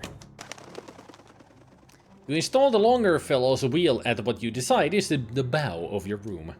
You look around for some place to place the doll-sized chemistry set and decide to put it on your desk. That's a good solution. You put the music box on your tchotchke shelf, finding all of the other tchotchkes. Better them than me.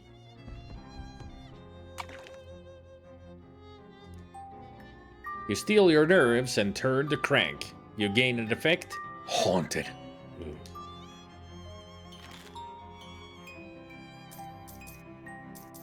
+3 spooky armor. Listening to that creepy music box has really raised the bar for things that freak you out. Nice. Spooky armor 13. Maybe I can defeat Jessica in chess now. It's a possibility.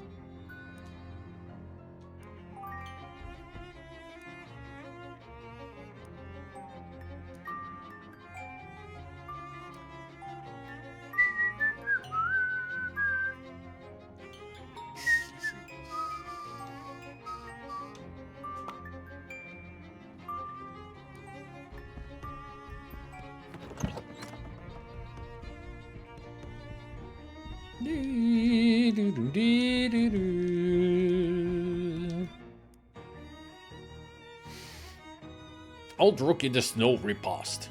Set one of her bishops on fire. The moral bishop ploy. Set one of her rooks on fire. The pawn's skeleton gambit. The smelly bishop maneuver. The frozen bishop ploy. How do you like those apples? Bah! Checkmate! Nicely done! Yay, I defeated her in chess. Gave me nothing.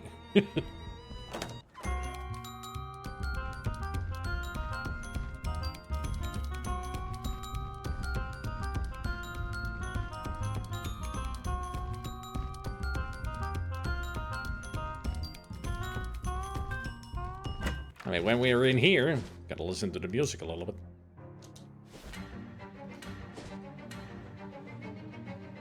Already gave it and drank it. Now, let's see. What could I do? I'll leave the Borga house for later, because I gotta be really careful with that. Not ready for it yet. Alphonse starts sniffing the air curiously. Huh. Smell shadow. Smell booze. Booze? The two of you look around for a bit and find an old shed.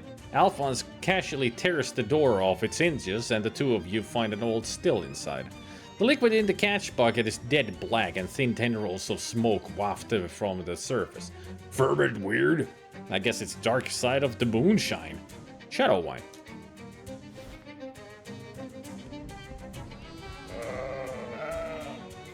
Now it's time to fight some ducks.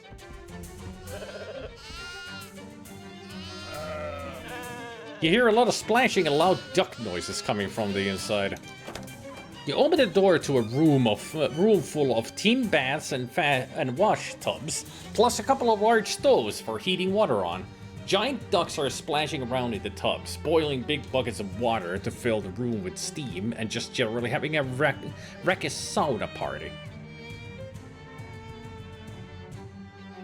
I mean, now it's 3 different ways of getting rid of them. Turn up the heat to get rid of them, fight them, or blow your cursed haunted duck call.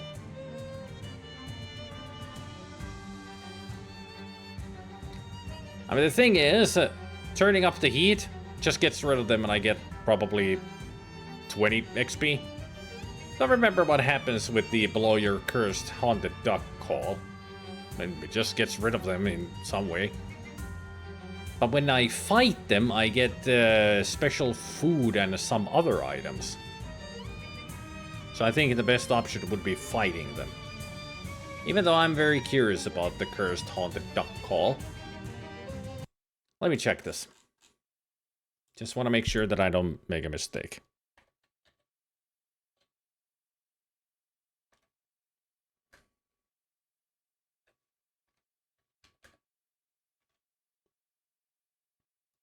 Mekkan Kilikari.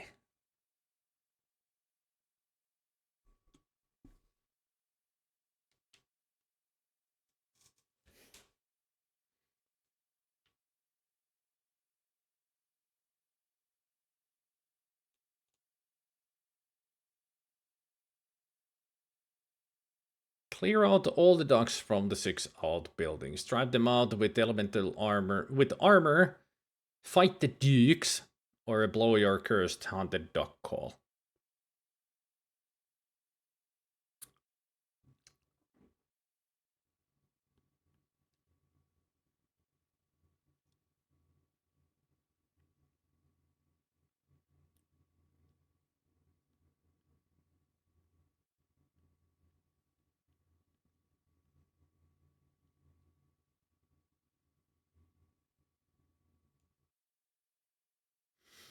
So if it was still the haunted duck call, it wouldn't do anything. But the cursed haunted duck call will get rid of them.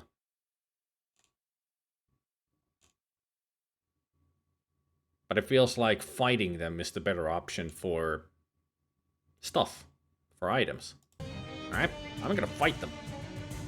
Dive in, weapon first!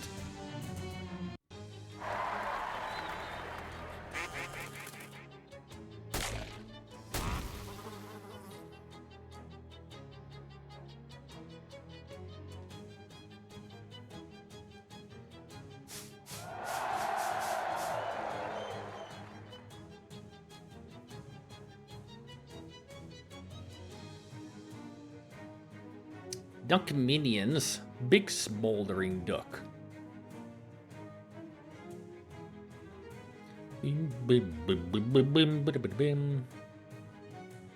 Dark side of the spoon.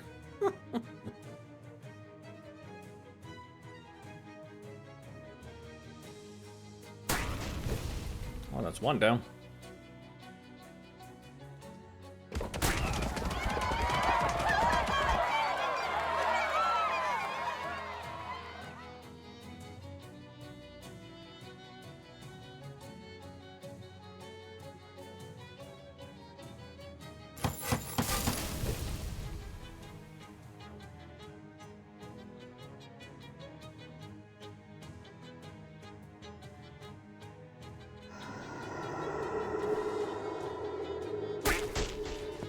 Brah.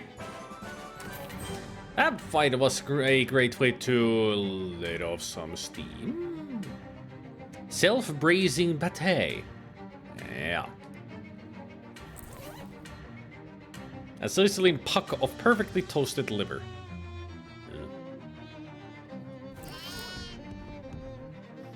You've already chased all the ducks out of here. They also have an older album called The Mind is a Terrible Thing to Taste. It makes sense. They're good at this kind of puns that their lyrics are very acid, politically charged. Beat your plowshare into a sword. There. You divert some assets from infrastructure to warfare. This metal is once again capable of violence.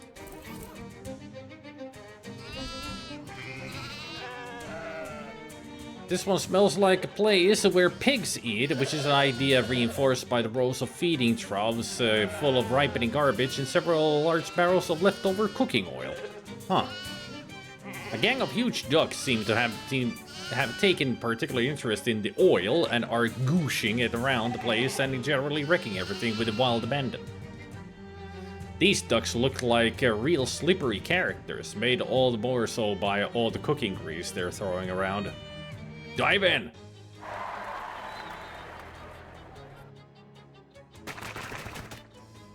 Wow. Your sleaziness will not do nothing to me.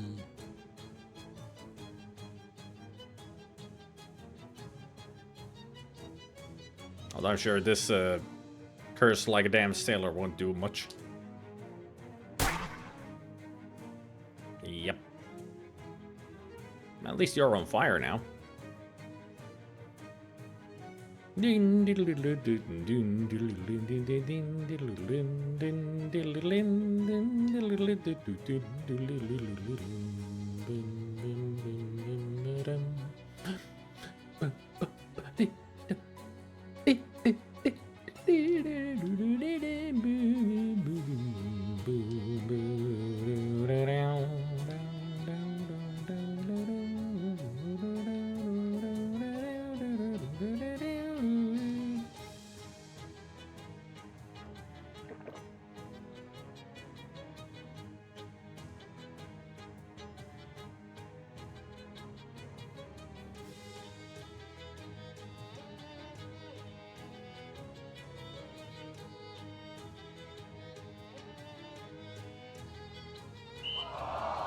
Punt.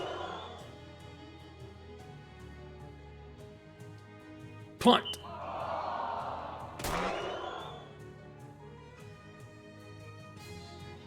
You as well.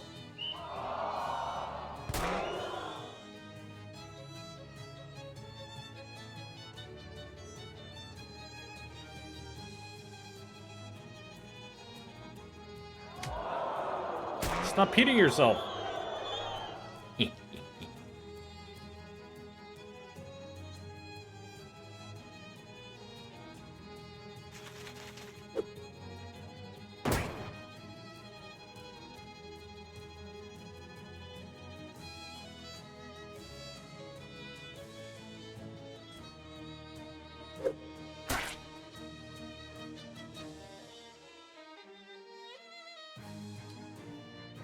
So you in half.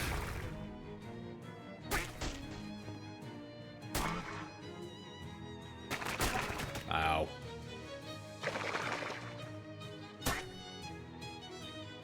Hey, no healing of the others.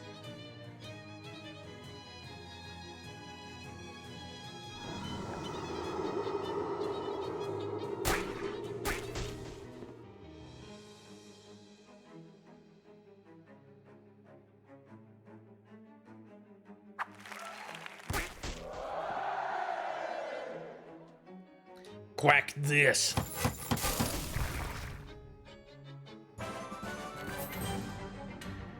Extra fatty pate. It takes more than a couple of greasy ducks to paint your wagon. Whatever that means. This puck of pate has a congealed coating of translucent duck fat, protecting it from the elements and also from being appetizing enough to eat.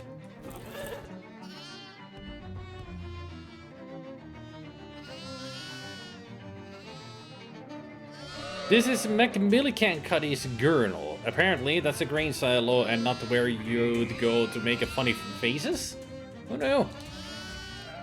The noises coming from his side are about what you would expect to hear from several giant ducks that have found their way into an actual grain silo. You climb the ladder and peer in. A bunch of very large, and now even larger, ducks are swimming around happily in max grain. Much like I would if the silo was full of mini marshmallows. Dive in!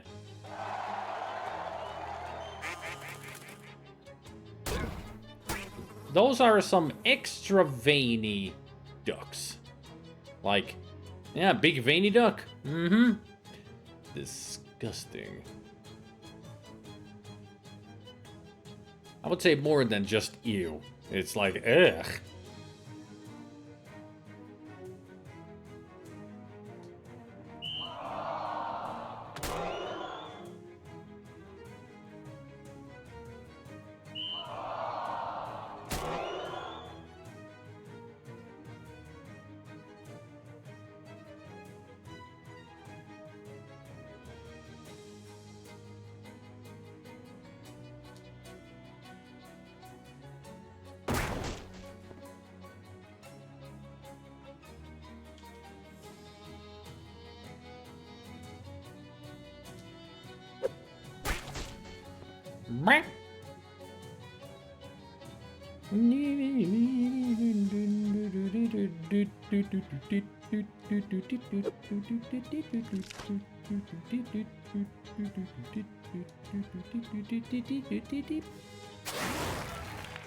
On fire and poisoned.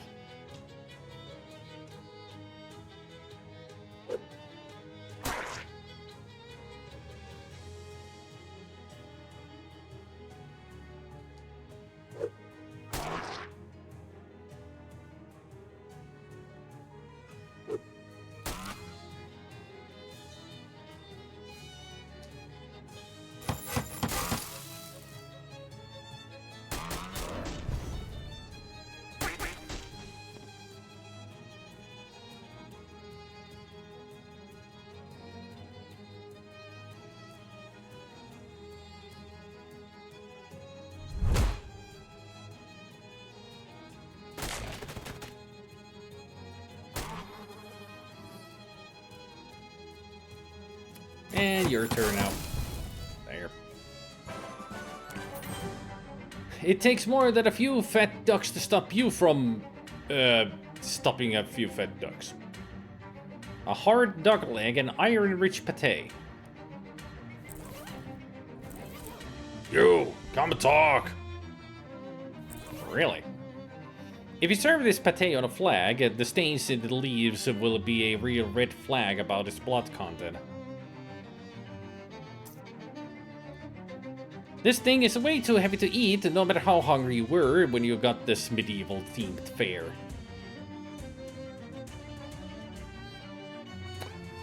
It's a melee weapon. Muscle plus 6 physical damage. And reduced target's mysticality. So, what's up, Alphonse? Roar! Get strong! Kill stupids! That doesn't include me, does it? Not yet. Muscle increases by 1. Whew. Still, I like it that you say not yet. This building is, well, not so much a building as a huge pile of manure. For some reason, probably a horrible one, it's been excavated into a sort of cave. You hear a bunch of giant ducks quacking away happily in there. It seems unreal that anything could be happy to be anywhere near it. Your eyes start to water as you peek inside. A few large and extremely filthy ducks are lounging around in there. It's unclear if they were filthy to begin with, or if that's just the natural result of the situation. Dive in! Ooh, stinky. Ow. Ooh. That bastard just burped at me. There's only room for one person to burp, and that's me. Big smelly duck. Yeah, that's what they are. They don't even make quack noises. They actually do burp when you hit them.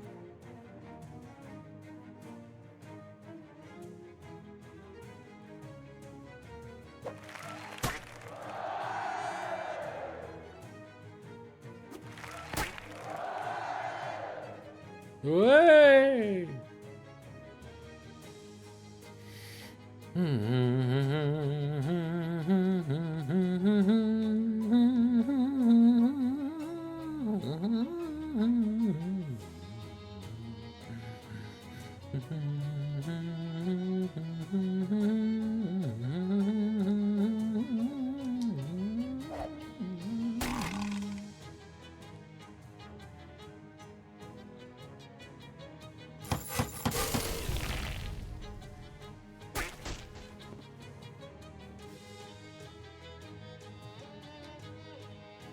Yum.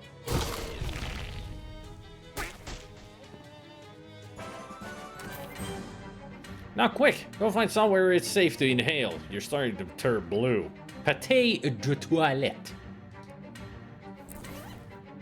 This blended duck liver delicacy is an important part of your morning ablutions. Ugh. There's a big block of ice just sitting here. I guess someone forgot to haul it into the brooch. It doesn't seem to be melting for some reason. Grab it. Enchanted ice block. No matter how much ice you chip off of this thing, it's still the same size. To the speakeasy. This old stone tower has been converted into a storage shed for storing ice, if Macmillan Cuddy is to be believed. And why wouldn't he be? It's his farm. Cool. Hey Goblin, welcome back. You look in the door and find several huge ducks chilling inside. Literally chilling, sitting on big blocks of ice. These ducks really don't seem to mind the cold at all. Maybe they're the sort that fly north for the winter.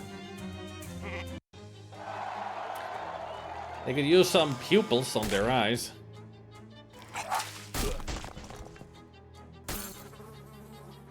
Did you just vomit ice cubes at me? You disgusting thing.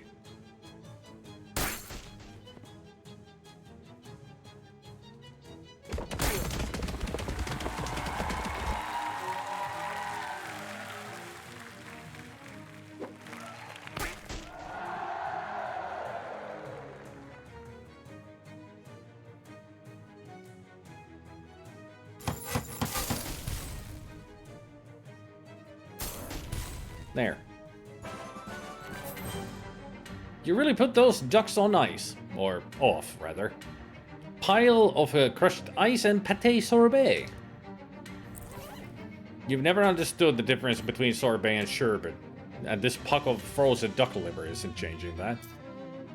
These bits of ice, like the dreams of the water they are made of, are thoroughly crushed. 20 cold damage. This pile of rocks is apparently a barrow. That is, a sort of tomb made by piling up rocks. Macmillan Cuddy called it a barrow though, which is less clear. You'll need to barrow a dictionary. You hear an ominous rhythmic quacking sound from within, as though several very large ducks were chanting ancient cult rites. You peek inside the barrow and discover that, yes indeed, several very large ducks are in fact chanting ancient cult rites in there. Also, the place is strewn with big pig bones, and I don't know how you learn to identify pig bones specifically, but I guess a barrow is also a type of pig? Dive in! Spooky.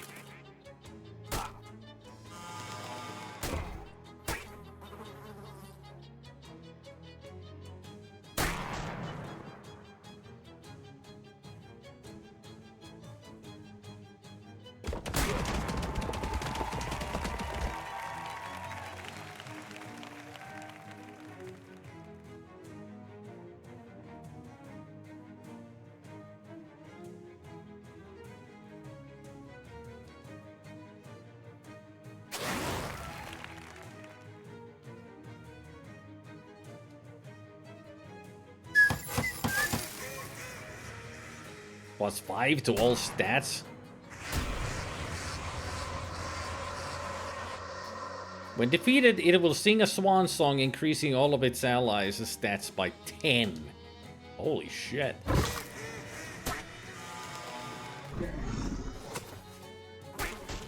Well.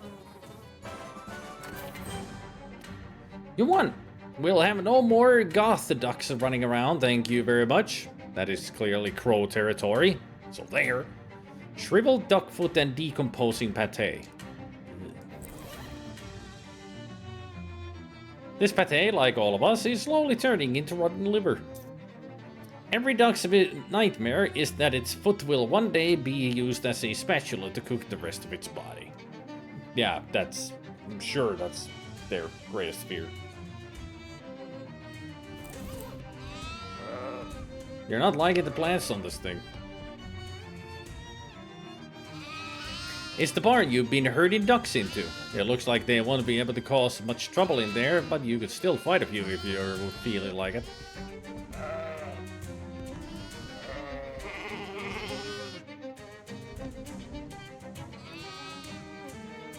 Hey, I mean, bah.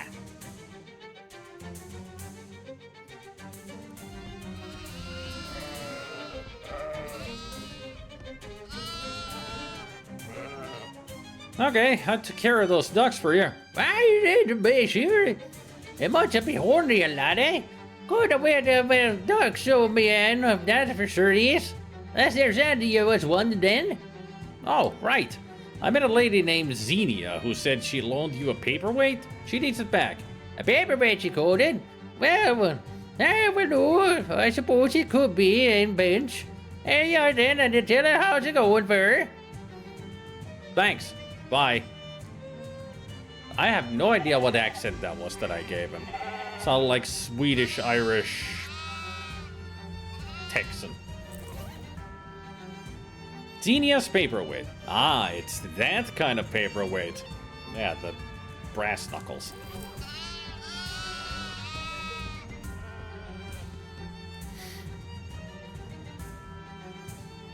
There's a hobo community forming outside of Ocean City.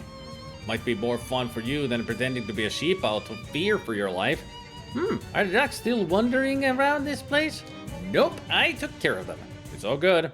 Oh, great. My back is killing me. A long walk upright like a normal human being sounds pretty good right about now. She stands up haltingly and limps away without removing the costume.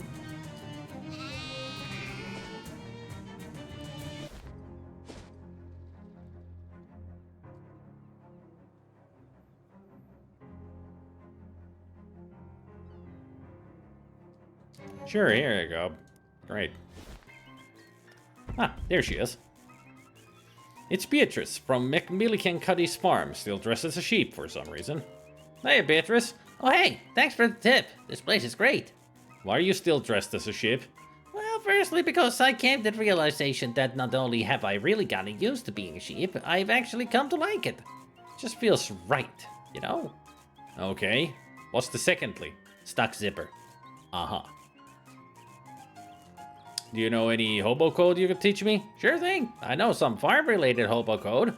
She teaches you a few symbols, most importantly pointing out the differences between the symbols for grain and fertilizer. Thanks. Thanks? That donkey thing reminded me of an emo Phillips joke. I'll be happy to tell you if you're willing to read out a long joke. Alright.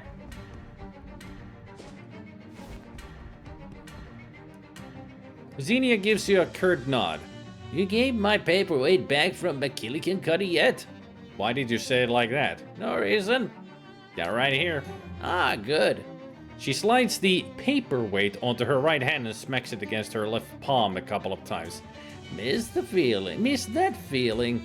Thanks. Don't mention it.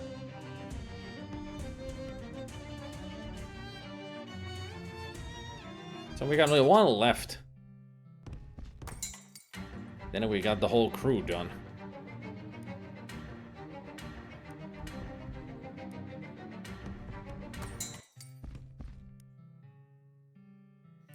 About that engine I brought you. Yeah? I should probably warn you. Watch out for the little plastic whistles. Oh, the 5700 Hearthstone? Yeah, that's no problem. This engine'll drown that sound right out. Makes a lot of noise, huh? Yeah, hilarious noise. Okay then. Yeah, because it's a bean engine, I can only imagine that it will be constantly.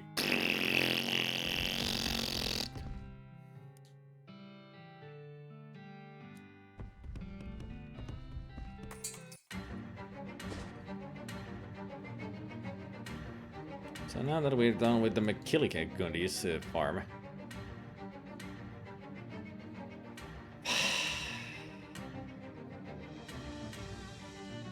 To beat or not to beat? For that is the question. I did tell you that I won't be giving you more money. This is for the same reason.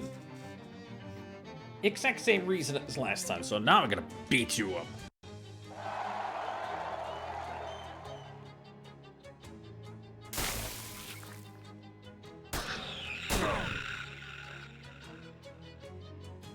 Although now I get the feeling that might have been a mistake. It's a bigger troop than I expected.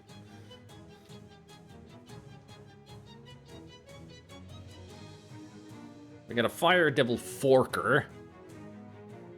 A Fire Devil Brute. Fire Devil Stomper. Shrieker. Fire Goyle. And Baller. Great.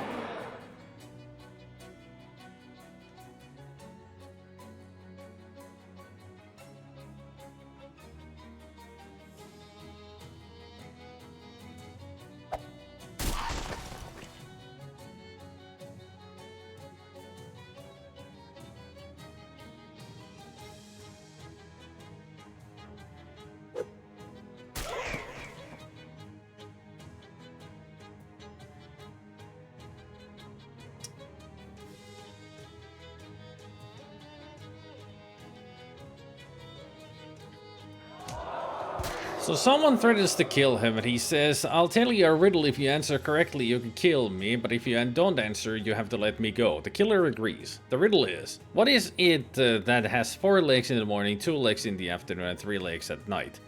The killer says the answer is man, who in the morning has 4 legs because he's a baby, in the day has 2 legs because he's a man walking, and in the evening is an old man who has cane, that's 3 legs.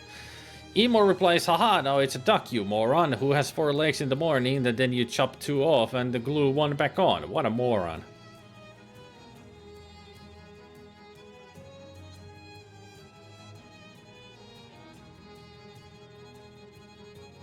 I see.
Nice. The devils lick their wound. Only one of them has a wound. They all take turns.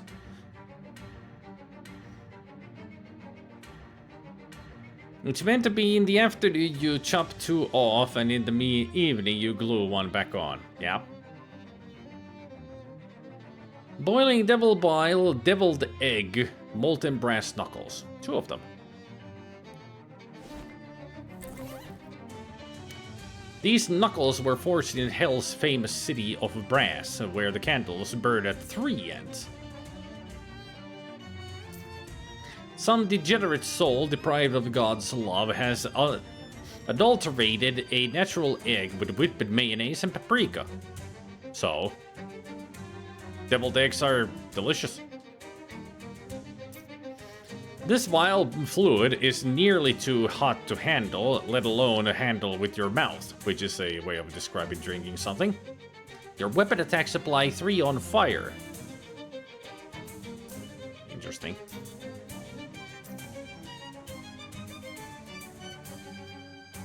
Never actually tried deviled eggs. Well, there you go. Natural egg with a whipped mayonnaise and paprika. Very easy to make.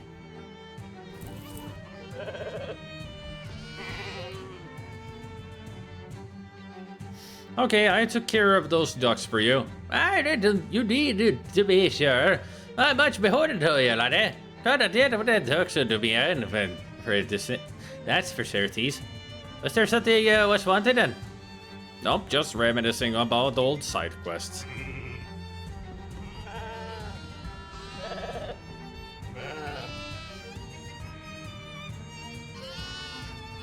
So you mash up the yolk of a hard-boiled egg and mix it with spices and put it back. Yeah, that's pretty much it. As simple as that.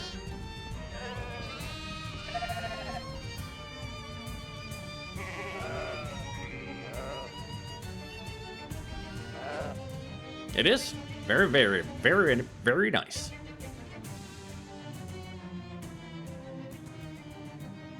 Even you, good king, must nap from time to time. A burned-out truck cab in a ditch looks an ideal spot, but you wake in the dirt, limbs stretched and tight by a bunch of pugwudgies. A trap!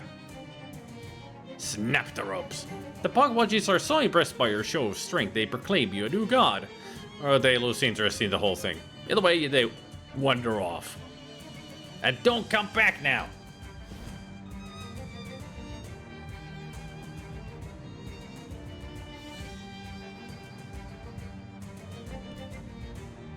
Let's avoid a leaf pun and just head out. Good plan. Them some gigantic worms. This pile of cinder blocks is the area's only masonry of note. A fretful-looking young lady sits behind the fruit stand. Mm-hmm. Hi, Maggie. Welcome to Crowd Valley Orchard, I guess. Hi, I'm Abe. You seem to have kind of a worm problem. Yeah, I'm pretty conflicted about it. On one hand, I'm an anti-capitalist. On the other hand, those worms are really bad for business. Yeah, that's a tough one. Maggie sighs and taps her fingers on the counter. Do you have any spare fertilizer? What do you need fertilizer for? Well, it's not for me, it's for a guy I know. You don't have to be cagey about it, it's just fertilizer. It's not drugs or pornography or anything. What? Honestly, it's for someone else. Uh-huh. Well, I do have plenty. I could give you some in exchange for helping out with these worms. I gotta figure that would be the deal, yeah. Okay, I'll do it. Great. I'll unlock the basement. The worms tunneled into it, so you should be able to follow the tunnels to their nest. Your produce stand has a basement? Doesn't even have a roof. The guy who built it was really into basements. Roofs? Not so much. I didn't have the heart to insist. I see. Where is it? Behind this pile of cinder blocks. Help me move them out of the way so you can see it. Move the blocks. The two of you shift the pile of cinder blocks and Maggie unlocks the trapdoor. There you go. By the way, watch out for Maraschino down there. Who's Maraschino? Our cat. She's our last line of defense against the worms. Kind of also our first line. Not very effective. It's hard to explain communal labor practices to a cat. Can I buy some cherries? It's not cherry season. When is cherry season? Who's to say? What season is it now anyway? Or what season is it now even? I think it's canonically October? Definitely not cherry season then. Then why are you trying to sell cherries here? It's a cherry orchard.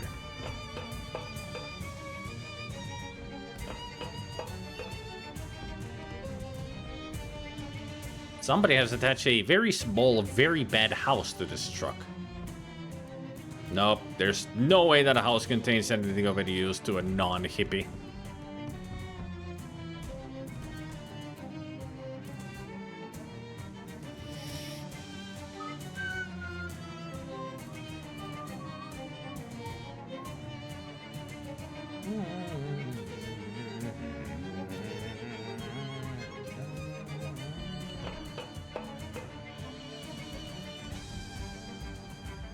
A bunch of bags of fertilizer.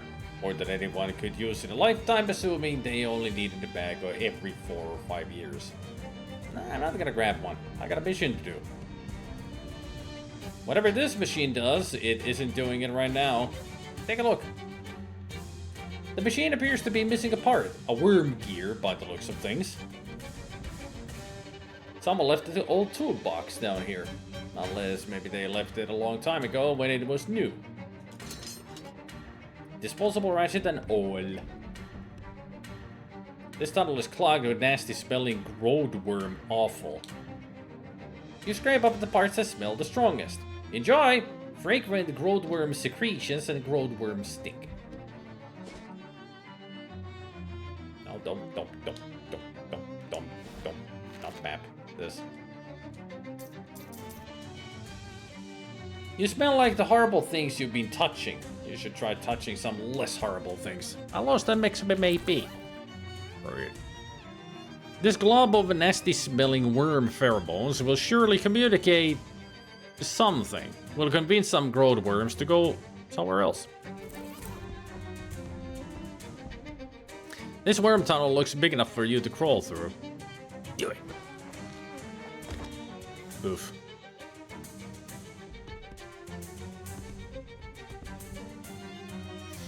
A little enough spelunker could squeeze through this opening. That's me.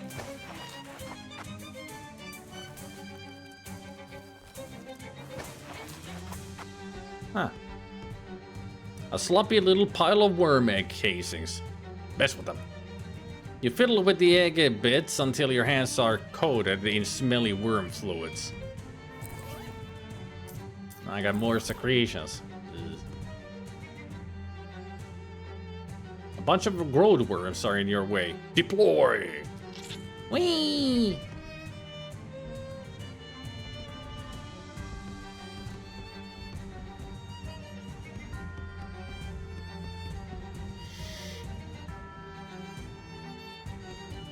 You've managed to get past these growed worms. Best leave them be for now. This hole is lubricated with worm goo. It will be the work of a moment to plunge through it. Do that then. You're not sure what this is, but it reeks of worm flesh. Reach in. You plunge your arm into the foulness and emerge with some nasty goo.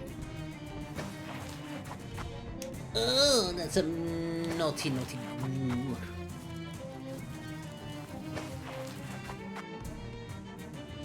Deploy. Let's get this party started.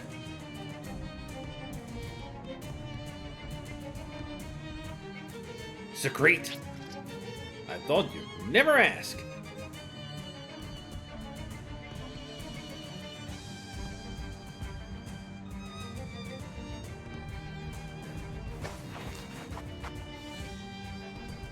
Oh man. Alright. The last ones I do have to fight. Fight them. Woo! Well, there goes Flemberg. He just bust off. Ooh, these guys are strong. A sneaky growed worm, stinky growed worm, slimy growed worm, clammy.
Where is...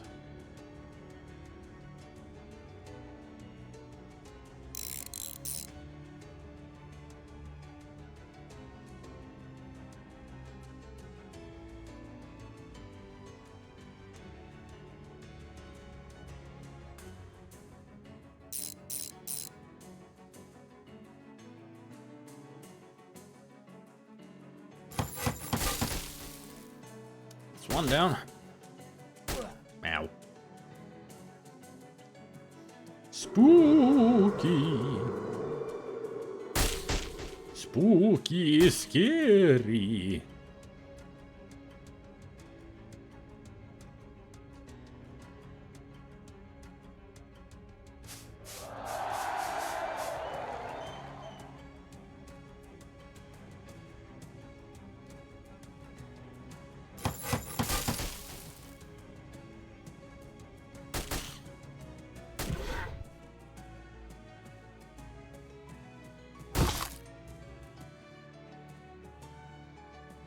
Burn, baby, burn.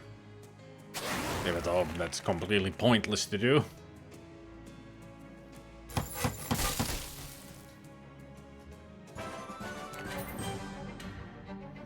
Take that, worms! Each... Oh, they do that anyway. If nobody likes you and everybody hates you, consider using this instead of olive oil. Worm oil.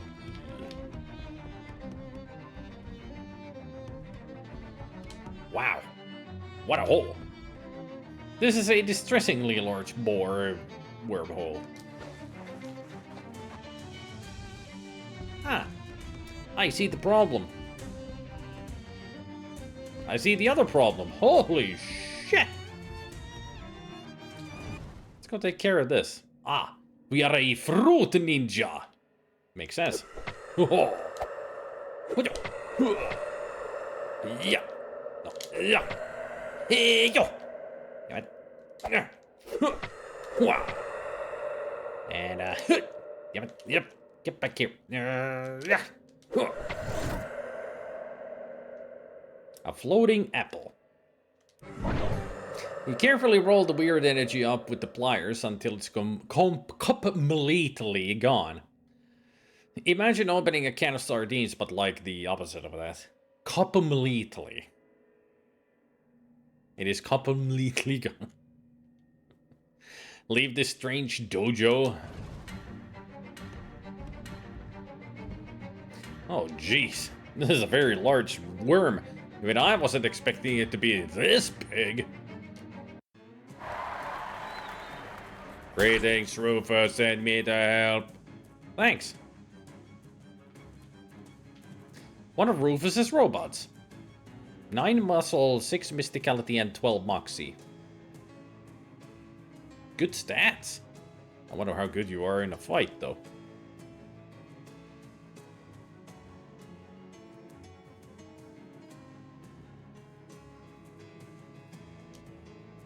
It's a father-growed worm.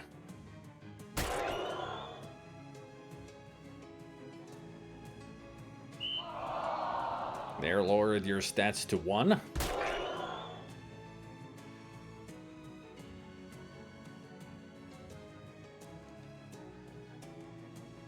Might as well poison you. Make it bleed. Don't worry, I'll make you bleed and poison you even worse. with this. There. One of Rufus's robots will throw a saw blade at the Father Growth, where causing 12 bleeding. Holy shit! So the Moxie is the thing. Bleeding. You're gonna die with just from this. I mean that the bleeding fire and poison that I put on you was not enough to kill you, but this?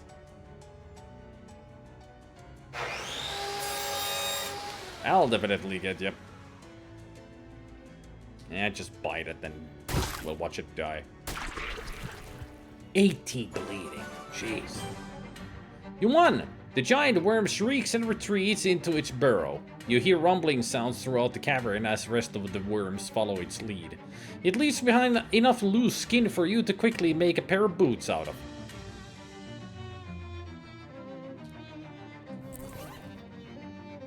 Did you know that in each pair of these, one is female and the other is male?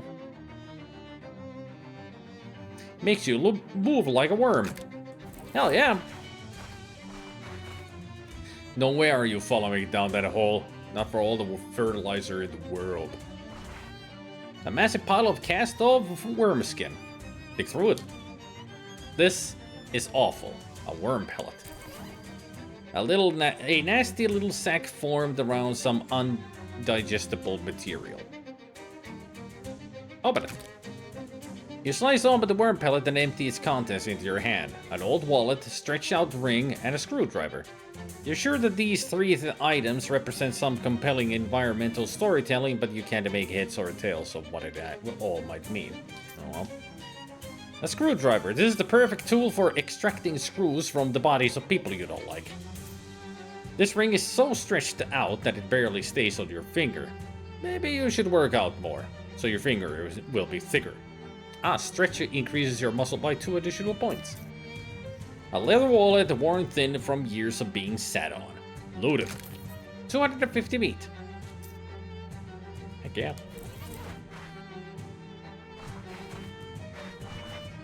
Hey, hobo code.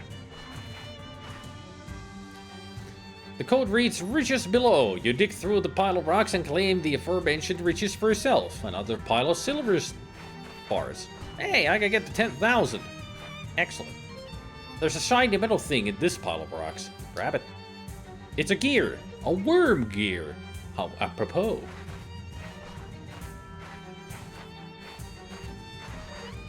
Any other piles?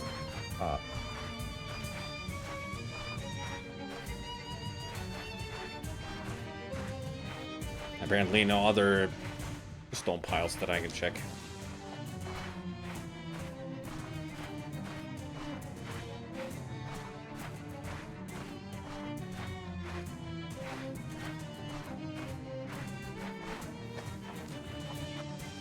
Hey, kitty cat! This must be Maraschino. You reach out to pet Maraschino, but she wrinkles her nose and recoils. She must not like the horrible worm stench you've acquired. Whatever this machine does, it isn't doing it right now. Install the part. The machine is busily producing low-frequency thumps. It's a thumper. These are not sandworms. Well, at least she's happy. Maggie dutifully occupies the stand. Maggie smiles and taps her fingers rhythmically on the counter. I dealt with the worms. I noticed. Help yourself to the fertilizer down there if you didn't already. Here, let me throw in a little bonus. We experimented with preserving our cherries in jars, but nobody bought them. Probably because nobody wanted 5 gallons of them all at once. 5-gallon jar of maraschino cherries. Oh, maraschino cherries? Yeah, we named them after the cat. Thanks. You know, it's a little weird that we got through this whole deal without ever referencing The Cherry Orchard by Anton Chekhov. Yeah, I guess. I never read it, though. Yeah, me neither. Can I buy some cherries? Yeah, it's a good thing they didn't reference The Cherry Orchard by Anton Chekhov at all. Too bad they missed out on, referencing Cherry Orchard by Anton Chekhov. Such a great opportunity to use that. 240 pounds of fertilizer.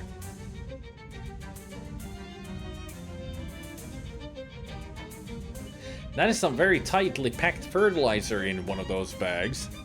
You heave a massive bag onto your shoulder, then effortlessly stuff it into your pocket.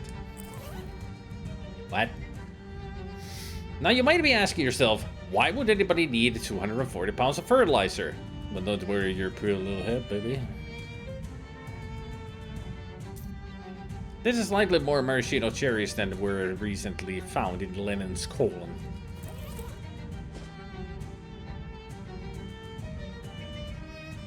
Where could I easily wash my face?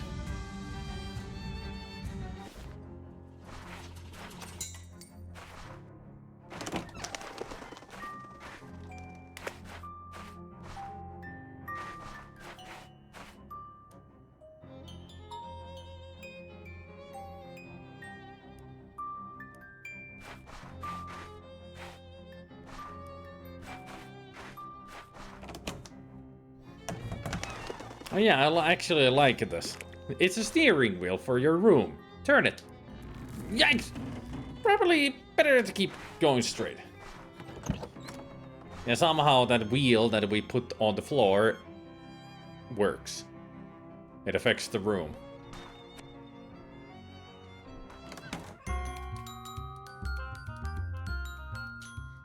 Hey there, baby! What's shaking? You are, Dan. Oh, yes, I am. I found some ice. Cool, baby. Uh-huh. I found some cherries. Nice. This will be the cherry on top. Yeah, it's a garnish. Let's see.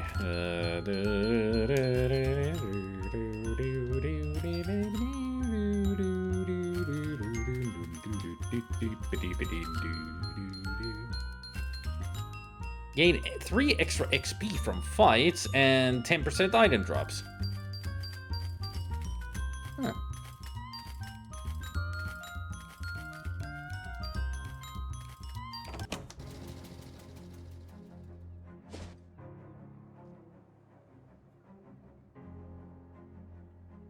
A mailbox that has been tipped over by some vandals. Straighten it. You write the letterbox. It was heavier than it looked, but you're more responsible than you look too.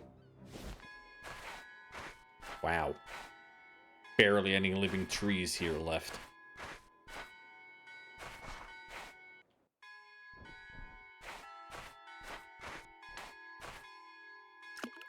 There. Oh, much better. No more disgusting roady smell.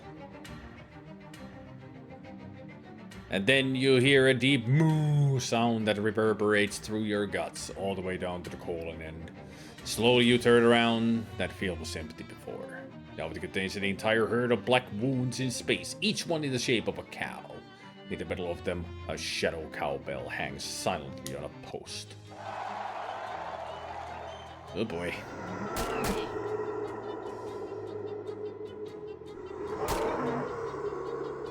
Good thing I got that spooky armor. Now I can handle these guys better.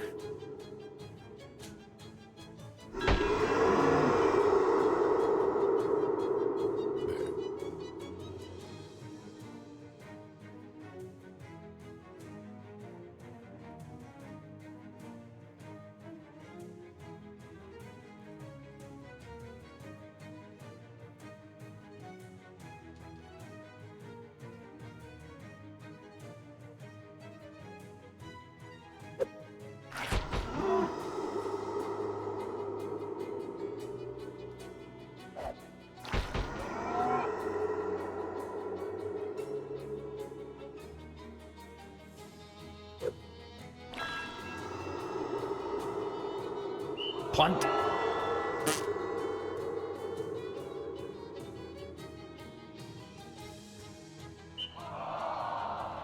Bam.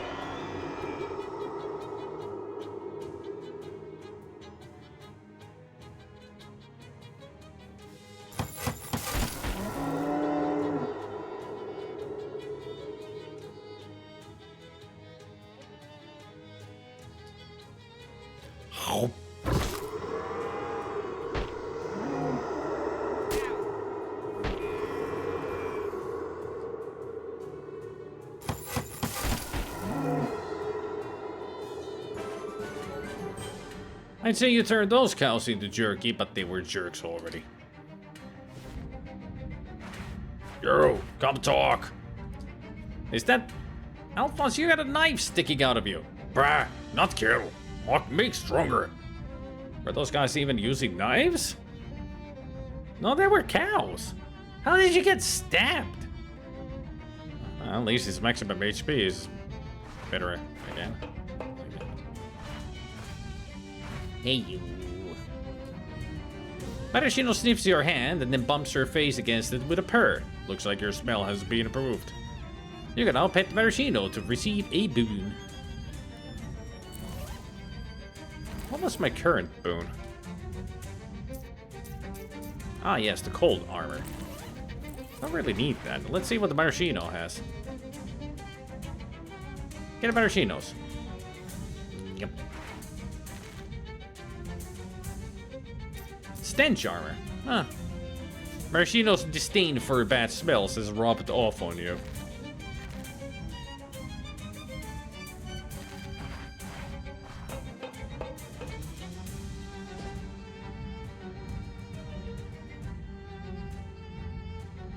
You come across a kid with a makeshift roadside stand and a hat 2 sizes too big.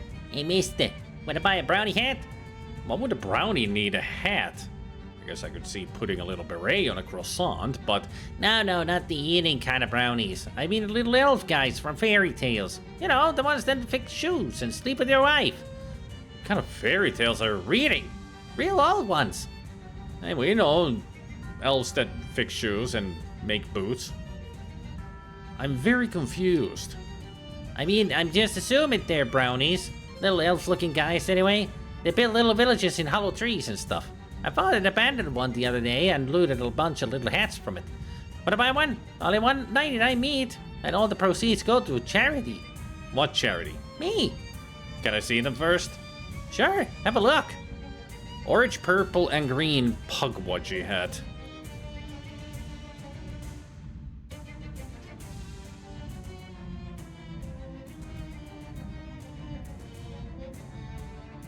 No thanks, I'm good with my current hat. Not to mention I could get those pugwudgie hats from pugwudgies itself. Once I attack them. Hey Grover, I got your fertilizer. Ah, perfect. This'll be plenty. Thanks for your help. Sure, no problem. I probably ought to get back to my garden. But maybe just one more game first. Still got plenty of time. Good luck.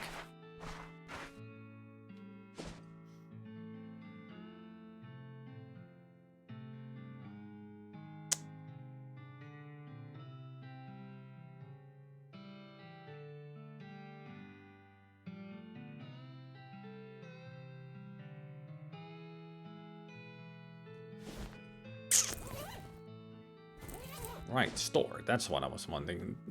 I've noticed that there aren't stores around here.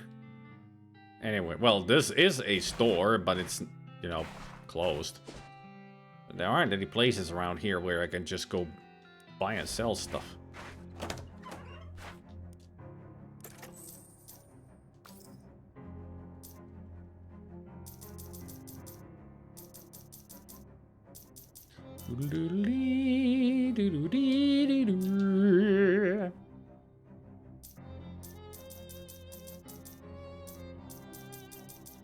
I have so many cigarettes.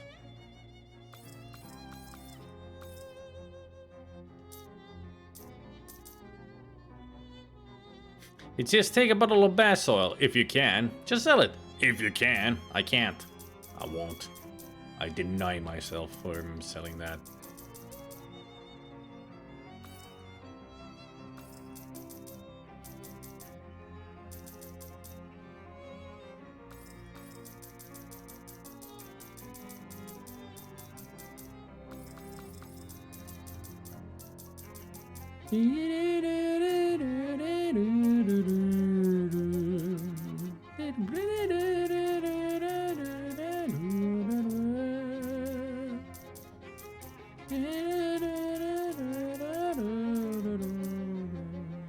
Actually wondering about one thing. Now that I think about it. Where can I get that easily?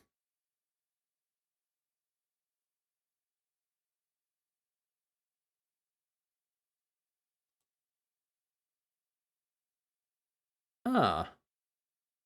Hmm.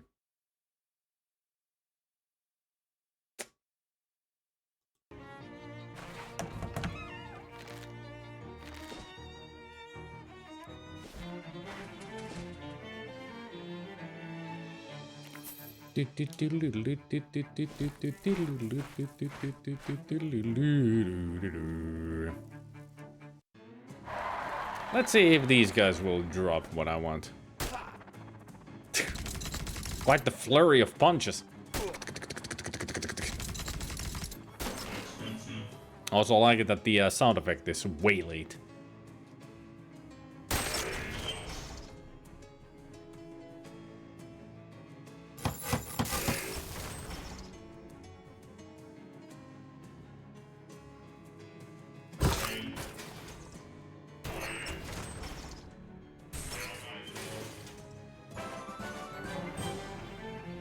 You successfully disassembled some of Rufus's self-assembling robots.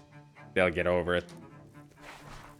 Apparently, those guys are a way of getting the anarchist hardware that I want so I can make my own, you know, battle items, combat items.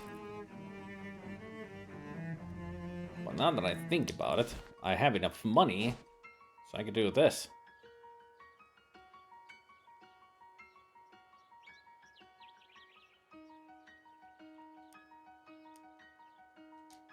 There, 2 red colas. Cool.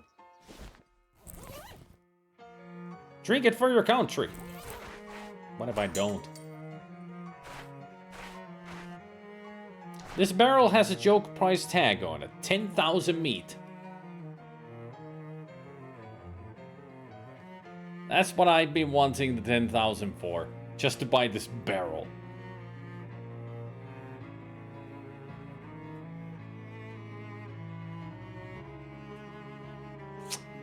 And I do want to do it, even though it's completely waste of money.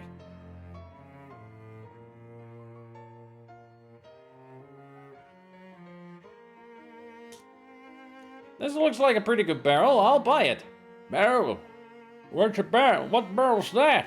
This one over here. The 10,000 meat one. Oh, I just put that price tag down there as a joke. So it's not for sale then? Oh, well, sure, I'll sell it, but it's not like anyone in their right mind to pay 10,000 meat for an empty barrel. I would. You would? Yeah, I like it. It's a good barrel. There's nothing special about it, it's just a barrel. It ain't magical. That's fine.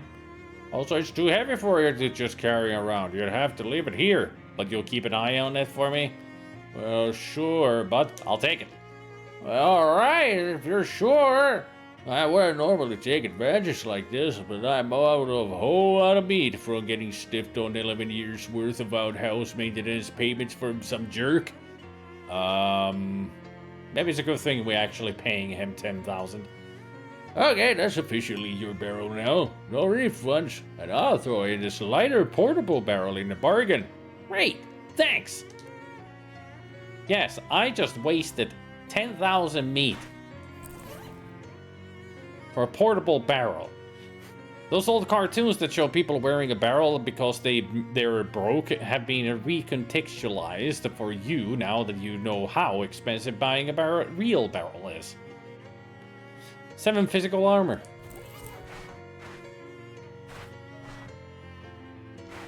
It's your barrel. It's too heavy to take with you, but you can visit it whenever you want. And I can apparently fish in it. I thought it's an empty barrel. You caught something, a fuse, and meat. What?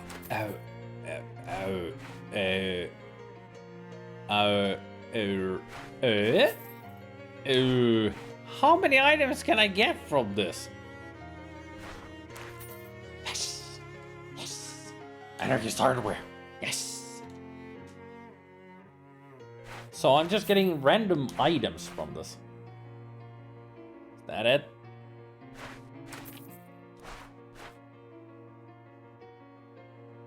Is it only fuse, piece of metal, and anarchist hardware that I get from this? Nope. I got a crowbar. Anything else?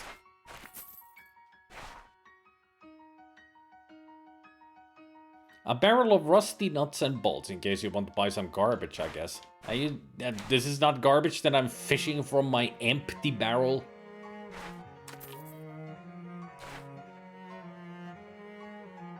After a brief struggle, you reel something in. How was it a struggle to get anarchist hardware from an... This, why am I even questioning this? It's loathing. Of course I'm fishing from an empty barrel, all kinds of garbage.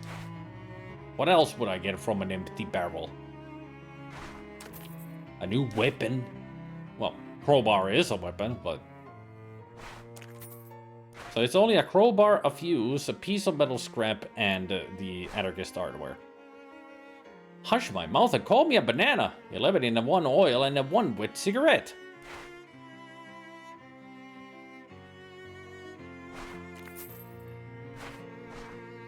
Hey, old man. This is crazy.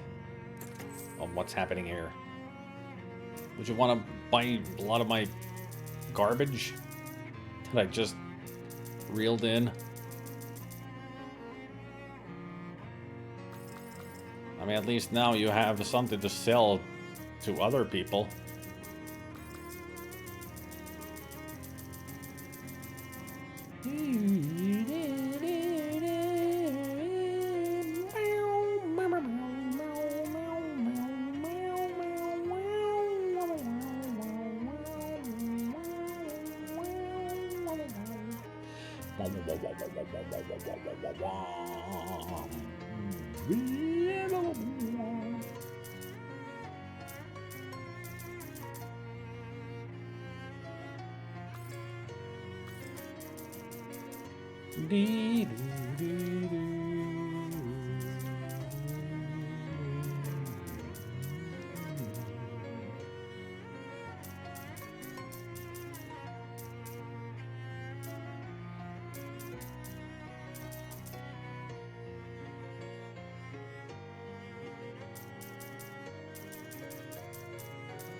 Still surprised that I couldn't give that false cheese to our little mousy friend.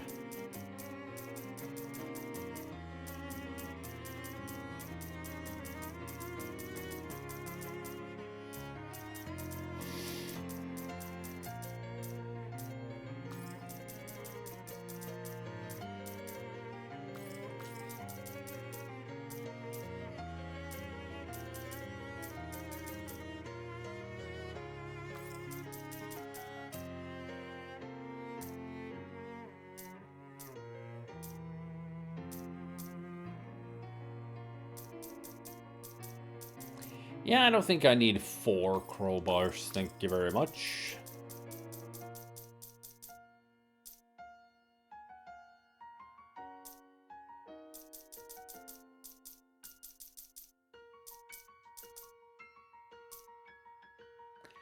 $500 for the mob signet? Quality ring.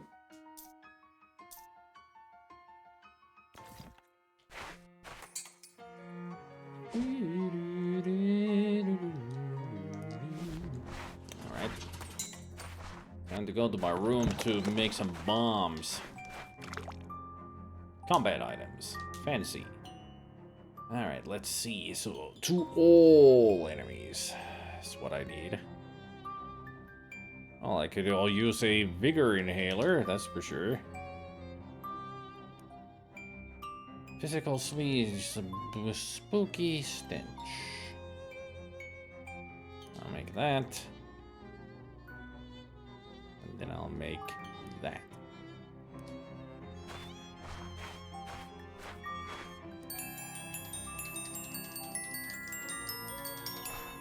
Let's make all the noise in here. Make it sound really bad.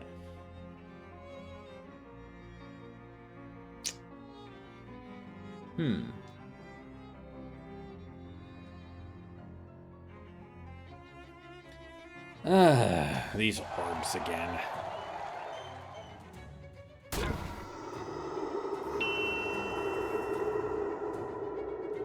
Let's get out of my way. Ba-ba-bum.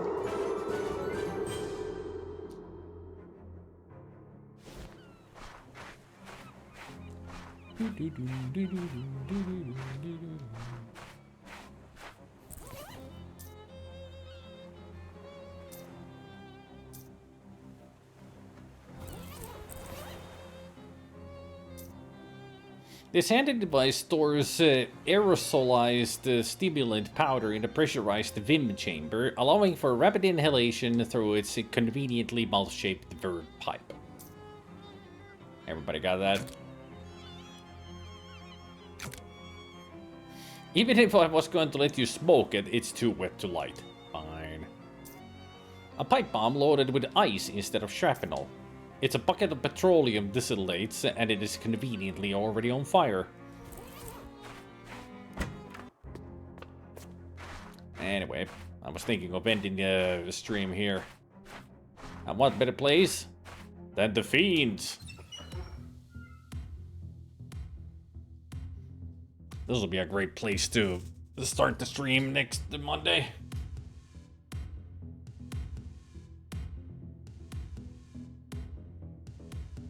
Oh yeah.